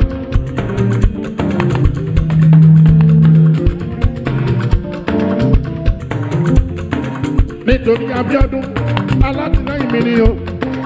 Ọmọ Babalọ́lá school boy. Ẹ̀wọ̀n Abíọ́dún bó ṣe ń jó gbogbo láyé sùn ni bàbá wọ̀. Abíọ́dún máa gbọ́ ẹgbọ́n mi yẹ ṣe pẹ̀lẹ́pẹ̀lẹ́. Báyé máa fẹ́ Abíọ́dún kòrò àjàyè o, ayé ò fẹ́ ní fọ́rọ̀. Àbórí ẹni school boy. Báyé máa fẹ́ kòrò àjàyè o, ayé ò fẹ́ ní fọ́rọ̀. Àbórí ẹni school boy. Ẹgbọ́n mi yẹ ṣe pẹ̀lẹ́pẹ̀lẹ́. Abíọ́dún àní ẹsẹ̀ kiri nílé àmì jọ̀fẹ́. Babalọ́lá àjọfẹ́ kú o, àbàbà rẹ̀ nìkan. Máa gbọ́ ẹni kú o, mọ̀ dúdú fi jẹ. Túbọ̀ ẹ̀fọ́ kú o, mọ̀ dúdú fi jẹ. Babalọ́lá ẹni kú o, mọ̀ dúdú fi jẹ. Ẹ̀fọ́ kú o, mọ̀ dúdú fi jẹ. Ògùdù wa gbùdù rẹ̀ ń tó jẹ o. Ayọ̀ ọ̀lẹ́lẹ̀ nítorí ẹ̀gbọ́n mi Ayọ̀kú Sákì, ènìyàn mi ni, aláyé mi ni, alátìlẹ́yìn mi ni Ayọ̀. Ẹ ṣé mo dúpẹ́, Babalọ́lá lọ́wọ́ lọ́wọ́ náà. Ayọ̀ lákùn mò ń bọ̀rọ̀, adúlú yẹn mi, ènìyàn mi ni, ẹ̀gbọ́n mi ni.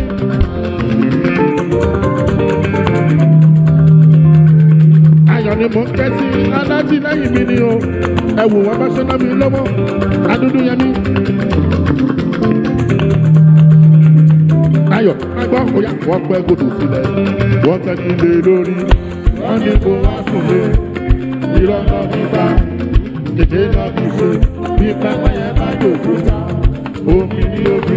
Ẹ̀wà ìkànnì ajá ò gbọ́dọ̀ bẹ́ kú ní bùbá. Ẹ̀wà ìlú náà ń lówó, adúdú yẹn mi, ẹgbọ́n mi ni, ènìyàn mi ni, àwọn Bímbọ́ Adébáyọ̀, àwọn Babalọ́lá.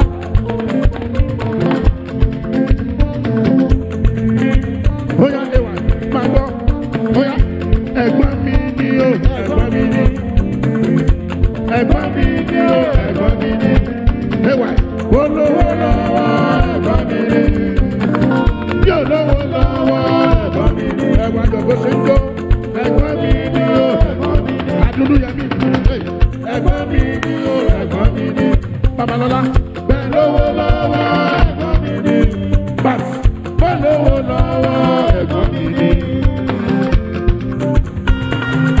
Ẹ wo Babalọ́lá ṣe wà ló ṣe ń bá mi lọ́wọ́, alátìlẹ́yìn mi ni. Ẹ ṣé mo dúpẹ́, ènìyàn mi ni, ẹ̀gbọ́n mi ni, ẹwà Babalọ́lá, ẹ wo bá ṣe ń bá mi lọ́wọ́ lọ́wọ́lọ́wọ́. Ẹ̀gbọ́n mi ni o, ẹ̀gbọ́n mi ni, ẹ̀gbọ́n mi ni o, ẹ̀gbọ́n mi ni, olówó lọ́wọ́ ẹ̀gbọ́n mi ni, ìwà ní olówó lọ́wọ́ ẹ̀gbọ́n mi ni, ẹ̀gbọ́n mi ni o, ẹ̀gbọ́n mi ni, ẹ̀gbọ́n mi ni o, ẹ̀gbọ́n mi ni, olówó lọ́wọ́ ẹ̀gbọ́n mi ni.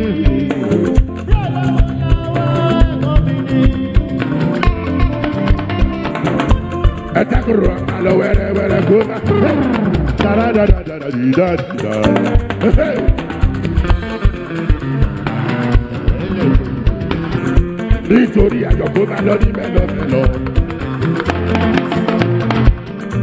Ẹwà máa gbọ́, wọ́n ti bẹ́ẹ̀ délé bàbá rẹ̀ níbi owó gbèsè. Ẹwà àjọ àmọ̀gbà o, àjọ àmọ̀gbà.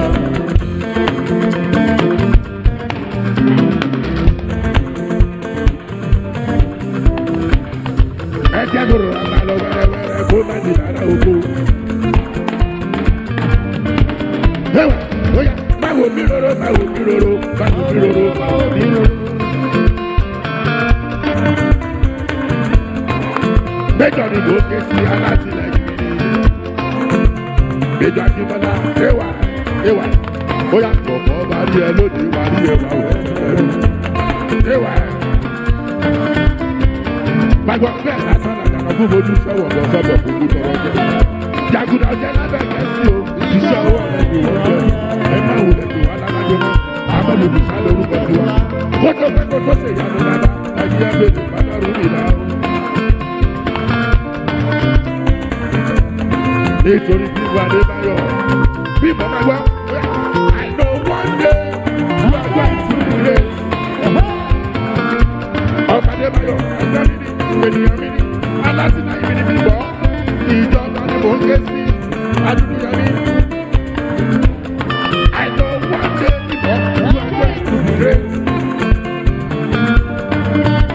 Bíbọ̀, for you to get to do God, you have to work hard. It may be difficult to be successful. It may be difficult to be successful. But keep on praying and by keep on studying. People are never young. Oh yeah, it's not easy to be famous.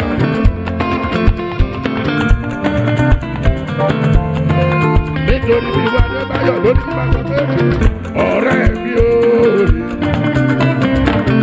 Ọ̀rẹ́ mi dẹ́kun dábọ̀ ọ̀rẹ́ mi kò má dára bẹ́ẹ̀ ọ̀rẹ́ mi o ọmọdé báyọ̀ ọ̀rẹ́ mi o ẹwà ọ̀rẹ́ mi awẹ́yọ̀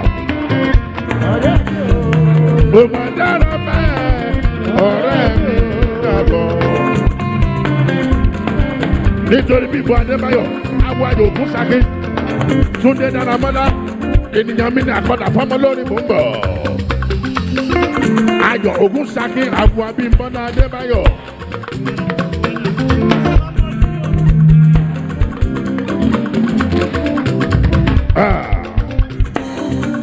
Abímbọ́lá súnmọ́ mi níbí onítẹ̀mí rà tàtà ọmọdé lọ́la. Abímbọ́lá. Àwọn òdèrè, àwọn ṣẹ́gun, ọmọ ọlọ́láyé mọ́ bá ròde o. Abímbọ́lá ló ní bí ó sì tẹ̀mí ọ̀rẹ́ onílé jẹ́.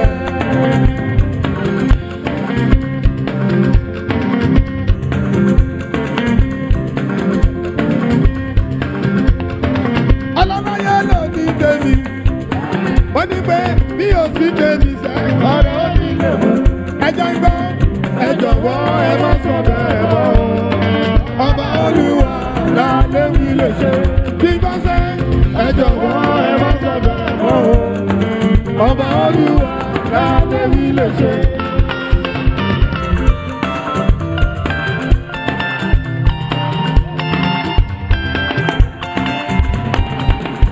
Pẹ̀sì ọlọ́lá tí mo bá ròde.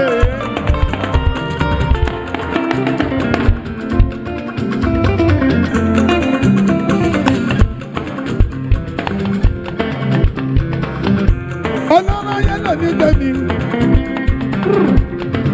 Súnmọ́ mi níbí. Ọ̀túnmọ̀ ọlọ́jọ́. Ṣáàmàdá kọjọkọjọ.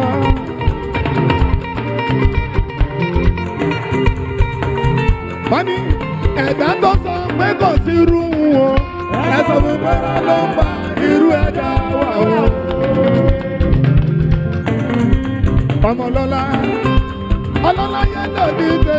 Ọ̀túnba Òjó.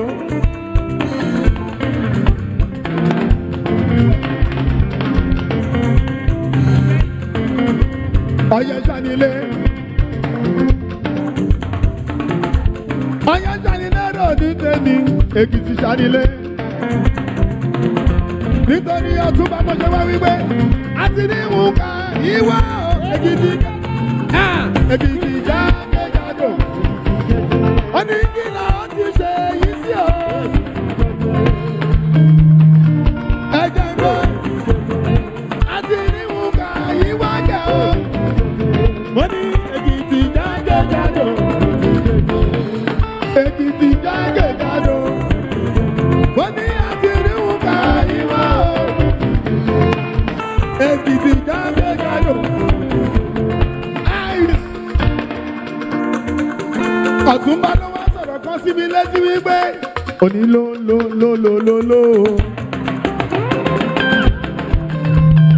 Yé ẹ̀wá wo wá òye. Yé ló. Ọ̀túnba ẹ̀wá wo wá òye. Wọ́n ní pé ẹ̀wá wo ó já sọ̀tọ̀. Ẹ̀wá wo ọ̀rọ̀ mi jà sí. Ẹ̀wá wo Ọ̀túnba yé mo bá ròde. Nítorí pé tó fojú sí òye. Kí n bá tó fojú sí òye. Àṣé báyìí ni Jésù nínú ẹ̀wí ń gan. Àṣé báyìí ni Jésù nínú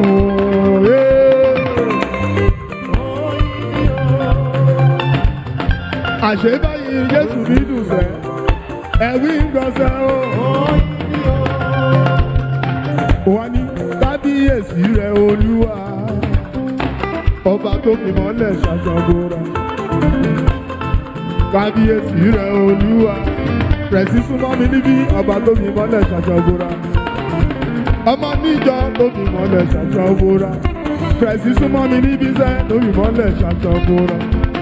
Ẹ̀jẹ̀ gbọ́ tó fi mọ́lẹ̀ ṣàṣọ̀gbọ́ra. Tó fi mọ́lẹ̀ ṣàṣọ̀gbọ́ra. Yèyé òye, kábíyèsí rẹ̀ Olúwa. Ẹ̀wí ń gbọ́ tó fi mọ́lẹ̀ ṣàṣọ̀gbọ́ra. Tìmí ọmọ níjọ sẹ́, kábíyèsí rẹ̀ Olúwa. Rẹ̀sí súnmọ́ mi níbí. Kí lẹ́ lọ ṣe o? Ọlọ́láyé ló ní tèmi yé o. Rẹ̀sí súnmọ́ mi níbí sẹ́yìn. Kí lẹ́ lọ ṣe òye. Nítorí Abímbọ́lá, ọmọ Adébáyọ̀, mo ṣe wá wípé ó ní ẹ̀dọ̀ wẹ́nẹ́wẹ́nẹ́ bí mo rí gbọ́dọ̀ wẹ̀dọ̀. Ẹ̀dọ̀ wẹ́nẹ́wẹ́nẹ́ bí mo rí gbọ́dọ̀ wẹ̀dọ̀. Ó ní ẹ̀dọ̀ wẹ́nẹ́wẹ́nẹ́ bí mo rí gbọ́dọ̀ wẹ̀dọ̀. Ẹ̀dọ̀ wẹ́nẹ́wẹ́nẹ́ bí mo rí gbọ́dọ̀ wẹ̀dọ̀. Ó yá ẹ̀dọ̀ wẹ́nẹ́wẹ́nẹ́ bí mo rọ́mọ Adébáyọ̀. Èyí o, wẹ́nẹ́wẹ́nẹ́ bí mo rí gbọ́dọ̀. Àwọ̀ Adébáyọ̀ ọlọ́láyé mo bá ròde yé o. Ẹ̀dọ̀ wẹ́nẹ́wẹ́nẹ́ bí mo rí gbọ́dọ̀. Ó yá ẹ̀dọ̀ wẹ́nẹ́wẹ́nẹ́ bí mo rí gbọ́dọ̀ yé o. Àwọ̀ òyìnbó yé mo ní tèmi o yé. Ọlọ́láyé mo bá ròde àwọ̀ òdèrè. Dèrè ọmọ dára ọmọ la o kí n gbọ́. Mo ní ẹ̀dọ̀ wẹ́nẹ́wẹ́nẹ́ bí mo rí gbọ́dọ̀ wẹ̀dọ̀. Abímbọ́lá ni wá wípé ó yá o máa jívo èrò sì máa yọ kónkóló. O máa jívo èrò sì máa yọ kónkóló. O máa jívo èrò sì máa yọ kónkóló. O máa jívo èrò sì máa yọ òbí o òbí yeye òbí yeye ọmọ òbí yeye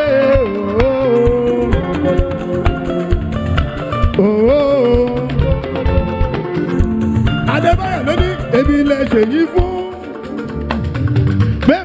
pé mo lè débẹ̀ o. Mo yàn lógo. Bọ́ ní ibi tẹ̀sí mi dé. Bẹ́ẹ̀ máa mọ̀ pé mo lè débẹ̀ o. Mo yàn lógo. Ẹ jẹ́ wí, mo yàn lógo.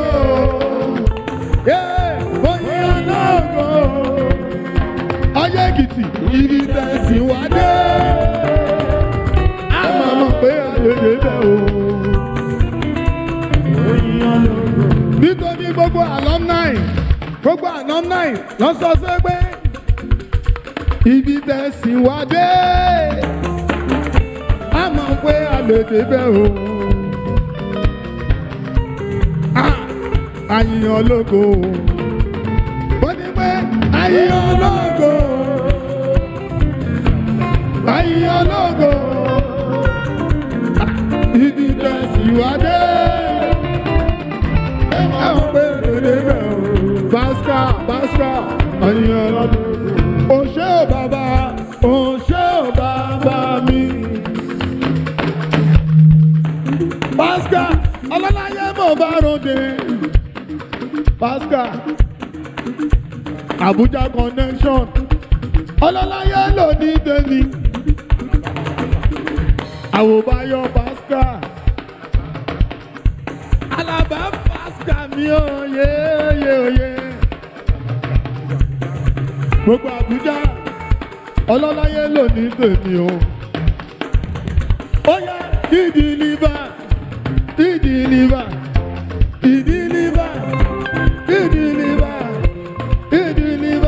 Balance silence yo. He will surely deliver. Àbí náà láyé o.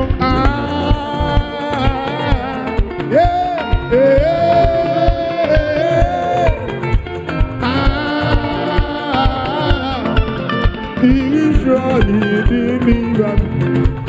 I say he deliver balance silence yo. Àmọ́lọ́láyé ló ní tèmi o. Pressy, súnmọ́ mi níbí o. I say he will surely deliver. Àbí náà láyé o. Ọmọ níjọ.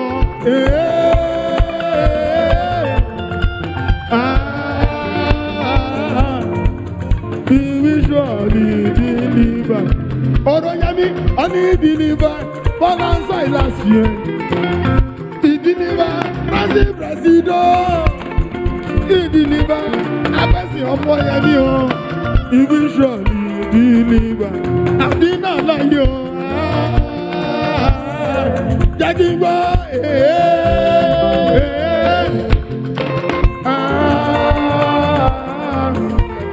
Ìṣòro. Wọ́n ní this guy gone, another one no dey.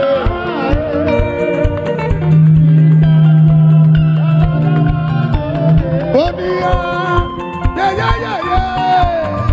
This guy gone, yo, another one no dey.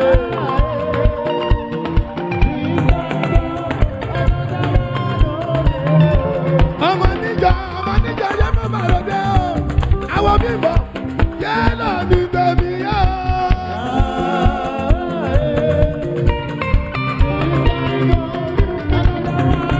Ó ní bẹ́ẹ̀ this guy gone, another one no dey.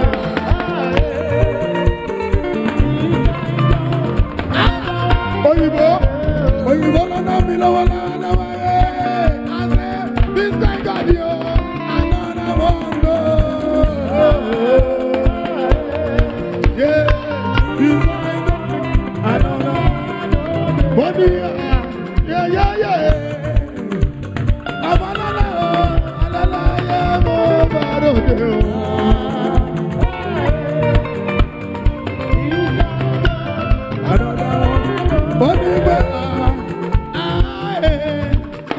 Ọ̀rọ̀ yẹn mi ní sùúrù fún ọmọ lọ́la náà wá dédé.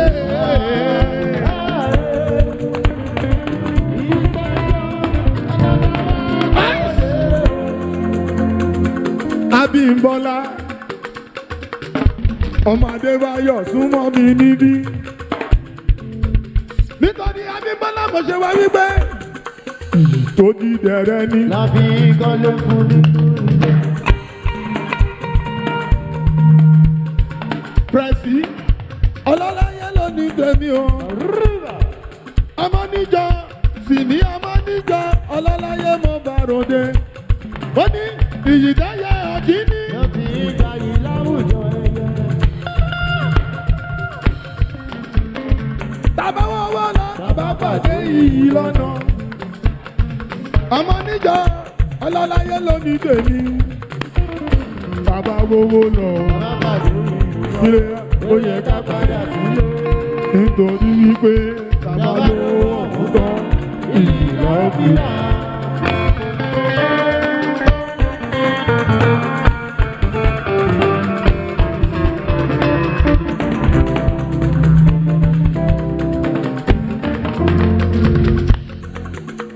nítorí ọmọ níjọ mo ṣe wá ní ká ṣe ní lẹ́sọ̀lẹ́sọ̀.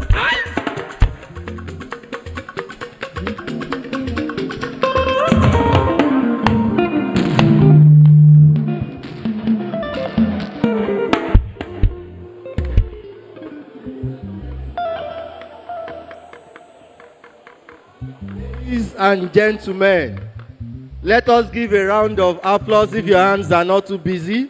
Let's give a round of applause to the musical band. You will agree with me that that was a very, very melodious rendition. Thank you very much. Like I said earlier, every year, the AGM is getting better and better and better. At this moment, I won't say pity, but I can only fear for the state that is going to host the next one. Because you will have to give us something that is more fantastic than what we are having now. But you will agree with me that it's been a very wonderful time today. And at this moment, we have just concluded the first part of this event. We are now going to move to the second part of the event, which is the AGM proper. Hello. Please, let's take our seats. Let's take our seats beyond the foods and drinks and the gifts. The major reason why we have come is because of the AGM. And it won't be something very good for us to leave Lagos without hearing or knowing where the association stands. So at this moment, I'm going to be inviting Mr. President, Dr. Timi Omonijo, who will come upstage and give us the state of the affairs of the association. We want to know how things have been. You will agree with me that last year's election was keenly contested, and we know that whoever won that election was going to do a very fantastic job. And what we are seeing today is a testimony to that. But beyond the merriment, it's important to also know the state of the association, especially in these trying times in our country. We need to know how things are running. We need to know where we need to do more, where we have performed well, and where we need to show up. So join me in welcoming Dr. Timi Omonijo.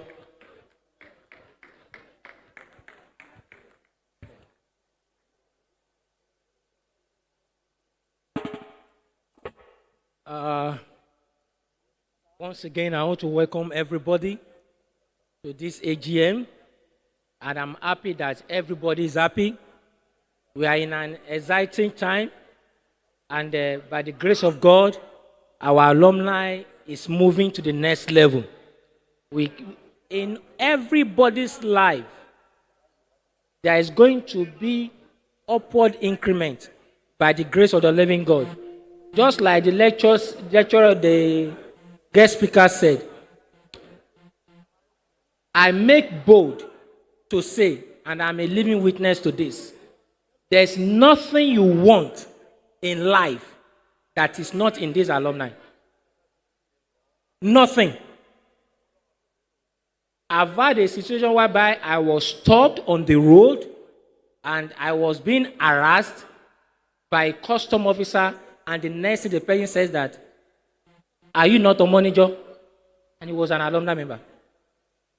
And he just saved me like that. The biggest project I've ever done in my life was from this alumni. Many, many, many benefits. If we pass through that school for 6 years and the relationship terminated there, then the money our parents spent was a waste. The best our parents could do for us was to send us to that grade school, and the onus lies on us to take it further. I always tell people that think that coming together like this is for people that have made it. They are missing a lot. What could be very painful in life is that when your mate becomes a governor and you have to go there and be introducing yourself. Where were you when he was not a governor? You should be able to meet your friend that is a governor and slap him on the cheek, and nothing will happen. So, in essence, please, let's create cross-sectional relationship, interpersonal.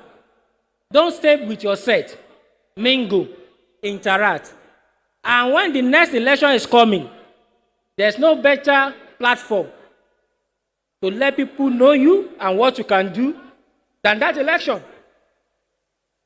Having said that, our alumni is on a strong trend. Dayo, welcome. I see you. Is on an upward trend. As I said in my speech, we already have a Canadian. Okay, no problem. I will do that. The last election was clearly contested for, and let the truth be told, without deceiving ourselves, the alumni was drawn along the line. We have different caucuses. But after the election, somebody has to be the winner. After the election, we have to come back. And from my own understanding, I believe that the headquarters of the opposition then was in Canada, Manitoba. So I was able to reach out to the powers that be over there. And for the first time, if you can be having the pictures, please, control on the multimedia, we had a meeting with about 15 people in attendance in Manitoba. And that is no small feat, because if you know them, they're always busy. And by God's grace, by August 31st, the members and alumni in UK, they will be having their own reunion also. The essence of all this is that if you have any reason to go to UK, you have a soft landing. Many of our people jack back to Canada, and they called me, and I linked them up. In fact, the honorable member, Honorable Babalola, when he traveled to Canada, he called me. I said, no, oh, you are in Canada? We quickly set up a welcoming party for him in Halifax. It's networking. And I want to appreciate all members of the ESCO and also the LOC. I want to say this, please. Answered Mansard Insurance, they are still outside. Let us take advantage of this opportunity. 10,000 naira, just insure yourself for 10,000 naira per annum. And in case of anything, you are assured of 1 million naira. If you scale it up, the money increases like that. By the grace of God, we will not be having anything like that again in our midst. By the grace of God. And furthermore to that, I want to say that before we leave, There is an empowerment program. One of our members, helping mate, the NGO is giving out 1.5 million naira to 15 people at 100,000 naira each. Please let's put our hands together for her. So in the course of the program, we are going to call the beneficiaries up, and they are going to receive their 100,000 naira per person, you know. And I strongly believe that this will encourage many people also to do likewise. Now, we already have 7up with us, we have Vitaphone with us. If you want to do stuff, it will be very easy. We already have access. They have been here. Many of us took pictures with them. So there are some money we spend, we don't need to spend it. Because all these are already budgeted for in the company. But it's not for everybody, it's just for the few that can have access to them. So that is the whole essence of what we are doing. And by the grace of God, it's going to be getting better and better. Again, don't be in a hurry. There are gifts also for every one of us that are here today. Once again, please let the tempo increase. By God's grace, next AGM will be Aso Rock 2025. Aso Rock 2025. We are flying there, and we are going to move our Emilokon. So by next year, maybe we'll christen it Emilokon 2025. Thank you very much, everybody. This is the few I can say. If there's any comment, please. And let me say this, please. As many of us that has the opportunity to help one another, please, let's do it. When you get to God, and you cannot say, through me, this person became this. It doesn't worth it. That's what life is all about. As long as it is in your capacity to do it, do it. Ziad and some of the people we brought, they have made a lot of positive impact in my life. Thank you very much. If there's any comments that want to make, any contribution, the ESCO is available to receive them. Thank you very much. God bless.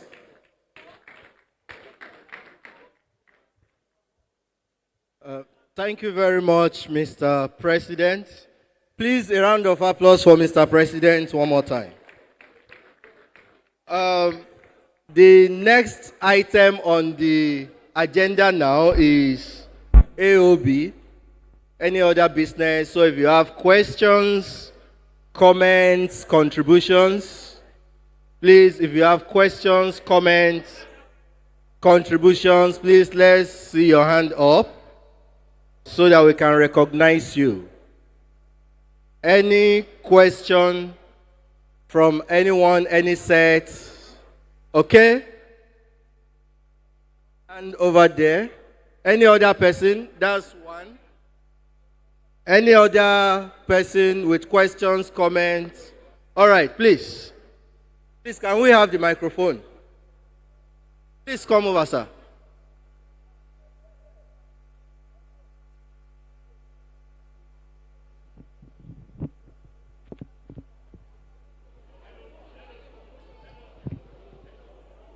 Good afternoon, everybody.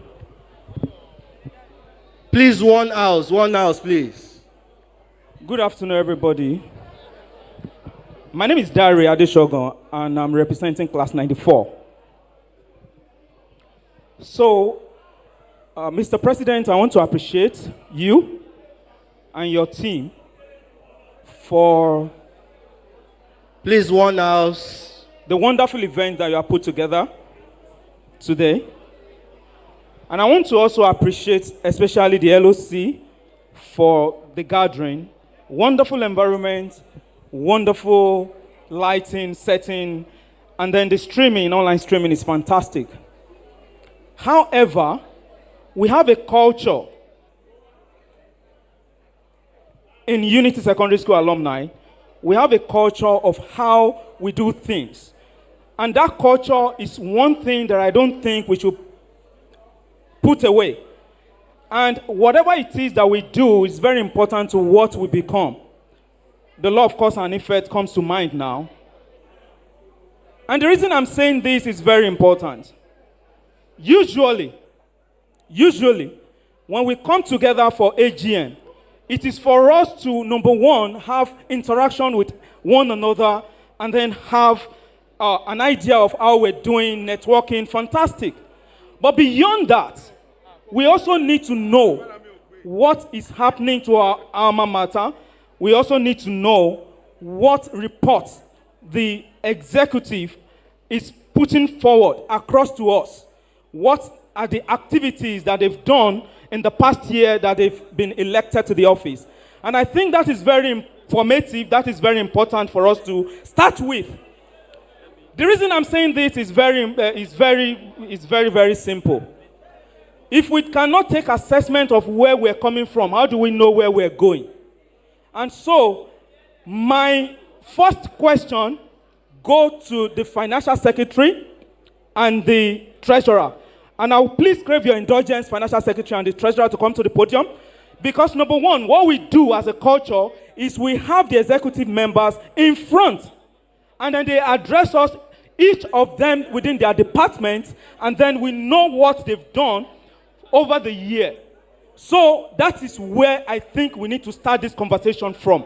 So I will please ask that the executive members make their way to the podium, get their seat and sit down, then we have conversation. Thank you. I'm still coming back. Mr. President, you cannot talk now. You can't respond to everything. Let's start first. All right. All right, ladies and gentlemen. Do we have any other comments before we go on? Or are we into schemes of things going forward? All right. So it said that we should incorporate it into how we do things going forward. I think that is how it has been. Maybe not written. Yeah, as far as I know for this association. So, I don't know if the financial secretary and treasurer are within the hall. Okay, you have a question. Okay.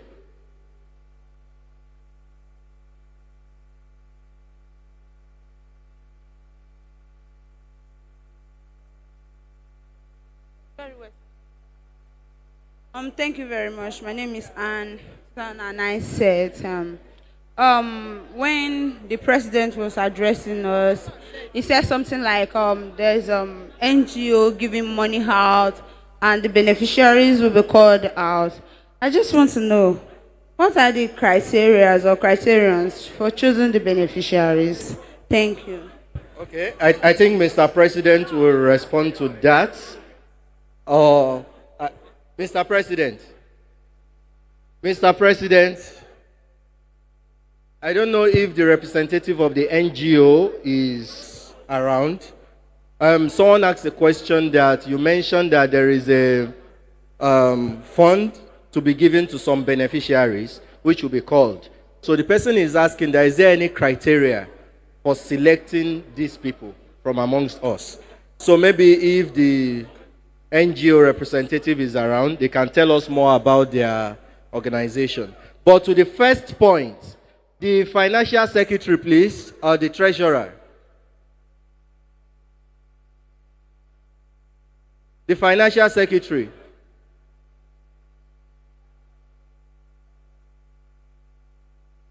Okay, so he asked that they want the financial secretary and the treasurer to come forward and tell us how things have been in their department in the last 1 year, right? That's your question. Sir, that's your question. You want the financial secretary and the treasurer to give us our reports for the last 1 year? Yes.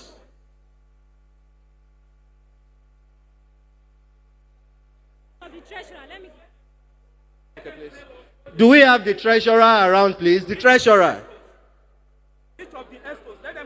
The executives, please. The national executive. Where's the second mic, please? Please, one house, one house.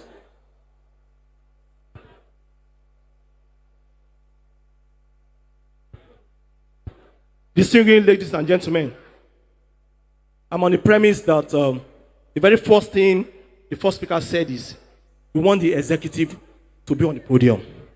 Let them be on the podium for crying out sake, for crying out loud, so that they can address us. That's all.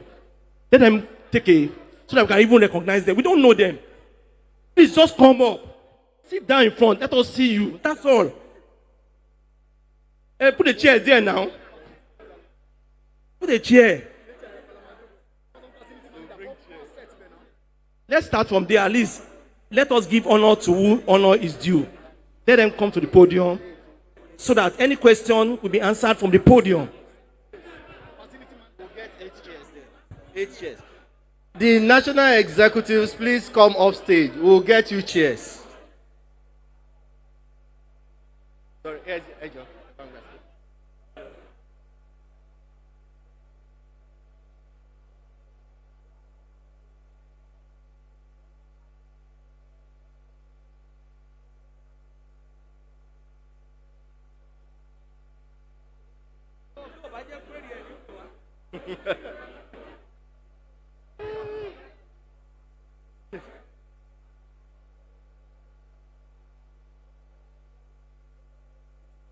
I think it's 3 more. Please have your seats. One house, please.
All right, please, members of the National Executive, please make your way off stage.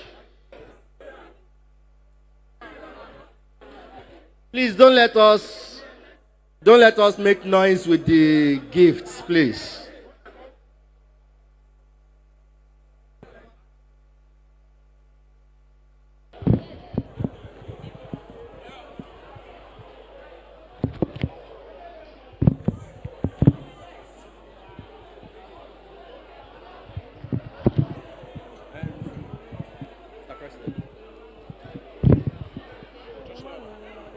All right.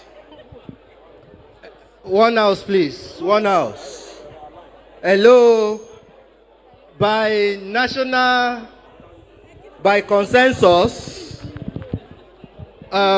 we have the members of the National Executive upstage now.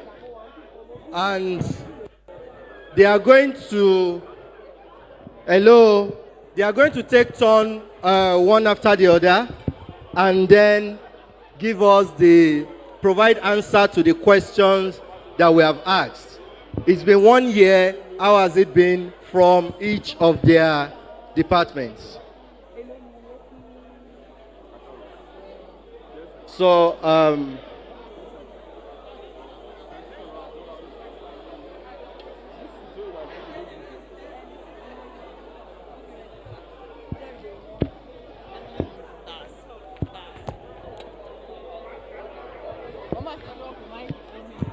So we are going to be starting with the office of the PRO.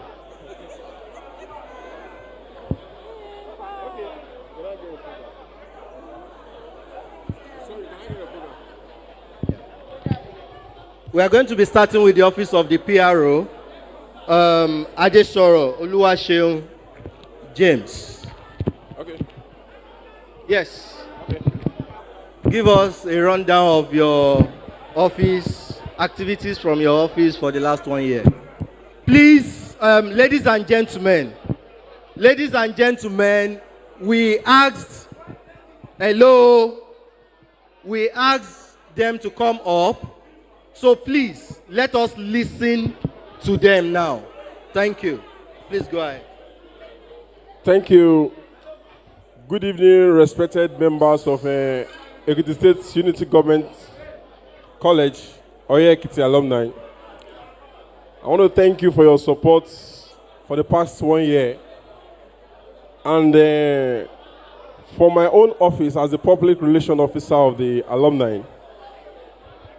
One house, please. Hello. Please, let's maintain decorum so that we can hear what they have to tell us. Please, let's maintain decorum. Please go ahead. Thank you very much, sir. From my own office as the public relation officer of the national body, I've been able to reach out to all the sets that matters in our alumni from the 1991 up to those that are still writing NECO in the school. Meaning of giving them information as at when due and still reaching out to them in their own different personal media handle or phone numbers. And I'll be able to reach out to console with each set coordinator in one way or the other that lose one of our members in the last 1 year. So, as we all know, my own job is to be the voice of the alumni. And to my own best of ability, for the past 1 year, I've been able to reach out to people both home and abroad, giving them the necessary information as at when due. That is part of what I said during my national campaign, that I will try all my possible best to reach out to each set and on our national platform. And I did something recently that, looking at the past year, I noticed that we don't have a holistic record. I pulled up a Google form recently, which I sent out to our platform, our Telegram, our Facebook, and our different extended ESCO that we should fill in our records, our name sets, so we have everything in order. But to my greatest surprise, we have only 270 something that responded to that record. In view of that, my own plan was to come here today, have all the record, we can just click in as we are coming into the alumni. But we still do something different. Looking back the previous years, we used paper, but today we are able to get 6 We're trying to get all the records on each set, and we'll still get back to people that are not here to get their record. And those that are joined online, we monitor everything on our Facebook, on our IG, and everything. So for the past 1 year, so far so good, my own office, we have done what we can do for the national body. Thank you very much. And I'm open for any question to request to that office. Thank you. All right, thank you very much, Mr. PRO. Please take your seats. Ladies and gentlemen, if you have any question for... Does anyone has any question for the PRO? We just take 1 or 2 because of our time, because we still need to get into... Any question, please? Question for the PRO. 1, 2.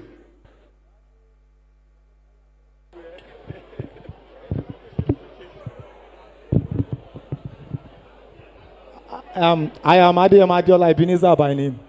2015 set.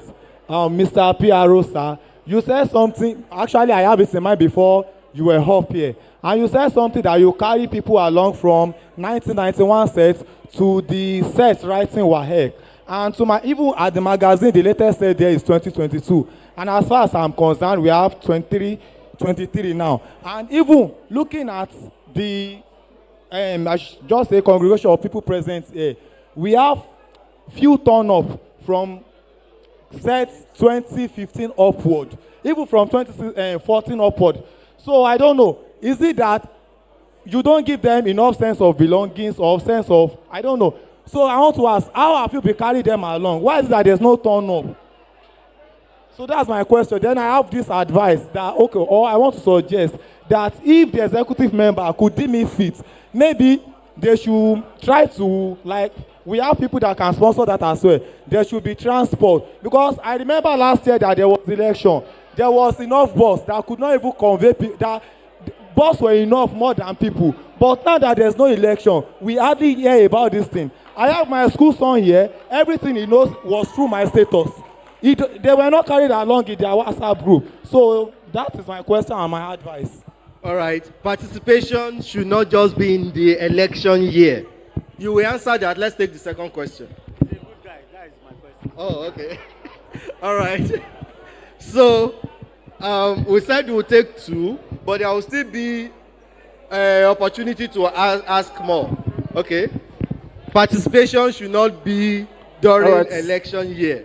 Please, just make it brief. Okay, thank you very much. As like my brother said, 2015 set. I don't know, sorry. What are you doing? What are you doing to carry the newer what set am I along? doing to carry them along? If you look at the recent set, the Millennium set, most of us, we are still trying to gather ourselves. If you look at your set that are here today, maybe you are in Lagos, or you are in Ogun State, or you are in Ibadan. That is why you can easily navigate here. We have some of our sets that are far in Port Harcourt. They cannot transport themselves here.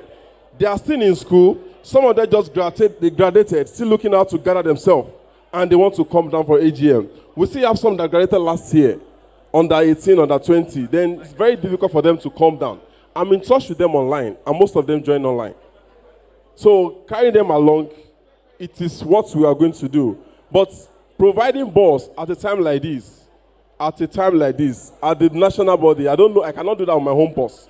So if there is provision for bus, we are going to put that in our review. Then we'll look at it at national body. We get back to extended ESCO. What can we do to bring people together to next alumni? Then if there is fund for that, we get back to you on your own set. And if your set is not receiving any information on the extended ESCO, I've done my home part to reach out to everybody. So maybe it's the person that is not giving you the feedback on your own platform. And as from today, I'm going to take that up and I will get back to you. Thank you very much. All right, thank you very much, PRO. He has given his word now that he will take it upon himself to reach out. So if he's not reaching out, please reach out to him and challenge him and take him by his word, on his word. Thank you. Very briefly, the Assistant General Secretary, very briefly. Then after that, we are going to have the Financial Secretary and the Treasurer. 2 minutes. 2 minutes. Please use the mic. Hello, good evening, house. My name is One house. Good evening. My name is Adepoju Evelyn, Barrister Adepoju Evelyn. I'm a lawyer and I'm the Assistant General Secretary. So far this 1 year, we've held a series of meetings. As you know, our office is mainly for meetings and how we are going to get together, deliberate, discuss, and do stuff like that. So far so good. We've been able to host meetings, we're able to deliberate on things, we're able to send minutes of meetings and all that. And our work is mostly not related to the extended family, but maybe mostly within ourselves. That is what we've been doing so far so good. And of course, our meetings have bettered so many things, as you can see. And this is part of what our meeting have bettered today. Any question for her? No question. All right, please. We are going to be calling on the Financial Secretary. Please, one house. When it is money matter, we need to pay attention. When it is money matter, we need to pay attention. The Financial Secretary. Thank you, sir. My name is Sholakpe Afolabi. I'm the financial... Oh, thank you, man. 2009 sets. 2009 sets. And I'm the financial secretary of this great association. Now, as at when I was handed over to... Madam, please hold on, please. Hello? Hello? Please, let's have a complete decorum. 1991 sets, please. Where are you, sirs? 91 sets. 92 sets. 92 sets, 93 sets, 94, 95, 96, 97, 98, 99, 00, 01, 02, 03, 04, 2004, 2005, 2006, 7, 8, 2000. Yes, sir. Please, ladies and gentlemen, we have our elected officials here. Let's listen to them. From the back, please, absolute silence. Engineer Ekparu.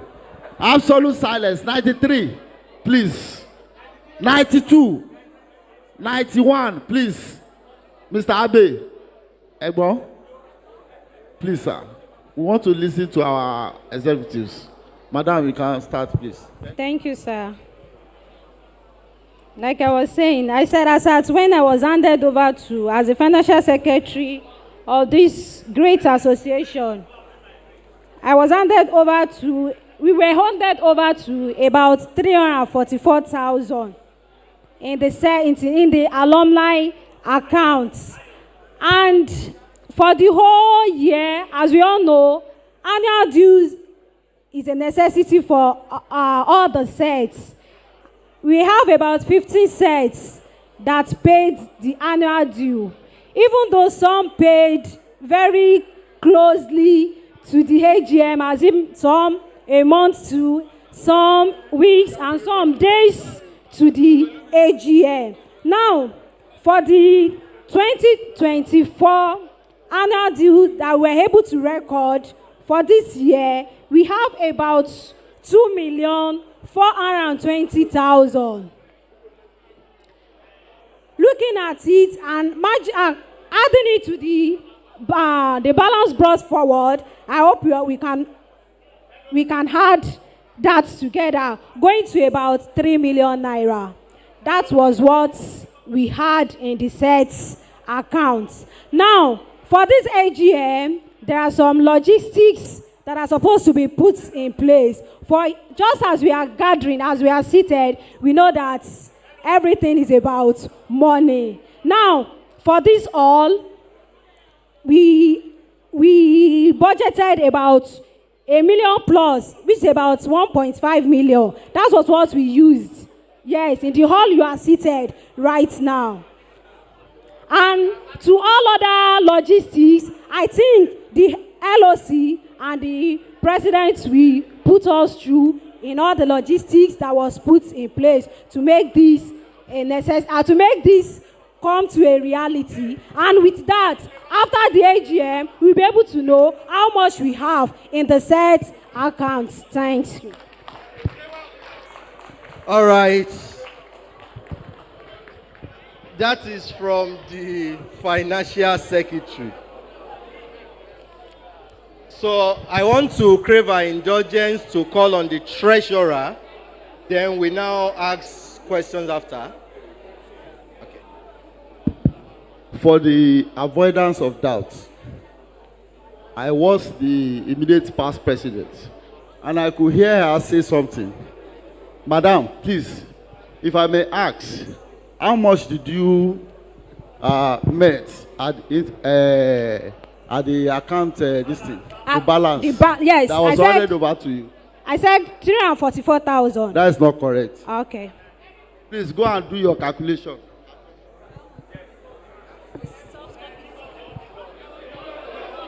All right. Before we, hello, one house. Do you have the figures, sir, for that should be handed over? The amount handed over and that was inside the books of the account is 455,000, not 300 plus. It's possible. Okay, so that is a point for reconciliation. That is a point for reconciliation that should be noted. And we, as members of the association, we expect a feedback or clarity on that, either through our set executives, because usually the report of the annual report is usually transmitted through the extended ESCOs to each set, so that every set can also know what they have contributed. Please, for us to save time, I want us to take the treasurer, then we can now ask questions. All right, so the treasurer, please. Please just note your questions. After the treasurer, then we'll ask questions from either the financial secretary or the treasurer.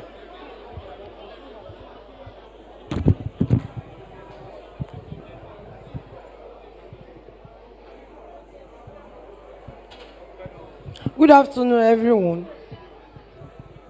My name is Sheun Ayegusi, 1993 set. I'm the treasurer. As at, sorry, please.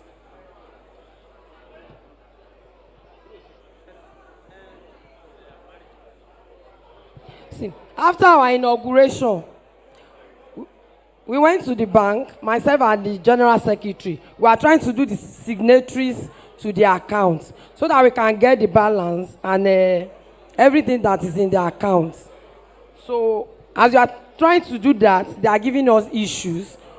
But we now ask them to send us the bank statements. So as at May, we met 344,554 naira in the account. And as at today, about 15 sets have paid their annual dues, totaling about over 2 million naira for this AGM that we are in now. So after the AGM, I will meet them. Your money is in the bank, is safe.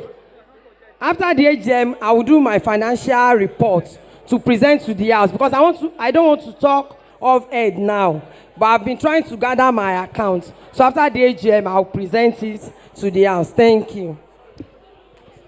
All right, thank you very much. Okay, they said I should call out the set yes, that was let paid. us know the sets that and the amount that was paid. Okay.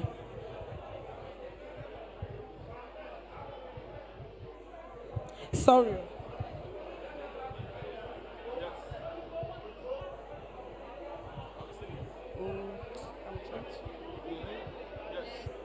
Okay, 1991 sets. 1991 sets, 200,000. 1992 sets, 200. 993 sets, 200,000. 95 sets, 200,000. No, 1991 sets, 200,000. I start again. 1992 sets, 200,000. 1993 sets, 200,000. 1995 sets, 200,000. No, see, my record as the sets are paying, I'm recording it. It's not serial. As they are paying, I'm recording.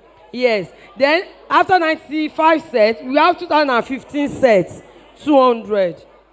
Then 1999 sets, 200. 2009 sets, 50,000. 2011 sets, 120,000. 2005 sets, 200,000. 1996 sets, 200,000.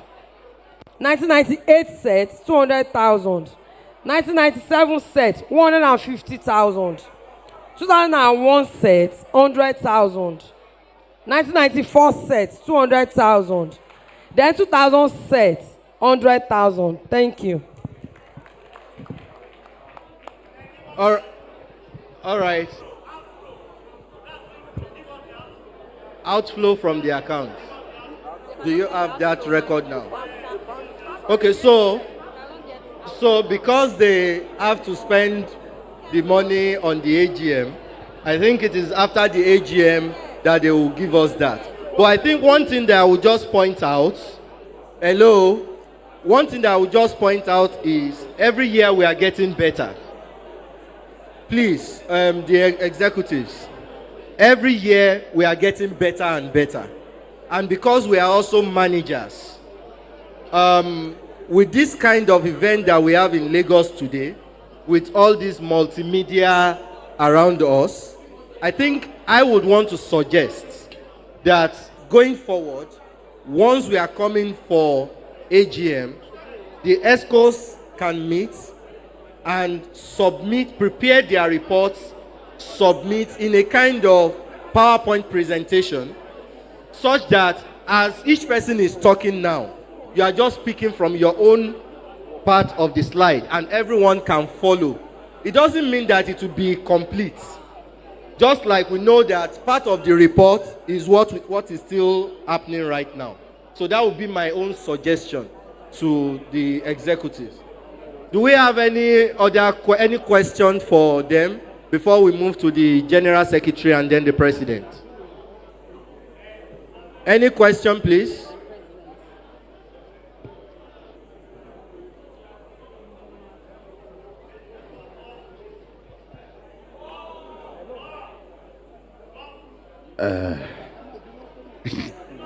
Good evening. My name is Oluwaseun. I'm from the 99th set. I actually wanted to ask a question when the PRO was talking. They didn't allow me. But my question is very, very brief. Both the Financial Secretary and the Treasurer, there's something I want to ask. Aside annual set dues, AGM, what have you? I believe we should have other means of generating money into the alumni account. Because every organization runs on money, runs on finance, welfare, stuff like that. For example, the president talked about if someone dies or stuff like that. Do we have to go back to the alumni account when an emergency occurs? Or are we going to levy ourselves? Or how do we actually intend? Because yes, this administration is like a year old, and I was aware of some of the campaign promises. And again, I think I need to go back to an issue that one of our seniors talked about. Then that in an election year, we always observe that people, the turnout is massive. But when it's not an election year, and someone challenged him, his response was not satisfactory. We can't provide bus, we can't do this, we can't do that. Fine, this goes to those that contest and did not win. And those that are intending to contest and will not win. Because definitely, there are winners and there are winners. Everybody is a winner. But truth be told, there are some people that would win. There are some people that will not win. The same level of energy that we put into mobilization during an election year, we need to sustain that energy. Because even if we are not here, we see the publicity, we see everything. People are reached out to. Since this administration has commenced, the reach out has been low. But I know how they came into our set platforms, talking to us, both the current president and the other contestants. We knew how they reached out. We knew how they were soliciting for support and everything. Why don't we sustain this energy? Why don't we sustain this energy? It's not only when we need ourselves that we look for ourselves. Thank you. All right, thank you very much.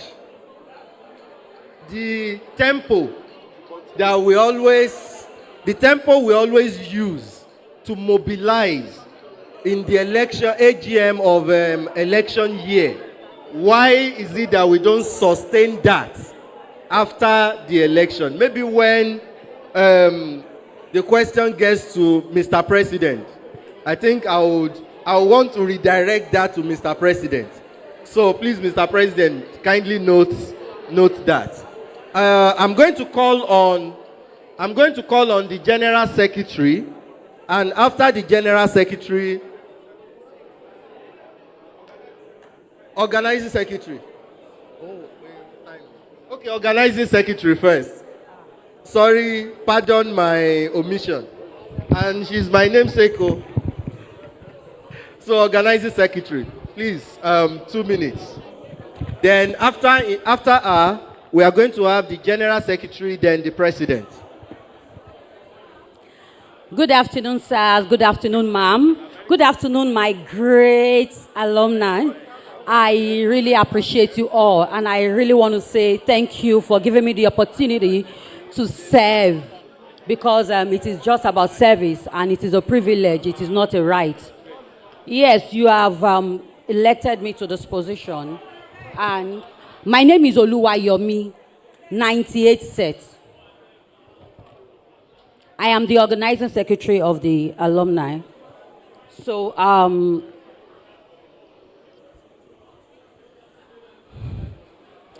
constitutionally, you have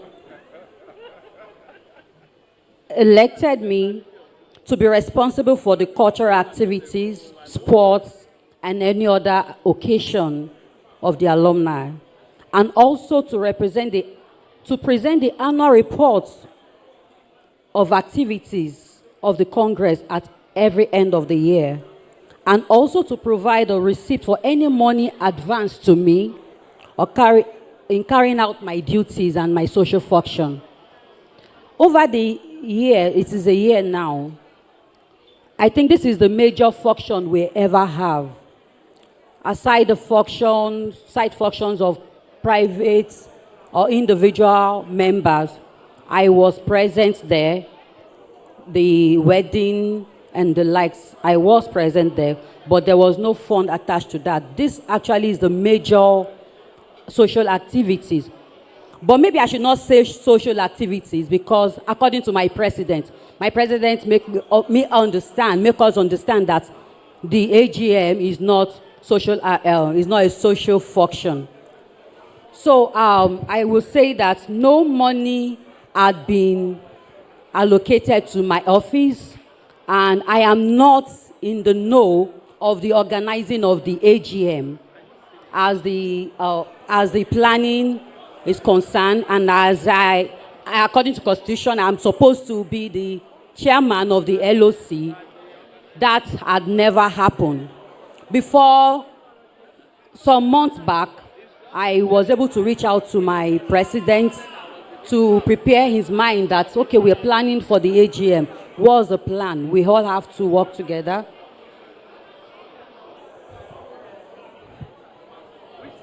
Please, one house. By the time I reached out to him, like 2-3 months back, on the plan for the AGM, how to go about it, his plan, so that we can begin to put committees together and have a structure. But his response to me was, I shouldn't worry. At the right time, the committee will be set up, and I will be informed as the chairman that I'm supposed to take over as the LOC chairman. But in the course of our meeting, I keep asking questions. What we get, the response we get on our platform was just feedback on what he has done in preparation for the AGM. So I am sorry, I will not be able to tender any report as regard that, because I don't have any information. Thank you. All right, thank you very much, the organizing secretary. Any question for her before we move on? All right, so we call on the general, the secretary general for the association, Pastor Pius Ogunjobi. After him, we'll have the vice president and the president. Thank you. Thank you very much. Once again, I want to say good afternoon to all of us. My name is Pius Ogunjobi. I'm a member of the class of 93. By the grace of God, I was elected as the national secretary for this organization last year, July. And immediately after that, we had a meeting meeting where we discussed on how to run the organization. And one of the questionnaire or one of the speakers said, while talking about various ways through which you can have fund into the organization, we equally considered some areas where we can delve into and to get some money to support the organization. And we have farming, planting of cash crops, and also going into animal farming as part of what we discussed in our meeting. And we equally looked into various philosophies through which you can drive this organization. And at the end of that meeting, the committee, the committees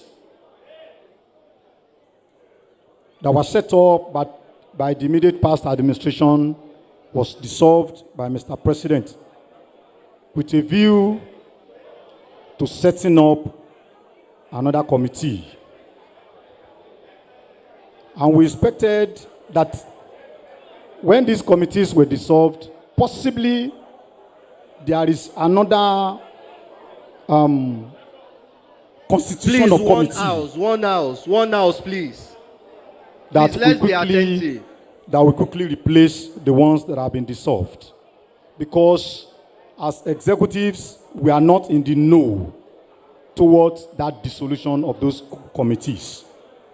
And that task was given to the Vice President, my humble self, and I think the PRO, that we should go into various sets and to look at how we can bring back or form another committee.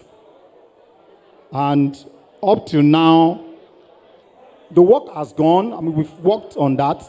But up to now, such committees have not been inaugurated. Not only that, we equally had our statutory meetings, and Senior Dakomo Jola, at a particular time, donated some books for the use of the library at the school, which the president approved of me to take the delivery and also pass it to the school, which we have done. The meeting, the minutes of 2023 AGM is in the secretariat. In fact, as I speak, is with me. But because in 2024 AGM, no room was given for the reading and the adoption of the last meeting, that is 2023 AGM. And due to this, we are unable to read to us the last minutes of that AGM.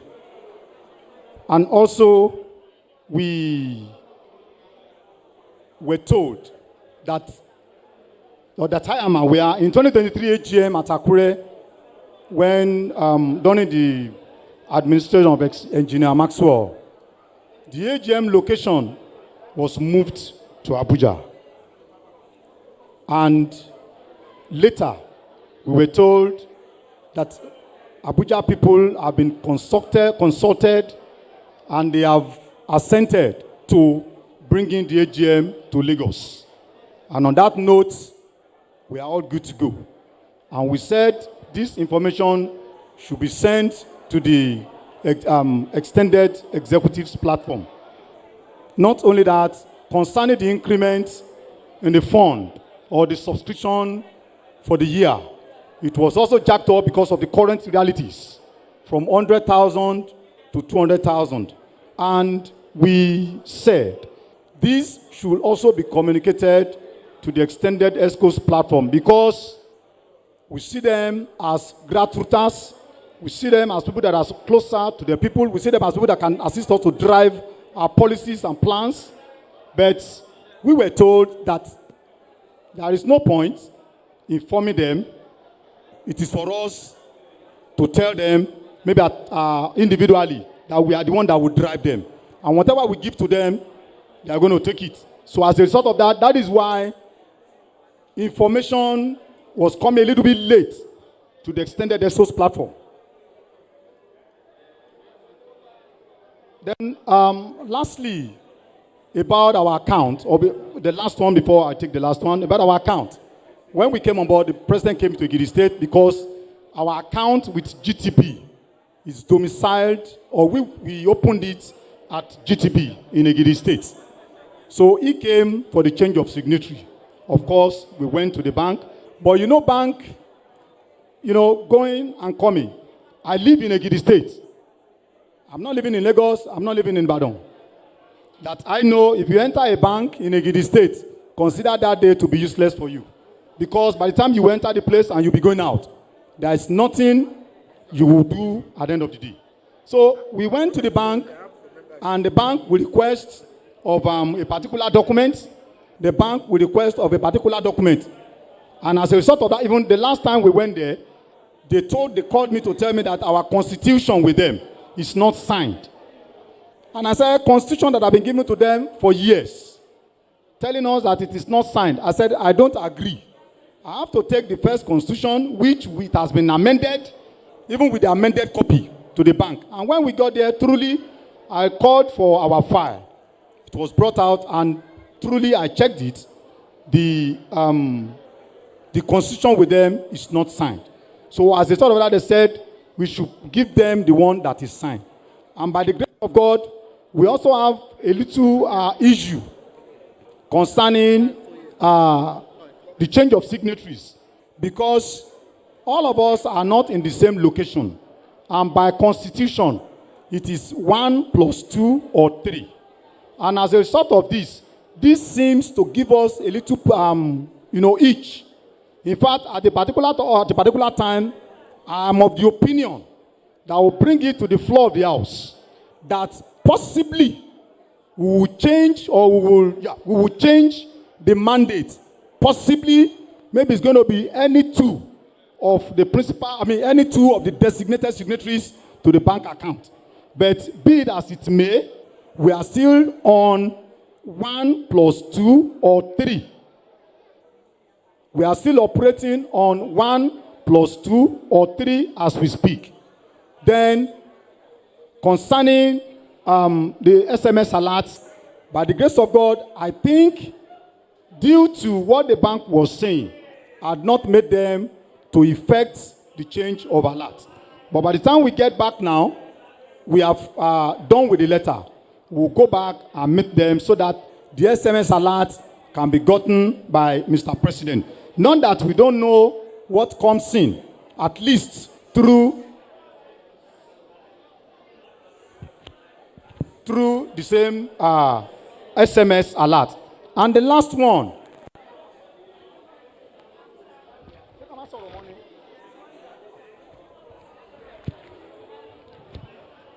And the last one is the AGM that we are currently having here. Thank you and thank God for the organization and the planning. But however, I think AGM should be something that should be done or that should be planned properly by the National Executive Committee. As far as the Secretariat, where I think I represent, the National Secretariat represents, most of what has come to play for me are information, are report. I don't really have an input to it. Thank you very much, and God bless you. All right, thank you very much, Mr. General SecGen.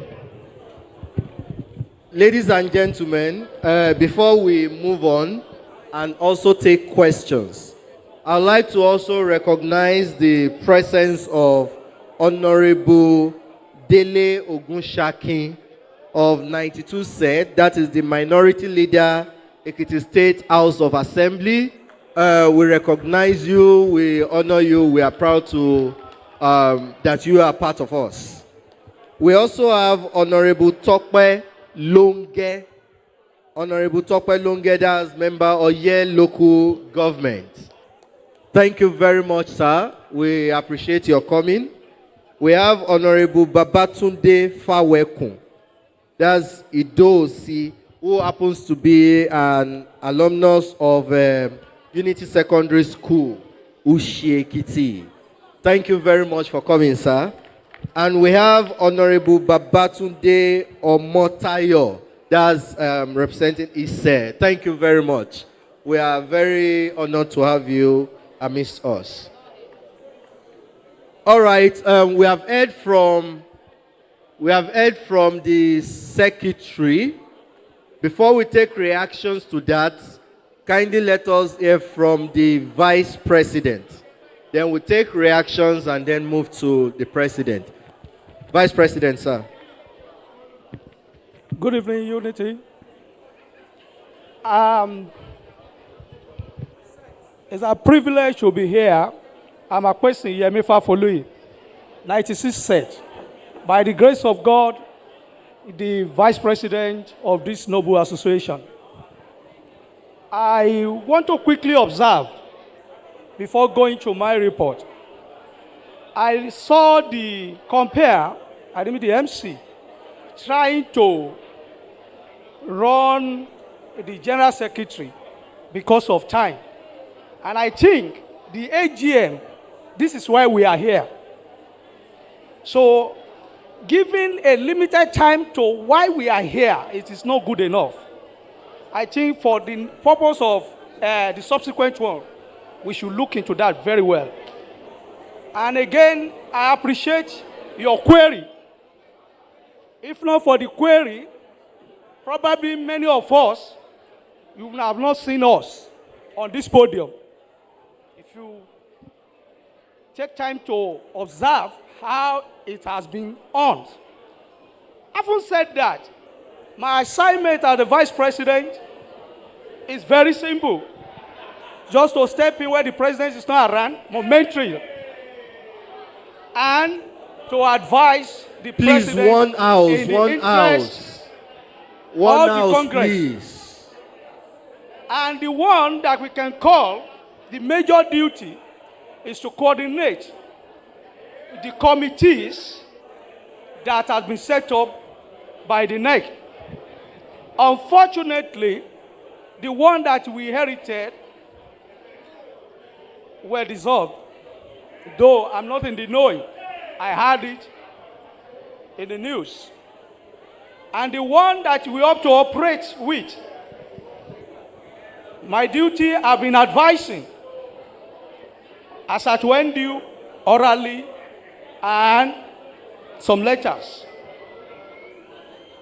But the one that we constituted, the assignment given to me with the PRO and the General Secretary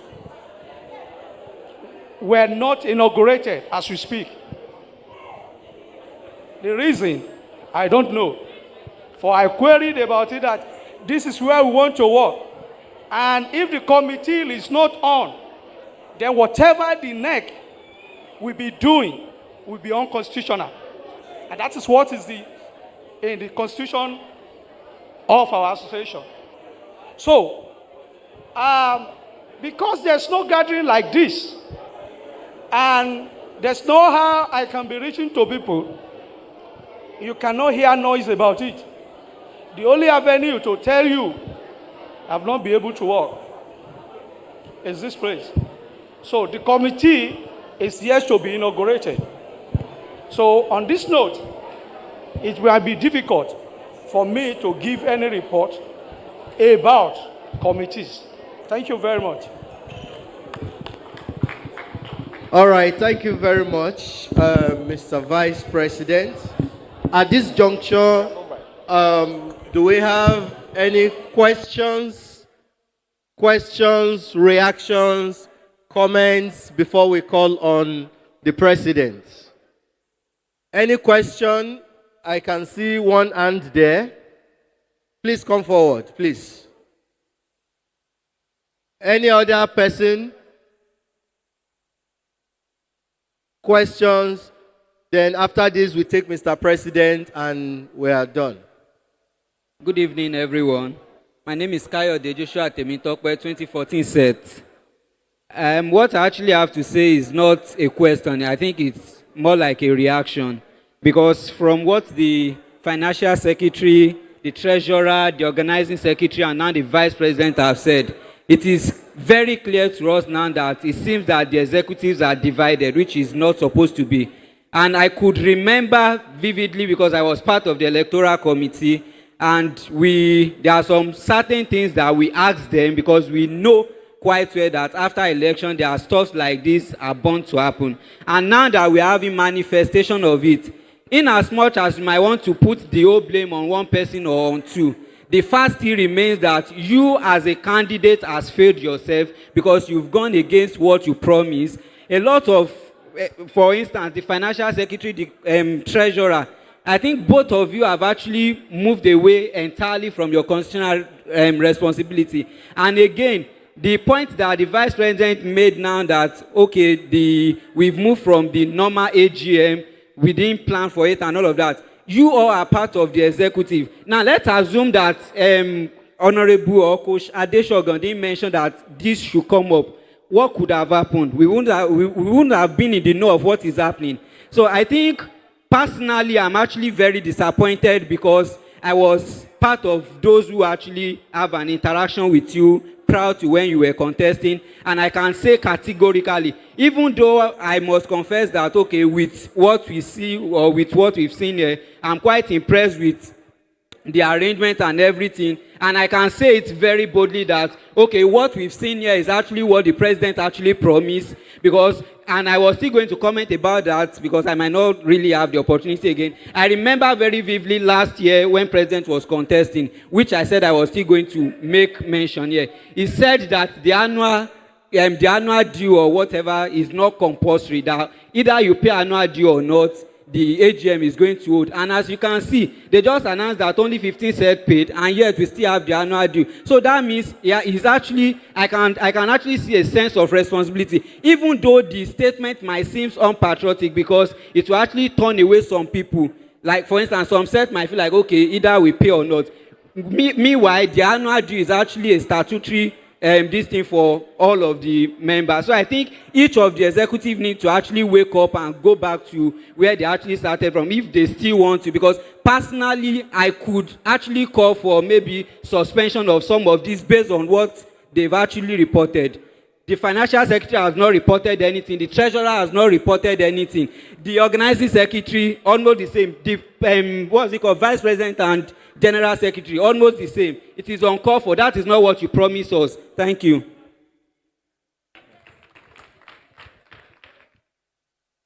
Thank you, ladies and gentlemen. Good evening. My name is Olusoyin Aderobaki. I represent my constituency, 2001 set. I want to talk about the organizing secretary, which will also reflect on the other members of the executive. What I have to say concerning the organizing secretary is saying that she's not carried along. It's not good enough. You are part of the ESCO. Even if you are not carried along, you ask. And I noticed that I have not been seeing her in our extended ESCO meetings. That is an avenue to ask questions. That is an avenue to speak out. Like the former speaker said, the person that spoke before me, it seems the house is divided. So as a matter of advice, I will ask each and every member of the executive to share their own, to share whatever they have against anyone and focus on the duty. Because none of you was compelled. You came out of your own free will. You want to do this. Now you are saying somebody stopped you from doing it. Nobody can stop you from doing it if it is what you really intended to do. You are not here to make name. You are going to make name, but you have to work for that name. You don't just come and receive free accolade and go. You have to do your work. So that the organizing secretary is saying something of this magnitude was organized and so tastefully without an input. It shows that the office is useless to the organization. So maybe we should scrap the office and some other offices. And maybe we should have one-man team.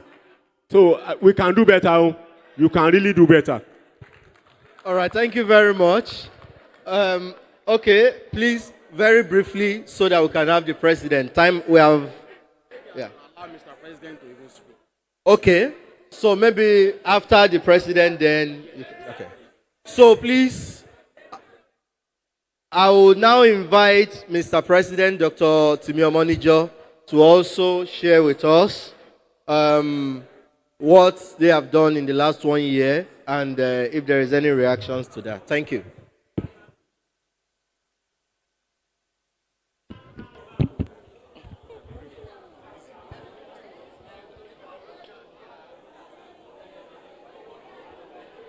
Fellow alumni,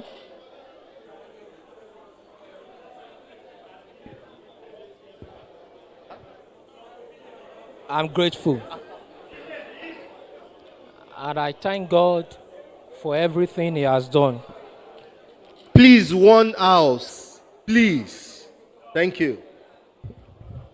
I must tell you that during the electioneering process, I was very emphatic, and at every point in time, I always say that put it on record. And the secretary of the electoral committee that time said, we are recording this thing now. And on my own, I've always been going back and make sure that conscientiously I work in tandem and in unity to the promise that I've made to everyone. And I'm very happy that we are hearing the testimony today. By the grace of God, no set was coerced or forced. Judging by the economic situation of the country, we know that things are not very okay.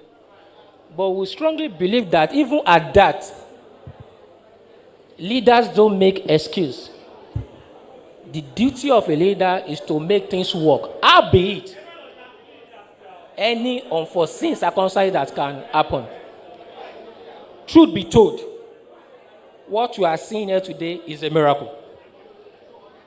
I can't tell you how it happened. If I tell you how it happened, I'm just deceiving myself. It could only be God, for the support.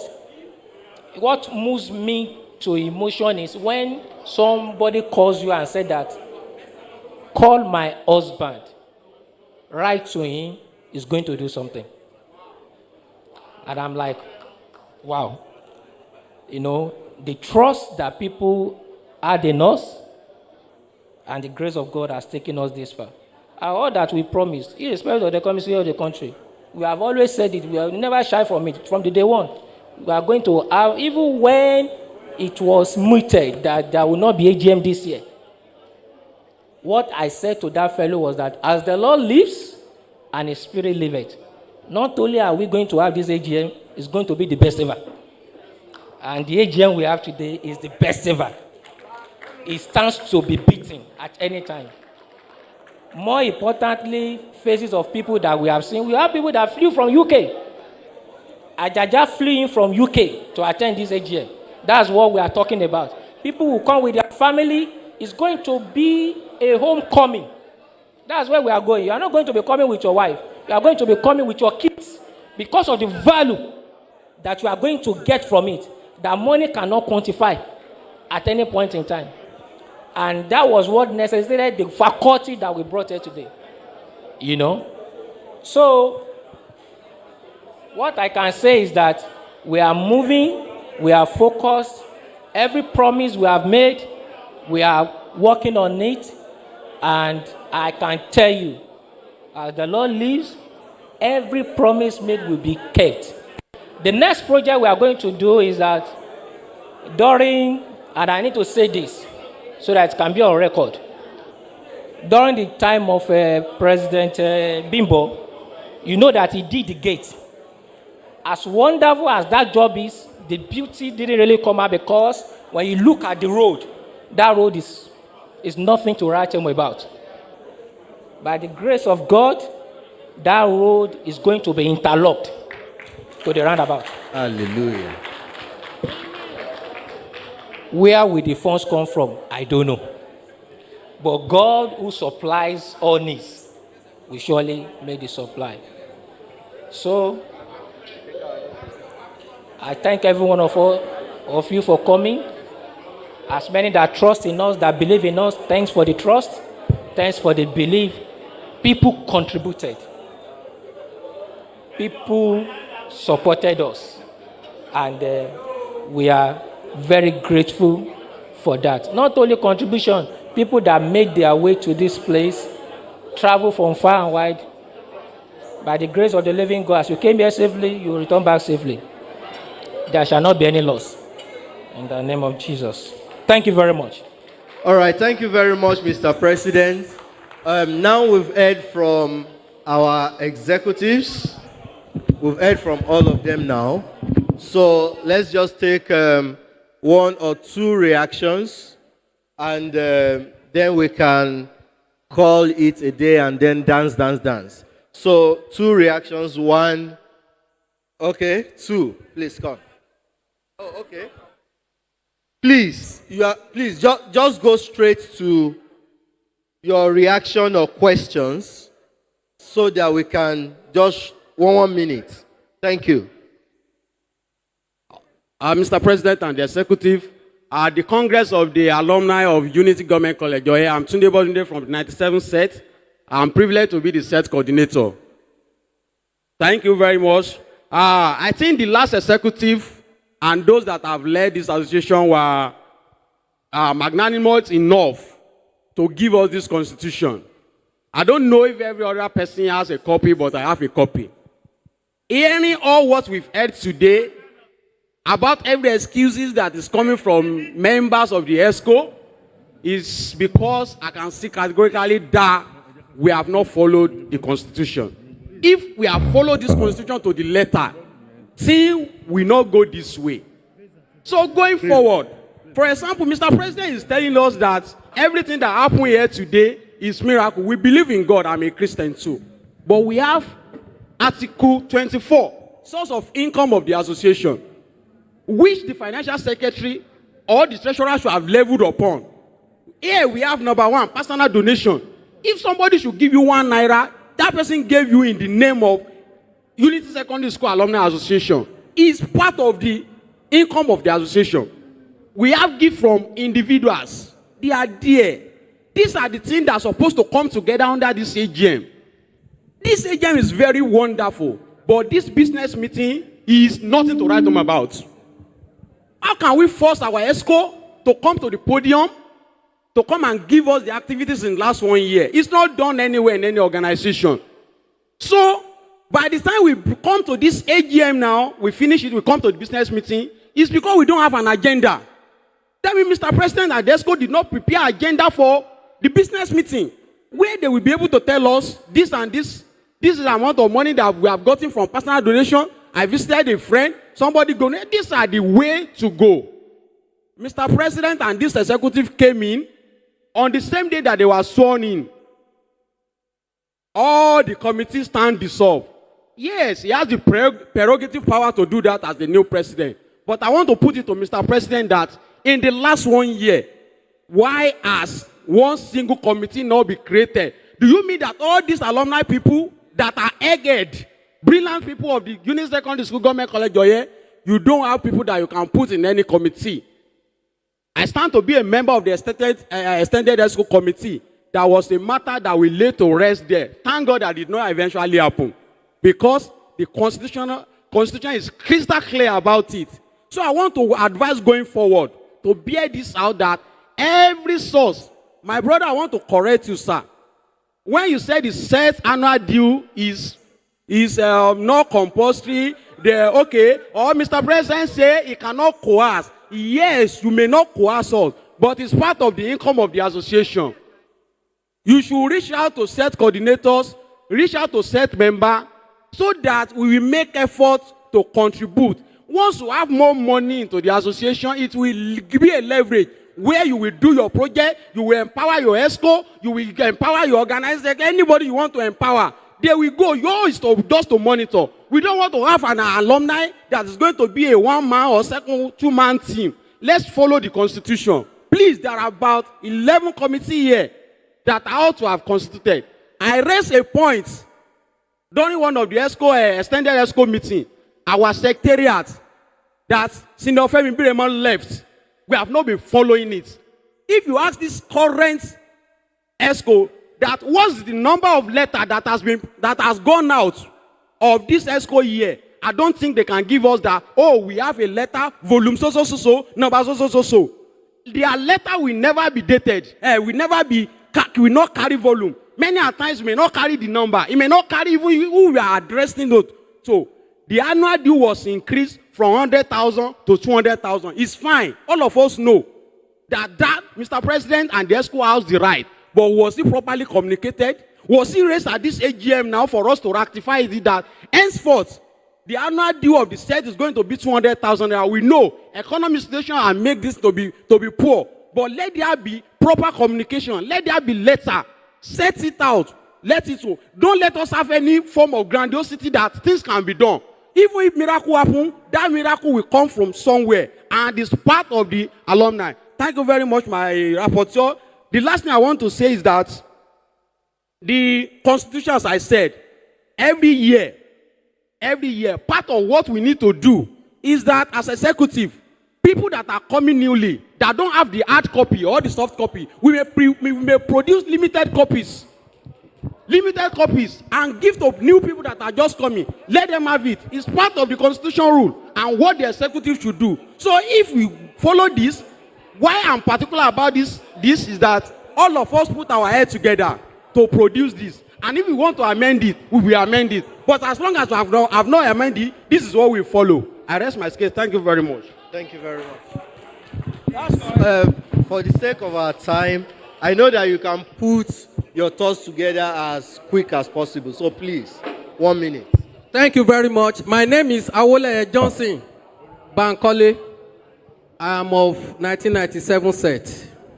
I want to quickly appreciate the ESCOs for this wonderful job that they have done to put this occasion together in this beautiful manner. Thank you very much. I have two observations. One, by the grace of God, I want to say that we've been living on this planet Earth for a while now. This year I will be 44 years, so I'm no more a kid. So I've been privileged to lead some notable associations, and I've been privy to the way things are done in normal climes. So I have two observations. Number one, when you have a constituted ESCOs and it happens to be, fracas amongst them, you don't come to the public domain and announce. You should, to the best of your capacity, try to solve the problem. Your explosion, your expression should be within the executives. When it becomes impossible to resolve the problem, then it can be addressed. When you have an ESCOs where you bring to the public domain, the president is going this way, the secretary is going the other way, it does not speak good at all of this notable association that is a conglomerate of erudites, of excellence. Secondly, I want to register my grievance, personal grievance. By the grace of God, I landed from Abuja this morning, and I've determined to be part of this AGM this year. This is my first time, and I consider it a great privilege. I do not take it for granted. As at last year, this AGM was held in Akure, and the venue as at last year was Abuja. It was to be held in Abuja this year. All of a sudden, the venue was changed. And for me, that decision was not a bad one. Because I look at even the way things were going in Abuja chapter, I was personally not impressed. And I was asking myself if we were truly ready to host the AGM. So, changing the venue might not be a bad idea, but the way and manners the thing was done was, for me, I'm from Elisha, even in our local villages cannot be done that way. I heard of the relocation of this venue, of hosting, on our 1997 platform. And I belong to Abuja family, it was never mentioned. I mean, how do you expect me to feel? I feel demeaned, I feel reduced, I feel not recognized. This is one of the reasons why I took it upon myself to attend this AGM this year. No, it wasn't mentioned. We have a WhatsApp platform that where it doesn't cost anybody, you know, to inform people for so and so reasons, you know, this venue is going to be changed and people will be carried along. It was never mentioned, you know, so I felt so bad. And well, moving forward, I'm just saying this so that we do not continue, you know, towing the same kind of line. And if you look at the point that I've made, it also have one thing or the other to do with many of the grievances and many of the complaints that people have been talking about. Thank you very much. All right, I'll try not to take much of our time because some of the things I wanted to say, they are capture parts. So I'll just go straight to the point. With my little knowledge about Constitution, I think one of the duties of the president is to assign any other duties to the executive, not to reduce. And I think I wanted to state it that, okay, they are not supposed to bring their issues to this place. But since they've brought it to the open, I think I was expecting Mr. President to react to those who complained that, okay, they've been sidelined. We wanted to hear what happened, because they were not appointed, they were elected. So they are elected officials, not appointed. So I believe very strongly that Mr. President does not have any reason not to let them do their constitutional duty. And so if there's any reason at all why they've not been able to do their constitutional duty, we should be made to know. Mr. President should please shed light on it so that everything should not just be Mr. President. Mr. President, let us hear his own part with regards to those who have complained that they've been sidelined. Yeah. We thank God that the spirit is one. Actually, most of the things what I want to say have been said. But I would like to remind the president, sir. There's one of our mommy here that asked a question the other time, so I was expecting you to address it, but you have not. They talk about non-governmental beneficiaries, and she asked that what are the criteria for selecting those people, and the response there was that you are going to address it, but you have not done that. Then I want to say this as well. I noticed, okay, let me just put it like that. I noticed that we younger set, we are being discriminated. Actually, I'm not here to prove equality. I'm sorry for that. But then, in terms of welfareism, maybe the organizing secretary or the welfare coordinator, or perhaps maybe there's no welfare committee, they are supposed to instruct those people serving. Or I don't know. I noticed there is discrimination here, and people are complaining about that. Not everybody can come outside to say it. We are not proving equality, but then so far we are here. I think we should be treated as if we are responsible as well. Thank you. All right, thank you very much.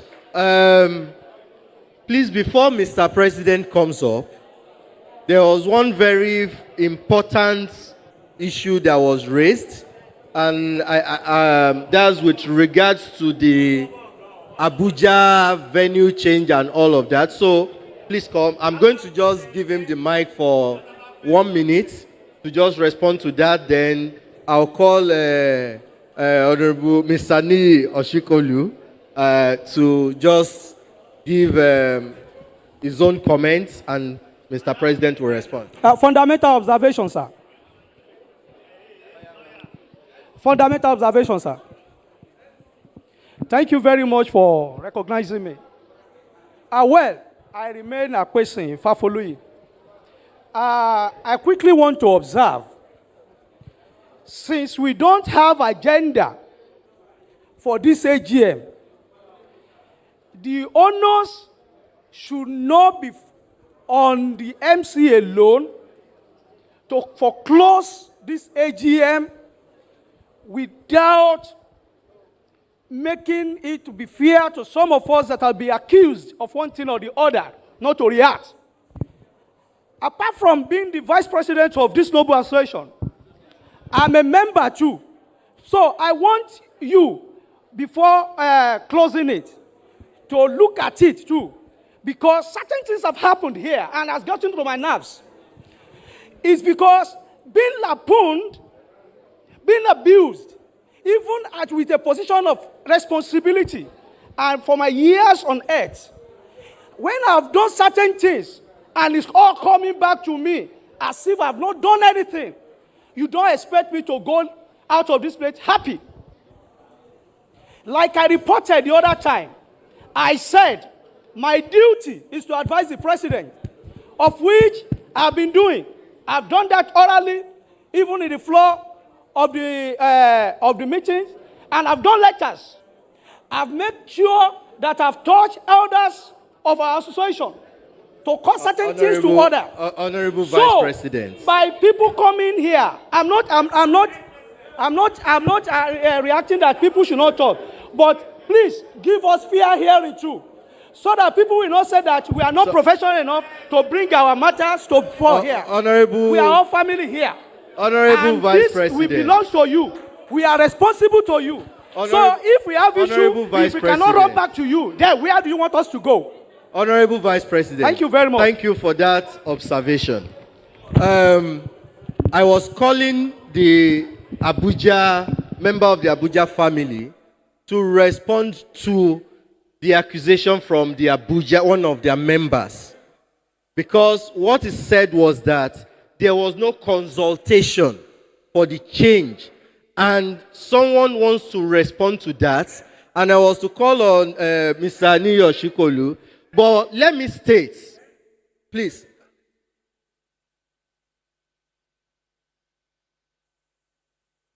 Yes, that is what we are doing. Yes. But then, whether we come to the AGM as ESCOs, whether we come to the AGM as ESCOs to wash our linen in public or not, the fact remains that there is, either constitutionally or unconstitutionally, a body that has been standing for years, which is the Extended Executive Council. The Extended Executive Council stands like the legislative arm of this honorable Alumni Association. And there are events, there are issues that have been resolved there. So if in the last 1 year, I'm not just acting as the MC, but also as a member, if in the last 1 year, since Akure AGM, and then we are going to be having another AGM, which you know by virtue of your position, that you are going to be asked to give a report to the House. I think before we even hear of all of this here, the extended ESCOs should have held it and settled the matter.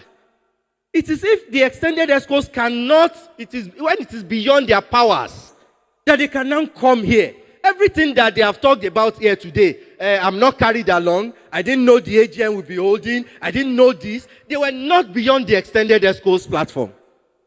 If I stand to be corrected, they were not beyond the extended ESCOs platform. And if we, how many members are we? Are we saying that one of these people sitting up here, one of these noble people sitting up here, cannot become the governor of Ekiti State? So please, let's have you, sir. Then we have.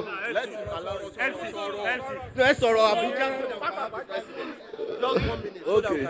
Good evening, everyone. My name is Babatunde Okunla. I'm the Northern Coordinator, reside in Abuja. We were consulted. The president consulted us. And we brought the president to the general platform, even to talk to them. And he addressed them. So we were duly consulted before the AGM was relocated to Lagos. That settles that. So please, try as much as possible, carry other members along in the northern region, make the platform bigger so that the family can be bigger. Thank you. Okay. Good evening, ladies and gentlemen. Niyo Shikolu is my name. I'm the president of the Pioneer Set, 1991 set. And I want to specially thank the MC, the executives, and every member of this alumni for at least giving us the privilege on an occasion like this to speak. Because they said, Agba oki wa loja, kori omo tuntun owo. And you know, I have been following the discussion from inception. And I want to start by saying, why are we here? This is an annual general meeting. the same thing that happens in conglomerates. And I want to tell us, maybe you don't know the unity or yet you are talking about, the government college. People that pass through that school are doing best in their various fields of study. I mean best. I can make reference to a number of people, including myself. If I work for a bank, if I stand to talk in my organization, I speak with authority. Not for any reason, but because I know that the kind of background I have is such a background that you cannot be relegated. It's not possible. So please, a few things have been observed in this discussion, and I want us to, show some decorum and understand where the gaps are coming from and fix them, because that is the whole essence of an AGM. So why are we here? An annual general meeting is supposed to be a meeting where the executives present stewardship accounting of what they have done in the last period. It could be 1 year, it could be more than a year, but at least between the last AGM and now, even when there is a change of government, the new people or the ESCOs are coming to give account of their stewardship, to say these are the things we have done. And one of the things that is very paramount is they come with income statement, expenditure statement, saying these are the incomes that we got for this period. These are the expenditures, either capital or revenue expenditures. These are the capital projects we did. And as such, it's not something that we will begin to think about when we are in the AGM. It is something that will come prepared, where somebody was mentioning a bullet point presentation, some detailed analysis saying we receive revenue in this form, annual contributions, some donations, some grants, summing up to X amount of money, and we expended it by way of capital expenditure and operational expenditure in this manner. So that is very fundamental to any AGM. So if that was not done in this AGM, I will only appeal to all of us that we have a new regime. Rather than complain, what I want us to focus on is, right from Mr. President to every other executive members, what I want you to do is to have a learning point from this. You still have a long way to go. You have been here for 1 year. You are still going to lead us for some other years. If we are satisfied with what you do today, we will say, repeat it next year. If we have any reason why we have concerns with what we have seen today, we will simply talk to you and say, please get your acts together. Work as a team and deliver what we have elected you to do. So, if an AGM is meant to address income, expenditures, and the like, and we have not seen it today, I want to take it as an aberration, but rather than complain, I want to give it to the executives, right from the president to every other person, that there must be that stewardship accounting in any annual general meeting to tell us what had come in and what had been expended. That is my point number 1.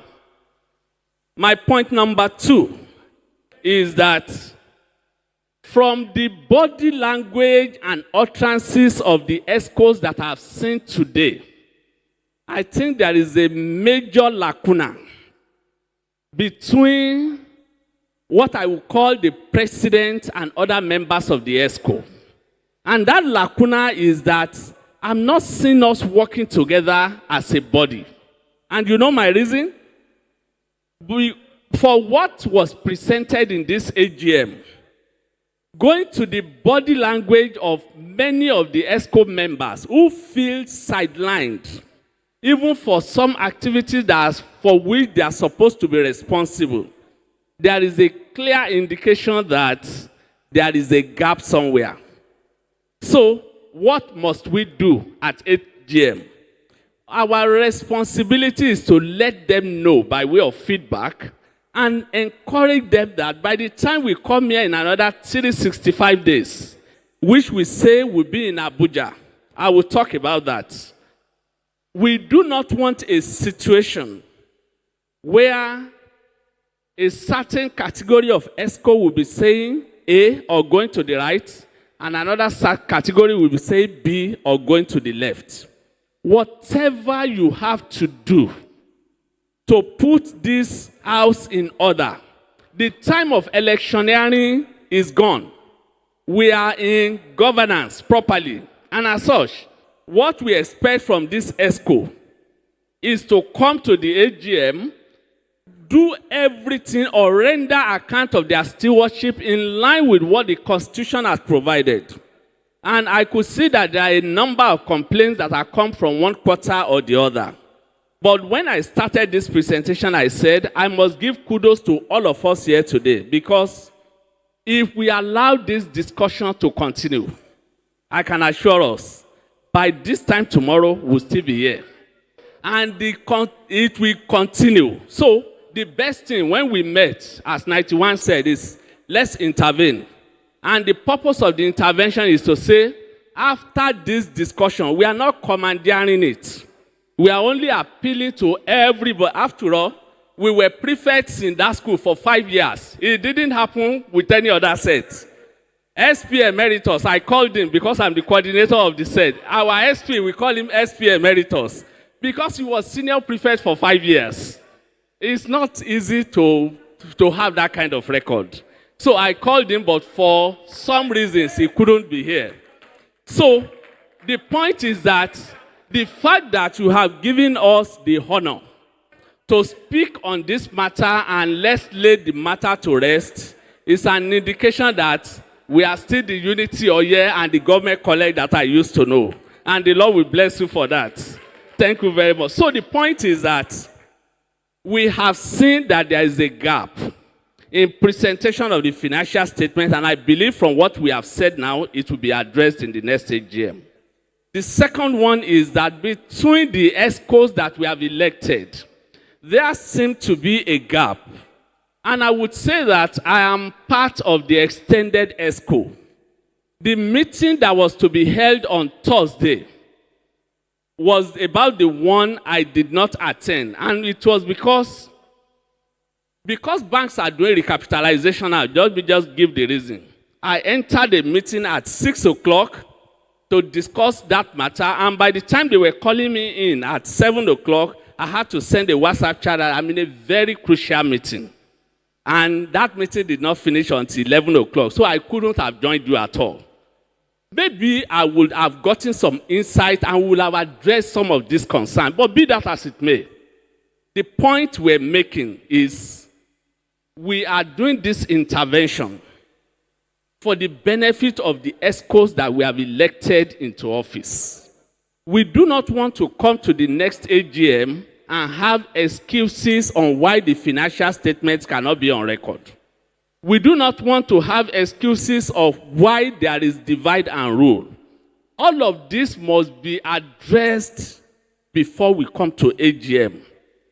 In any AGM, it's not that questions will not arise. As a matter of fact, in conglomerates, where, okay, maybe we should even go a step further. When you are an organization, you have board of directors who will sit at the AGM. By the time they are presenting the account of their stewardship, they have already forwarded it to all members who have seen the debits and credits and they have an understanding. So if you have questions, you will have even prepared the questions ahead of time. And what is done in addition to that is that when you now get to the floor of the AGM and you have questions, they will be answered reasonably. But if you even need details of what went into those debits and credits, they will refer you to the secretariat where you can now get more details. And that is what I want our ESCOs to do. Meaning that for us as ESCOs, the account of your stewardship for 1 year if it cannot get to us ahead of the AGM, it must be presented at the AGM very clearly, such that we see the expenditures, the various lines of incomes, what was contributed by sets, and what the expenditures were utilized for, whether capital or operational. The second one about our people, I think we need to work together as a team. You see, let me tell us something. The body language I saw here indicated that this is a house divided among itself, which cannot stand. Permit me to raise that observation, but that is the truth, and that is my opinion. One of my bosses, when speaking in meetings, will say, regardless of what anybody thinks, once I say it is my opinion, even if you don't agree with it, it will remain my opinion. So what I have seen here, in my opinion, looks like something that shows that this house is divided amongst itself. But we must fix it. And it is not this AGM that will fix it. It is you, my elected ESCOs, that must fix it. In that you have the right, you have the responsibility to fight the president and every other person to a standstill, to ensure that the right thing is done before we come to AGM. Because the moment we are showcasing this in the AGM, it will look like we have, you know what is called pure. Pure is previously unidentified recruitment error for those that do recruitment. You will be saying, how did we get this person into the organization? So by the time we have challenges like this, we'll be looking at a situation that we're saying, how did we elect these people into our office? So I want to appeal to us. The point is that, yes, thank you very much. You know the reason why I'm making this emphasis is if we continue with this discussion, we won't live here. But because we are privileged to be 91 sets, we started that school with 87 students and 55 of us graduated.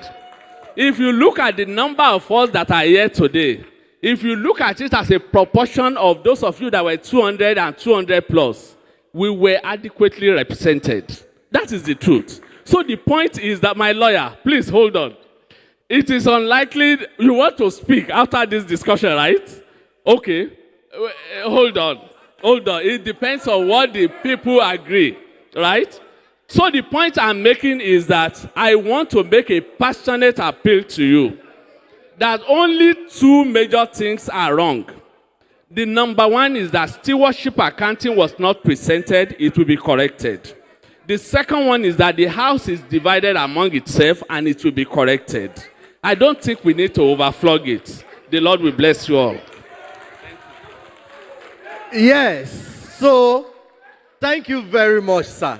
Now, this is one of the things you get from, it's not easy, like I said, to be prefect for 5 years. Yes. And I would like to plead with us that as a sign of honor and respect for our leaders on this matter, please, on this matter, which is the matter that all of us have been really itching to discuss.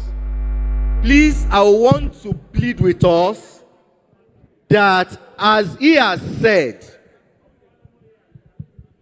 the gaps that have been observed, the reports that we need to see, please, let us get the reports so that each set on our platforms, you know the way you send us letters.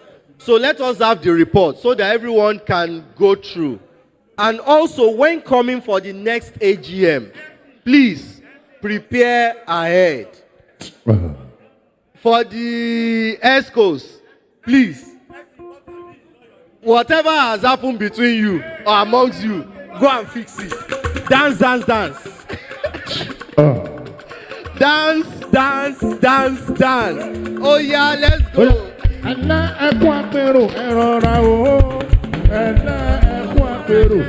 President, go and repent.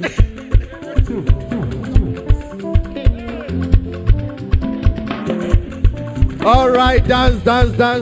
Ẹ̀nà ẹ̀kún àpérò ẹ̀rọ̀ra o. Ẹ̀nà ẹ̀kún àpérò ẹ̀rọ̀ra o. Ẹ̀gàn mi ò yẹ yín. Ó yá ẹ̀nà ẹ̀kún àpérò ẹ̀rọ̀ra o.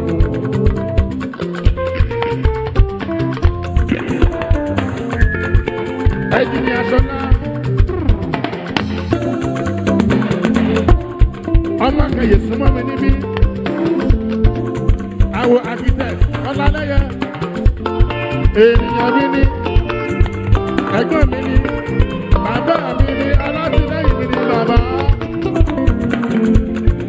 Ẹ̀jìnìà Ṣọlá ọmọ kẹyẹ. Àwọn Abímbọ́lá Adébáyọ̀. Emeritus.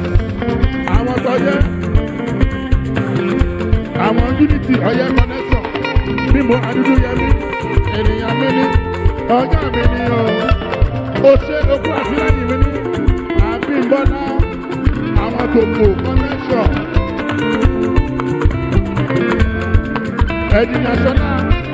Ọmọ kẹyẹ. Àwọn architect kọ́lé. Àwọn lẹ́yìn ẹ̀sùnmọ́ mi níbí. Mi ò gbàgbé Bímbọ́. Ọlágúnjú àǹtí mi ni o. Ó yá ẹ̀sùnmọ́ mi níbí. Ẹ̀sùnmọ́ mi náà máa ṣe ẹni o. President. Presido. Tí mi ni mo ń ké sí. Adúdúyẹmí àtúntàṣọ́lù ọkùnrin ni o. Ó yá ẹ̀lẹ́ ẹ̀kún àpérò ẹ̀rọ o. Ẹ̀lẹ́ ẹ̀kún àpérò ẹ̀rọ o.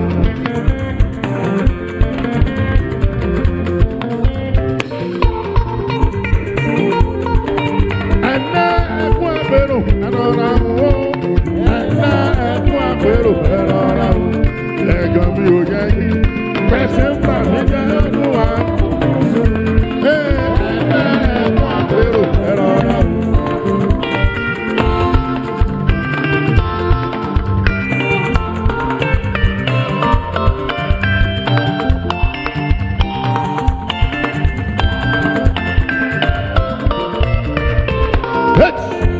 Nítorí ẹ̀jìnìà Ṣọlá,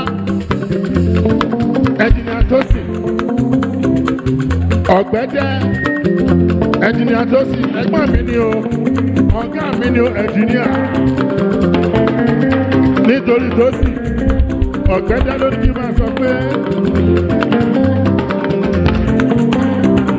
ó yá wọ́n gbẹ́ kòtò sílẹ̀, wọ́n tẹ́lẹ̀ ilé lórí, wọ́n ní kó wá sóde, ẹ̀jìnìà irọ́ náà fi máa.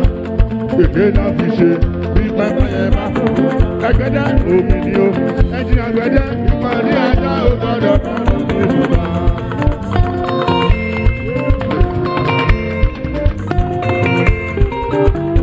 Ẹ̀jìn àtòsí ẹgbẹ́dẹ́ ló ná mi lówó. Ènìyàn mi ni aláyé mi ni o. Ẹ̀wọ̀n ẹ̀jìnìyà ló ṣe jó. Adúdúyẹmí, àgùntàn sọ́ndọ̀ ọkùnrin. Ẹ̀jìn àgbẹ̀dẹ́, alátìlẹ́yìn mi ni o. Adúdúyẹmí. Ẹ̀jìnìà ẹ̀ṣẹ́ ẹ̀dínlẹ́ ògbé sọ̀rọ̀ bí ó ṣe bí ọmọ. Ẹ̀jìnìà àwọ̀ Abímbọ́lá ọmọ Adébáyọ̀, Abímbọ́lá connection. Ẹ̀jìnìà Ọ̀gbẹ́dẹ́ wọ́n gbẹ́ kòtò sílẹ̀, wọ́n tẹ́lẹ̀ ilé lórí, wọ́n ní kó wá sókè máa gbọ́. Irọ́ náà fi máa, èké náà fi ṣe, bí pẹ́pẹ́ yẹn máa dòkúta, omi ní òkú. Ìkànnì ajá ó gbọ́dọ̀ mẹ́mọ́ ní Yorùbá.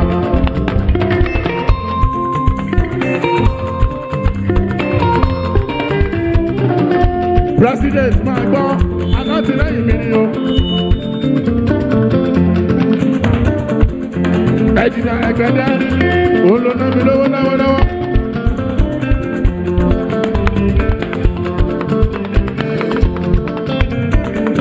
Ó yá máa gbọ́ Ẹ̀gbẹ́dẹ́. Ó yá Ẹ̀gbẹ́dẹ́. Ó yá mi gbọ́. Ó yá mi gbọ́. Ìbáṣe pé orí ẹni kejì mi. Ìbáṣe pé orí ẹnjìníà lẹ́yìn mi. Ẹ̀gbẹ́dẹ́. Ó yá mi gbọ́. Ẹ̀wọ̀n ẹnjìníà. 500 ẹni bàbá náà.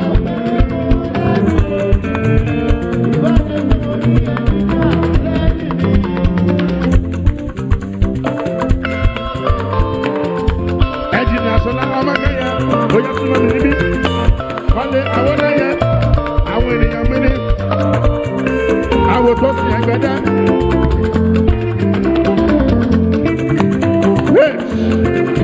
Nítorí mímọ̀ kúnlẹ̀ yẹn lórí kí n máa sọ pé ó yá ọjọ́ agbára náà ní ọ̀sán lóru kọjọ́jọ́ mi mọ̀ kalẹ̀. Ìràwọ̀ méje tó yọ ní òkè ọ̀run àwọn ẹyẹ wọn gbèlú ni. Tó sì àwọn ẹyẹ wọn gbèlú ni. Bímbọ́ náà lágùdù lórí ní lórí ọ̀fẹ́. Bímbọ́ ìràwọ̀ méje tó yọ ní òkè ọ̀run àwọn ẹyẹ wọn. Ó yá nítorí Bímbọ́ Ọlágúnjú lé. Ó yá mímọ́ mímọ́ tọ́nà ògo rẹ̀.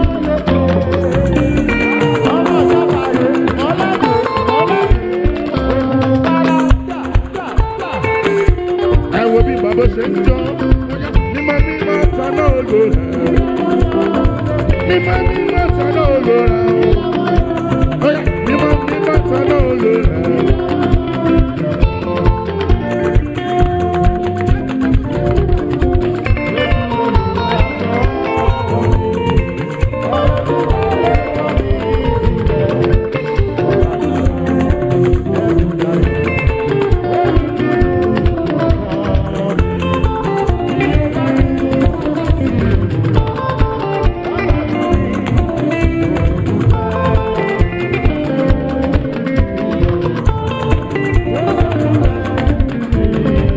Ó yá nítorí Bímbọ́ Ọlágúnjú ló ní kí n máa sọ wípé àwọn ẹyẹ wọn ìlú ni ìlú ni oore ọ̀fẹ́. Abímbọ́lá ìràwọ̀ méje tó yọ ní òde ọ̀run àwọn ẹyẹ wọn wọ́n gbé lókè. Abímbọ́lá ọmọ Lágúnjú.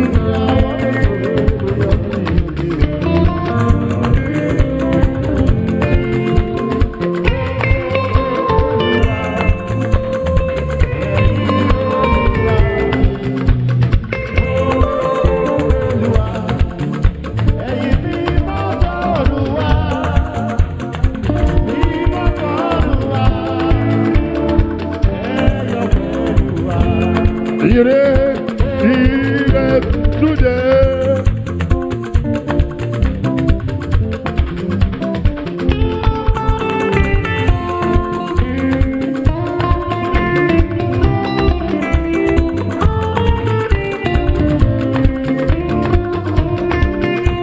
Ó yá nítorí Bímbọ́ bí gbogbo ayé ìtẹ́mọ̀ wá. Abímbọ́lá Ayọ̀ Lágúnjú máa gbọ́ apábẹ́kọ̀ rẹ̀ máa gbọ́. Wọ́n gbọ́dọ̀ tẹríba fún Olúwa. Ẹ̀yin ọmọ ìjọ mímọ́ ẹ dìde ẹ̀yin Olúwa. Ẹ̀yin Olúwa hallelujah ní hallelujah wà ní iṣẹ́ wa. Abímbọ́lá Lágúnjú bí ayé fẹ́ ìyá. Ó yá Bímbọ́, ó yá Jésù ní bàtàn. Abímbọ́lá apọ́nbẹ́kọ̀ rẹ̀ gbàdúrà fún mi. Ìlú bàbá sẹ́ ọ́. Abímbọ́lá kì í sì ṣàkólọ́. Bàbá sí iye méjì. Bímbọ́ Lágúnjú gbogbo ju omi. Dẹ̀dù láti sá. Ayọ̀ Lágúnjú wà mọ̀ mi. Bímbọ́ máa gbọ́ ọ̀yà ẹ̀sùn wọn lára o. Bímbọ́lá ẹ̀sùn wọn lára. Ayọ̀ Lágúnjú ìgbà rẹ̀ o. Àsìkò rẹ̀ o. Ẹ̀sùn wọn lára o.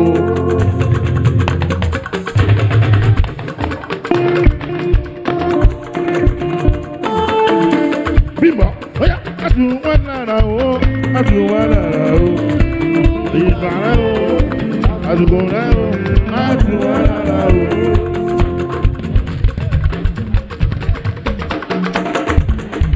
Ó yá Bímbọ́ níní owó ẹ̀dá ṣe bí ká dára ni àní owó ẹ̀dá ṣe bí ká dára ni o.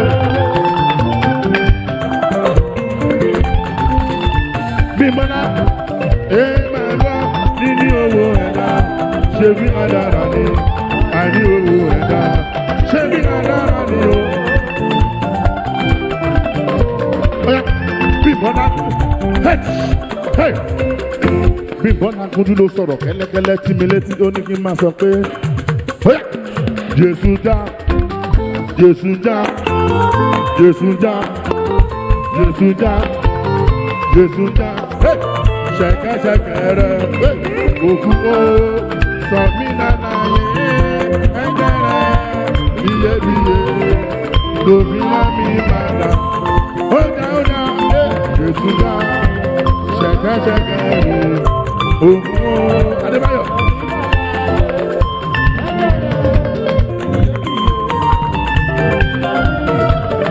Bímbọ́ Adébáyọ̀ ló sọ̀rọ̀ kẹ́lẹ́kẹ́lẹ́ sí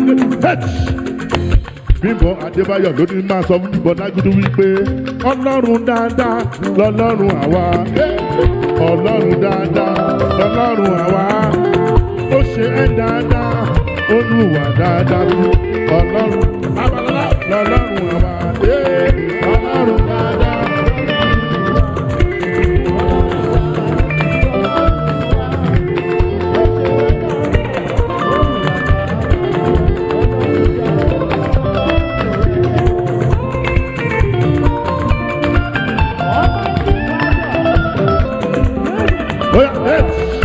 Nítorí màmá lọ́lá ló sọ̀rọ̀ kẹ́lẹ́kẹ́lẹ́ sí mi létí àwọn Bímbọ́ Adébáyọ̀. Níní owó ẹ̀dá tí ò gba agbára. A ní owó ẹ̀dá tí ò gba agbára. Ẹ wo bàbá lọ́lá ló ṣe náà mi lówó lọ́wọ́. Àwọn Bímbọ́ Adébáyọ̀. Àgùntàn sọ̀rọ̀ ọkùnrin ni o. Adúdú yẹ mí. Ènìyàn mi ní Bímbọ́. Babalọ́lá máa gbọ́, bóyá níní owó ẹ̀dá tí ò gba agbára. A ní owó ẹ̀dá tí ò gba agbára.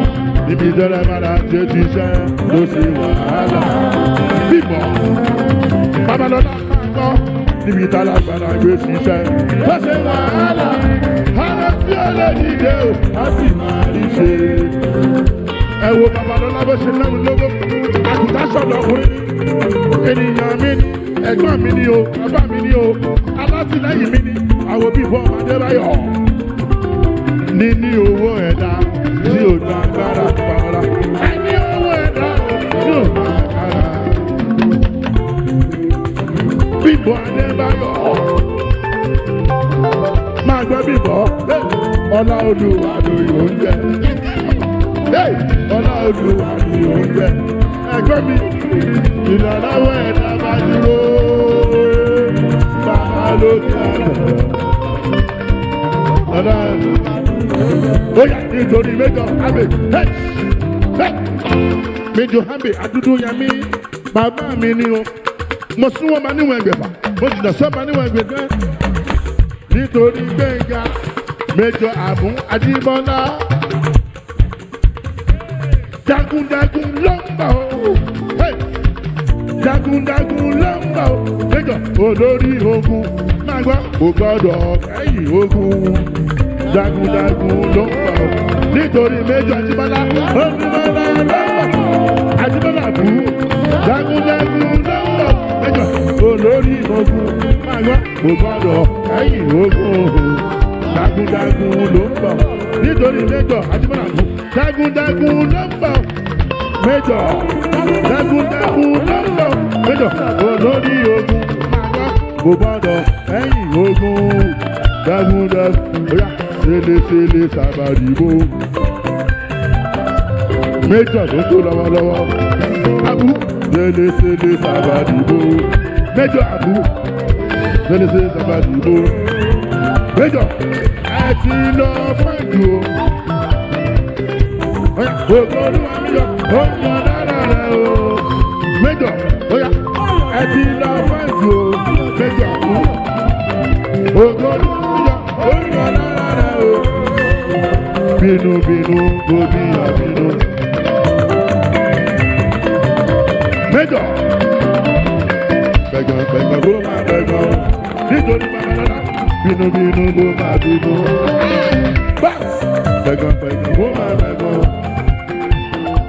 ẹjẹ bí dúró fẹsẹ̀ rẹ̀ nítorí babalọ́lá kí ló máa bọ̀ lówó ẹ̀ṣọ́ ẹjẹ bí dúró fẹsẹ̀ rẹ̀ kí ló máa bọ̀ lówó ẹ̀ṣọ́ ọlọ́dẹ ọlọ́dẹ gbajúmọ̀.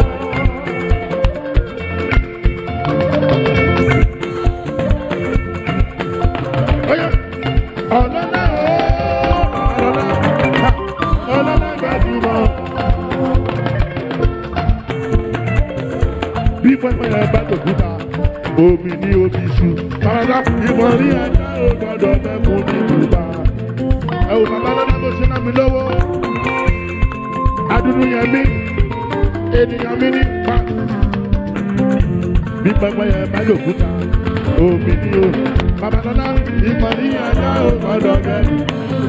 Máa gbọ́ pé ó ti di wá wọn, ó dẹ̀ ti mọ́ wọn lára. Kó má ṣe gbára lé wọn ọ̀dàlẹ̀ ni wọ́n. Babalọ́lá kó má ṣe bẹ́ẹ̀ lé wọn o. Ìran ẹlẹ́gbẹ̀gbọ́n kì í gbógun ṣọ̀tá. Ẹ wo bíbọ̀ ọ̀dàgìrì àpọ́nbẹ́bọ̀ rẹ̀. Ènìyàn mi ni bíbọ̀. Àgùntàn sọ̀rọ̀ obìnrin ni o. Àbí bọ́lá. Bíbọ̀ bó ti mọ lé bàbá rẹ̀ ibi owó gbé so. Ẹ wo bíbọ̀ Adébáyọ̀. Ẹsẹ̀ ibi ìbọn Adébọ́lá. Bá ṣe ná mi lówó lọ́wọ́lọ́wọ́. Bíbọ̀ Lágídú bíbọ̀ Adébáyọ̀. Ẹ ṣe ẹ̀mí mi o. Mi ìró gbé sọ̀rọ̀ bọ́ ìṣojú ọmọ. Àwọn ti sẹ̀lẹ̀ connection. Ọmọ olùkọ́ bímọ. Bíbọ̀ máa gbọ́ ọ̀rọ̀ rẹ̀ kọ́ rárá. Bíbọ́lá.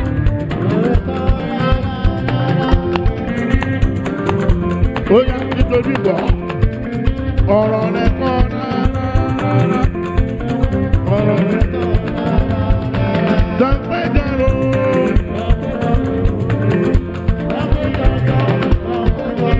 Ọ̀rọ̀ rẹ̀ kọ́ dàgbẹ́jọ́rò.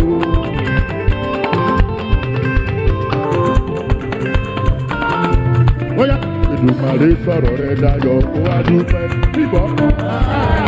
Hallelujah. Abímbọ́lá. Hallelujah. Ẹ̀wà bíbọ́lá. Agbọ́nbẹ́bọ̀ rẹ̀ bíbọ́. Ayọ̀lá gbẹ́jú. Èdùmàrè sọ̀rọ̀ rẹ̀ dayọ̀ kó wá sọpẹ́. Abímbọ́lá. Hallelujah.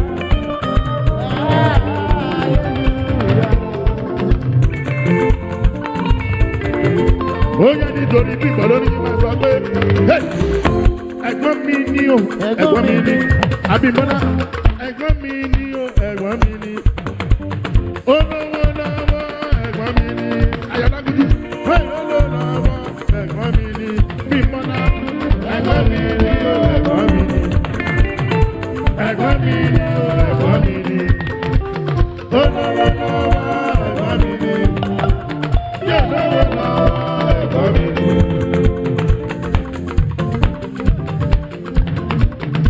Ọ̀nì ẹ̀gbọ́n mi ni ó ẹ̀gbọ́n mi ni. Ẹ̀gbọ́n mi ni ó ẹ̀gbọ́n mi ni. Ọmọ lọ́láyé mọ́ bàròdè ẹ̀gbọ́n mi ni.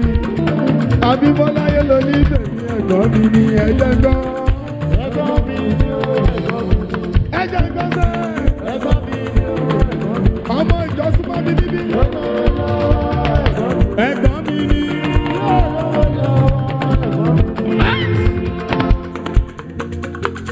Nítorí àwọn unity ọyẹ ẹ̀sùn mọ́ mi níbí gbogbo alumni ẹ̀sùn mọ́ mi níbí sẹ́ wọ́n ní ẹ̀fọ́ musaku ká ṣe rí ọmọ ẹ̀fọ́ musaku ká ṣe rí ọmọ oyè orí.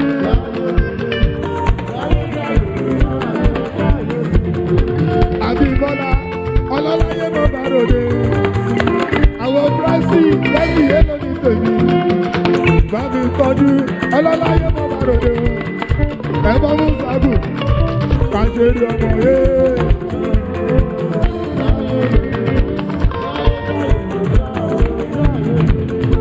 Prẹ̀sì ọlọ́láyé ló ní tèmi.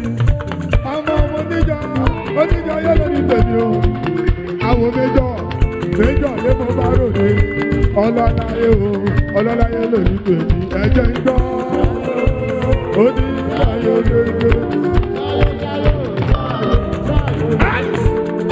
nítorí méjọ mo ṣe wá kọ ní pé ọmọ wa ṣe sójà abẹ́sùnkún abọ́dé sójà ẹkún wa dẹ̀yìn o wá ṣe sójà abẹ́sùnkún abọ́dé sójà ẹkún wa dẹ̀yìn o ọmọ wa ṣe sójà abẹ́sùnkún abọ́dé sójà o ẹkún wa dẹ̀yìn o ẹ̀jọ̀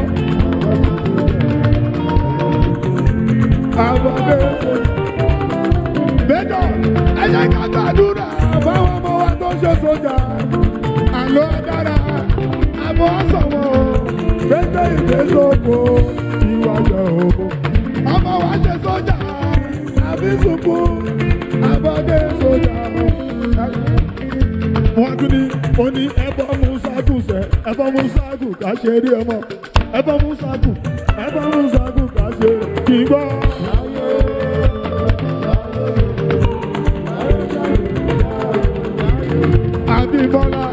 Abímbọ́lá yé lójú tèmi àwo méjọ yé mo bá ròde ọlọ́lá àwo òròyẹ̀mí yé lójú tèmi sáyó lèdèlè yé ó ní sáyó oya ọmọ January tó bá sáyó ọmọ January yé.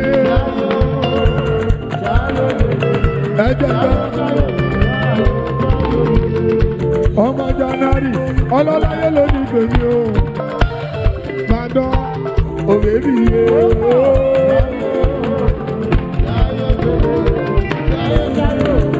oya wọ́n ní pé ó ní ìkébé làbí mọ̀ ọmọge ìkébé làbí mọ̀ ọmọ oya sọ ìkébé rẹ̀ o ìkébé làbí mọ̀ ó ní sọ ìkébé rẹ̀ o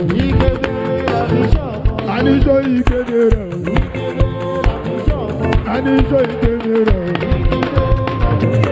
ẹ̀sùn ẹgbọ́ irun mú làbí mọ̀ fine boy irun mú làbí mọ̀ fine oya sọ irun mú rẹ̀ o oníṣó irun mú rẹ̀ o ní ọjọ́ celestial mọ́ àjọ̀dún mi bọ̀ wá ní. ọmọ ọjọ́ súnmọ́ mi níbí.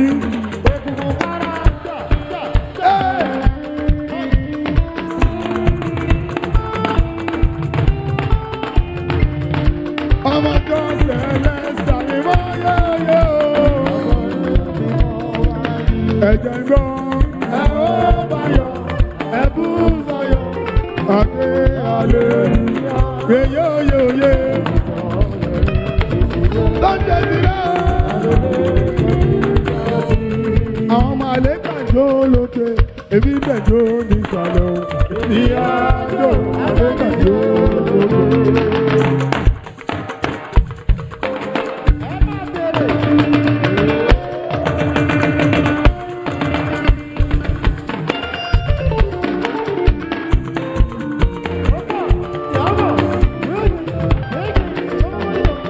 Màlẹ́kà jó lókè o, èmi dẹ̀ jó lérí àwọ̀. Áńgẹ́lì jó lérí à, èmi dẹ̀ jó nísàlẹ̀ o. Mo ní ènìyàn jó, áńgẹ́lì jó lókè o. Ẹnjìníà ènìyàn jó, áńgẹ́lì jó lókè o.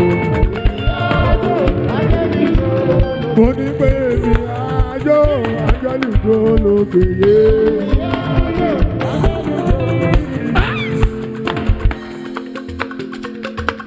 Abímbọ́lá ọlọ́láyé mo bá ròde o.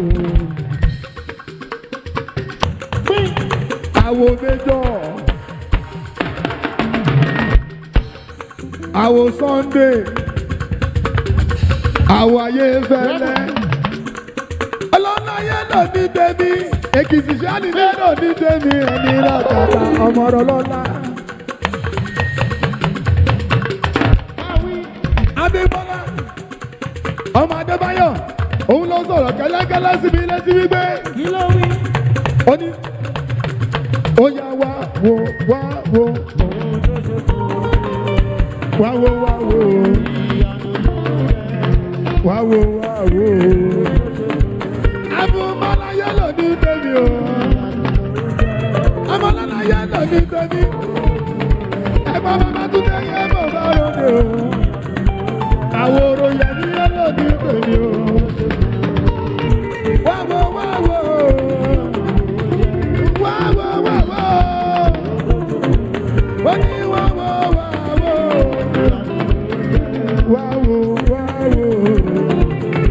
Ó ní wá wo wá wo. Wá wo wá wo. Àwọn Brazil ọmọ níjọ yẹ́lò ní tèmi o. Brazil sún mọ́ mi níbi sá o. Fún mi o. Yéyéyé. Ọmọ níjọ yẹ́lò ní tèmi yá. Ohun tó ṣe fún mi yóyóyé. Ọlọ́lá yẹ́lò ní tèmi yá. Tó ṣe fún mi o. Ó ní wá wo wá wo. Wá wo wá wo. Ó ní wá wo wá wo. Wá wo wá wo. Ó ní pé Jésù ní gbàdánwò. Táíwò Ọlọ́lá àwọn tí Rosette connection kan tí mo rí rí. Ọlọ́lá yé mo bá ròde. Àwòrò yẹ mí. Mo ní gbàdúrà fún mi. Èmi máa bá ṣẹ́ ọ́. Ó yá kí sì ṣàgò lọ. Yọ má sí iyèméjì. Wúwo mi. Pẹ̀lú wá sí sáàbì. Ó ní báwo mi jù. Ẹ tún máa gbọ́. Báyé bá sí fà mí.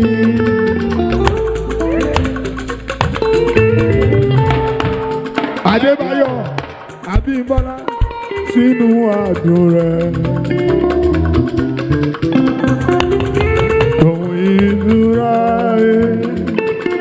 ẹ̀wọ̀n mi lè mọ̀. Yọ̀mú gbèsè máa mi. Wọ́n ti rọ̀ mí. Àbí ìrora ẹ̀ lókè bàbá rí.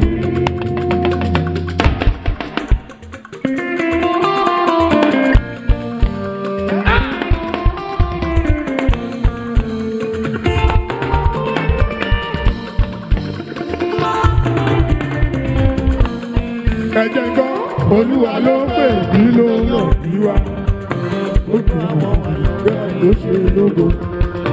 Olúwa ló pè mí ló yàn mí wá. Ó dùn mọ́ bẹ́ẹ̀ ló ṣe lógo. Ìrẹ̀kùsà kọ́ o. Ìdí olówó.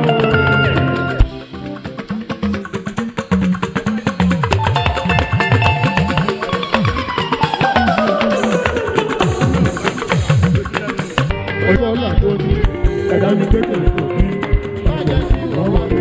Èmi ti gbóhùn Olúwa tó ní pé ó yá arákùnrin ìròyìn náà dájọ́ ẹ̀jẹ̀ ń gbọ́sẹ̀.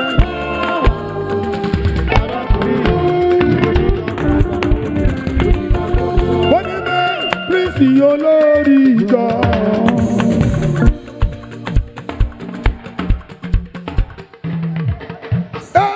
Máa ṣọ́ mi bí mo.